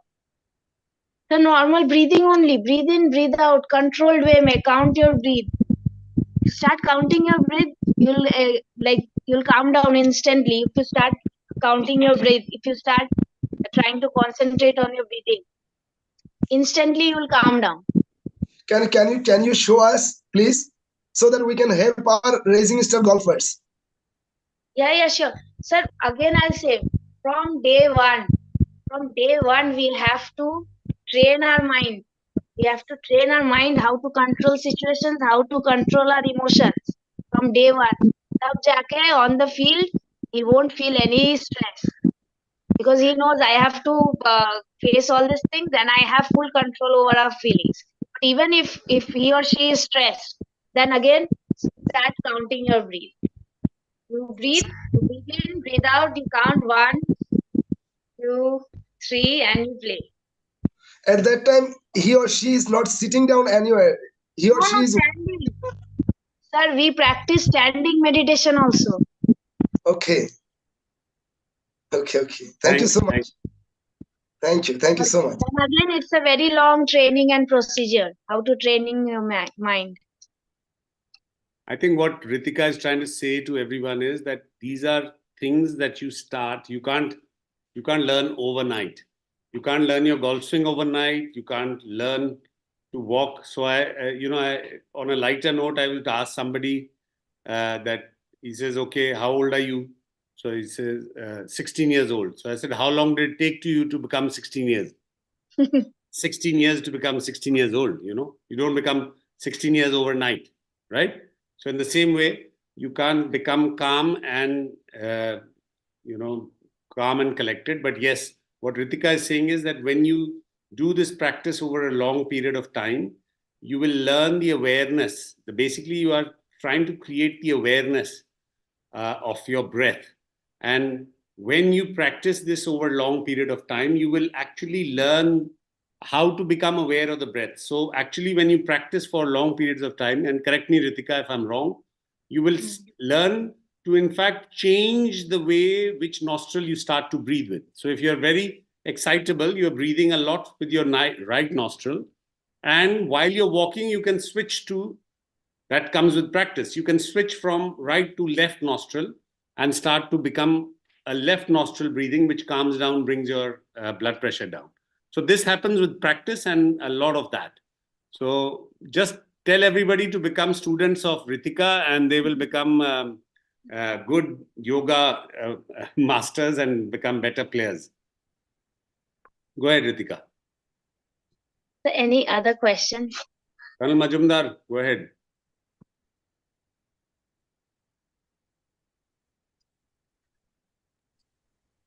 Yeah, nice to listen this. I have developed a habit of short breathing because my service condition was like that I used to be always in stress. So that has become a part of my life. Now I am always stressed now also. So over a period of time, I realized that I am taking a lot of short breath. Means full inhalation is not done. So and I consciously do that, but then I tend to forget because of stress. How to remember this? That I have to inhale fully and then exhale fully. Can you tell me any technique? Yes, sir. Sir, see, not only you, every one of us, okay, everyone on earth is taking very small breaths. We have Yes. so much to say, we have so much to do. We tend to forget how to breathe properly. Yes. So what happens? This is not possible. Seriously, I'll tell you, because I am also talking. I'm not breathing properly right now because I'm talking so much. So that's why we practice pranayam every day for at least 15 to 20 minutes. Sir, so pranayam only is a way, 15-20 minutes, or you can increase it for half an hour. That is the only way. That is enough for us. And then again, you have to remind yourself again and again for mindfully. Nothing else. We have to. I am very surprised. I'm going to give Colonel Majumdar a very simple way of doing it. Colonel Majumdar, stop thinking about inhale, deep inhale. Forget deep inhale, do deep exhale. Exhale, yeah. Forget about inhaling. Yeah. Just say deep exhale. And so automatically your inhale will become better. You have stopped the focus. So normally what happens is when you inhale, you tend to breathe very shallow from the upper chest. So if you focus on exhale, use your stomach to exhale. Full empty. And your inhale will become deeper. Am I right, Ritika? Yeah, yes. That Good. is okay. Thank you. Thank you.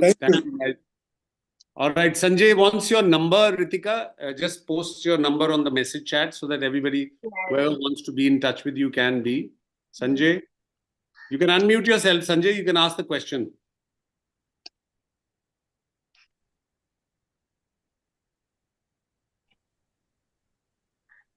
Hi, Ritika. Hello, sir. Sir, again you are unmute, mute. Can you hear me? Yes, sir. Yeah. First of all, it was a nice session today with Amandeep sir and Indrajit sir and other participants and the nice question answer. And to end with your sessions, Ratika, it was amazing. I started doing yoga with you, few things I did. And I will narrate one story when I was used to playing golf in 2004. There was a phase when I was not playing well, though I was practicing and taking classes.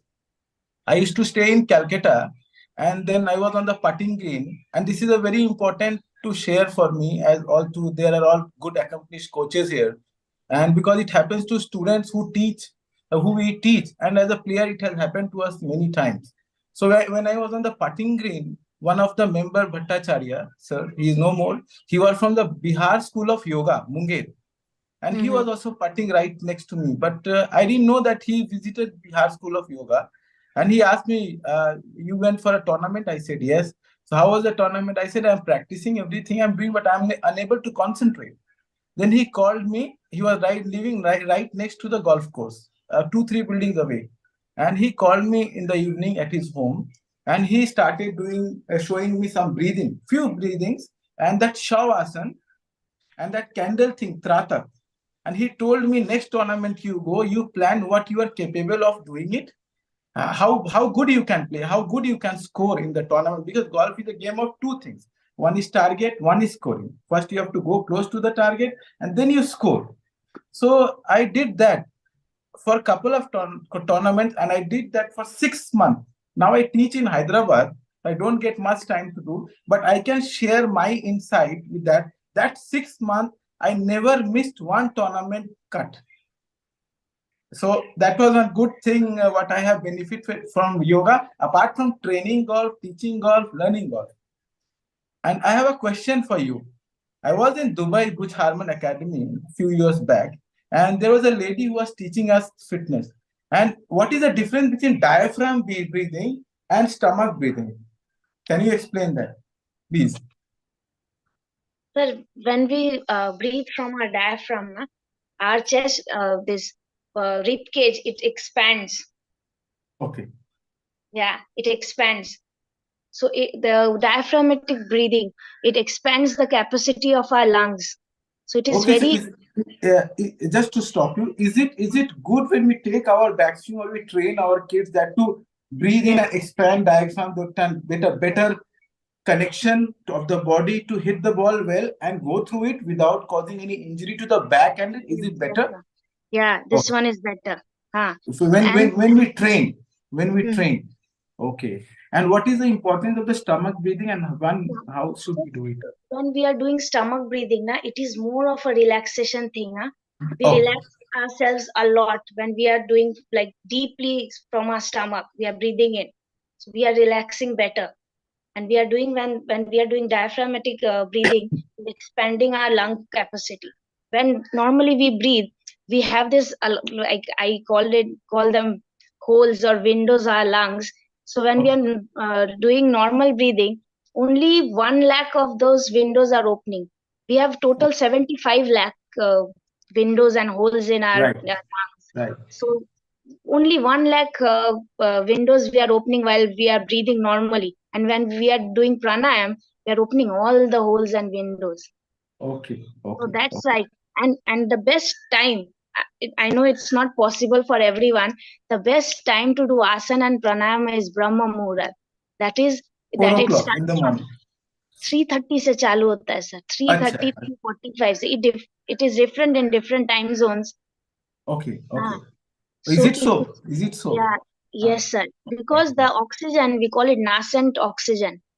It is the purest form of oxygen we can inhale. And that is the best time to do pranayam or asana and dhyan.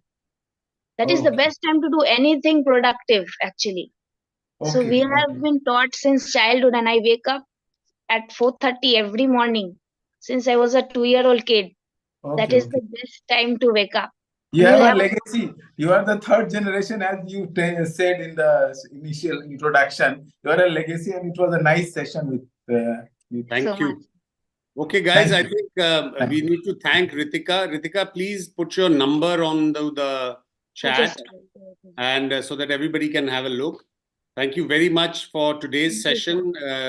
all of you guys. We'll take your feedback tomorrow and see you guys in the morning.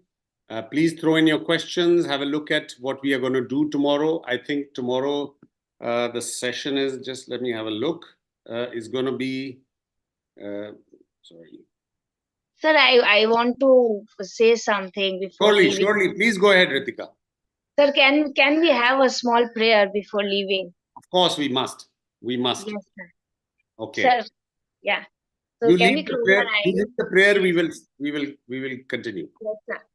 To all our respective gods, we thank today that we are alive, we have food, shelter, and we are able enough to earn for ourselves and our family. We thank that we are able to help others lead a good life. We'll try to not hurt anyone intentionally. We'll try to be kind towards every kind. Thank you for having me today, everyone. Thank you so much. Namaste. Thank you. Thank you, Ritika. Thank you very much. Welcome, sir. Thank you very much. You can log out and we shall see you soon. Okay, sir. Thank you so much. Bye. Bye-bye. Have a nice day, everyone. Okay, guys, tomorrow is deep. We start at 7:30 again, and deep lane and gear effects, junior golf, golf equipment, mental side of golf, and then we'll have a guest speaker. So look forward to seeing you all tomorrow morning. There you go. You have it on your screen. And like I said, keep throwing in the questions, bring in your experiences. We will keep it more interactive. And thank you very much. From NGAI, I'm signing off.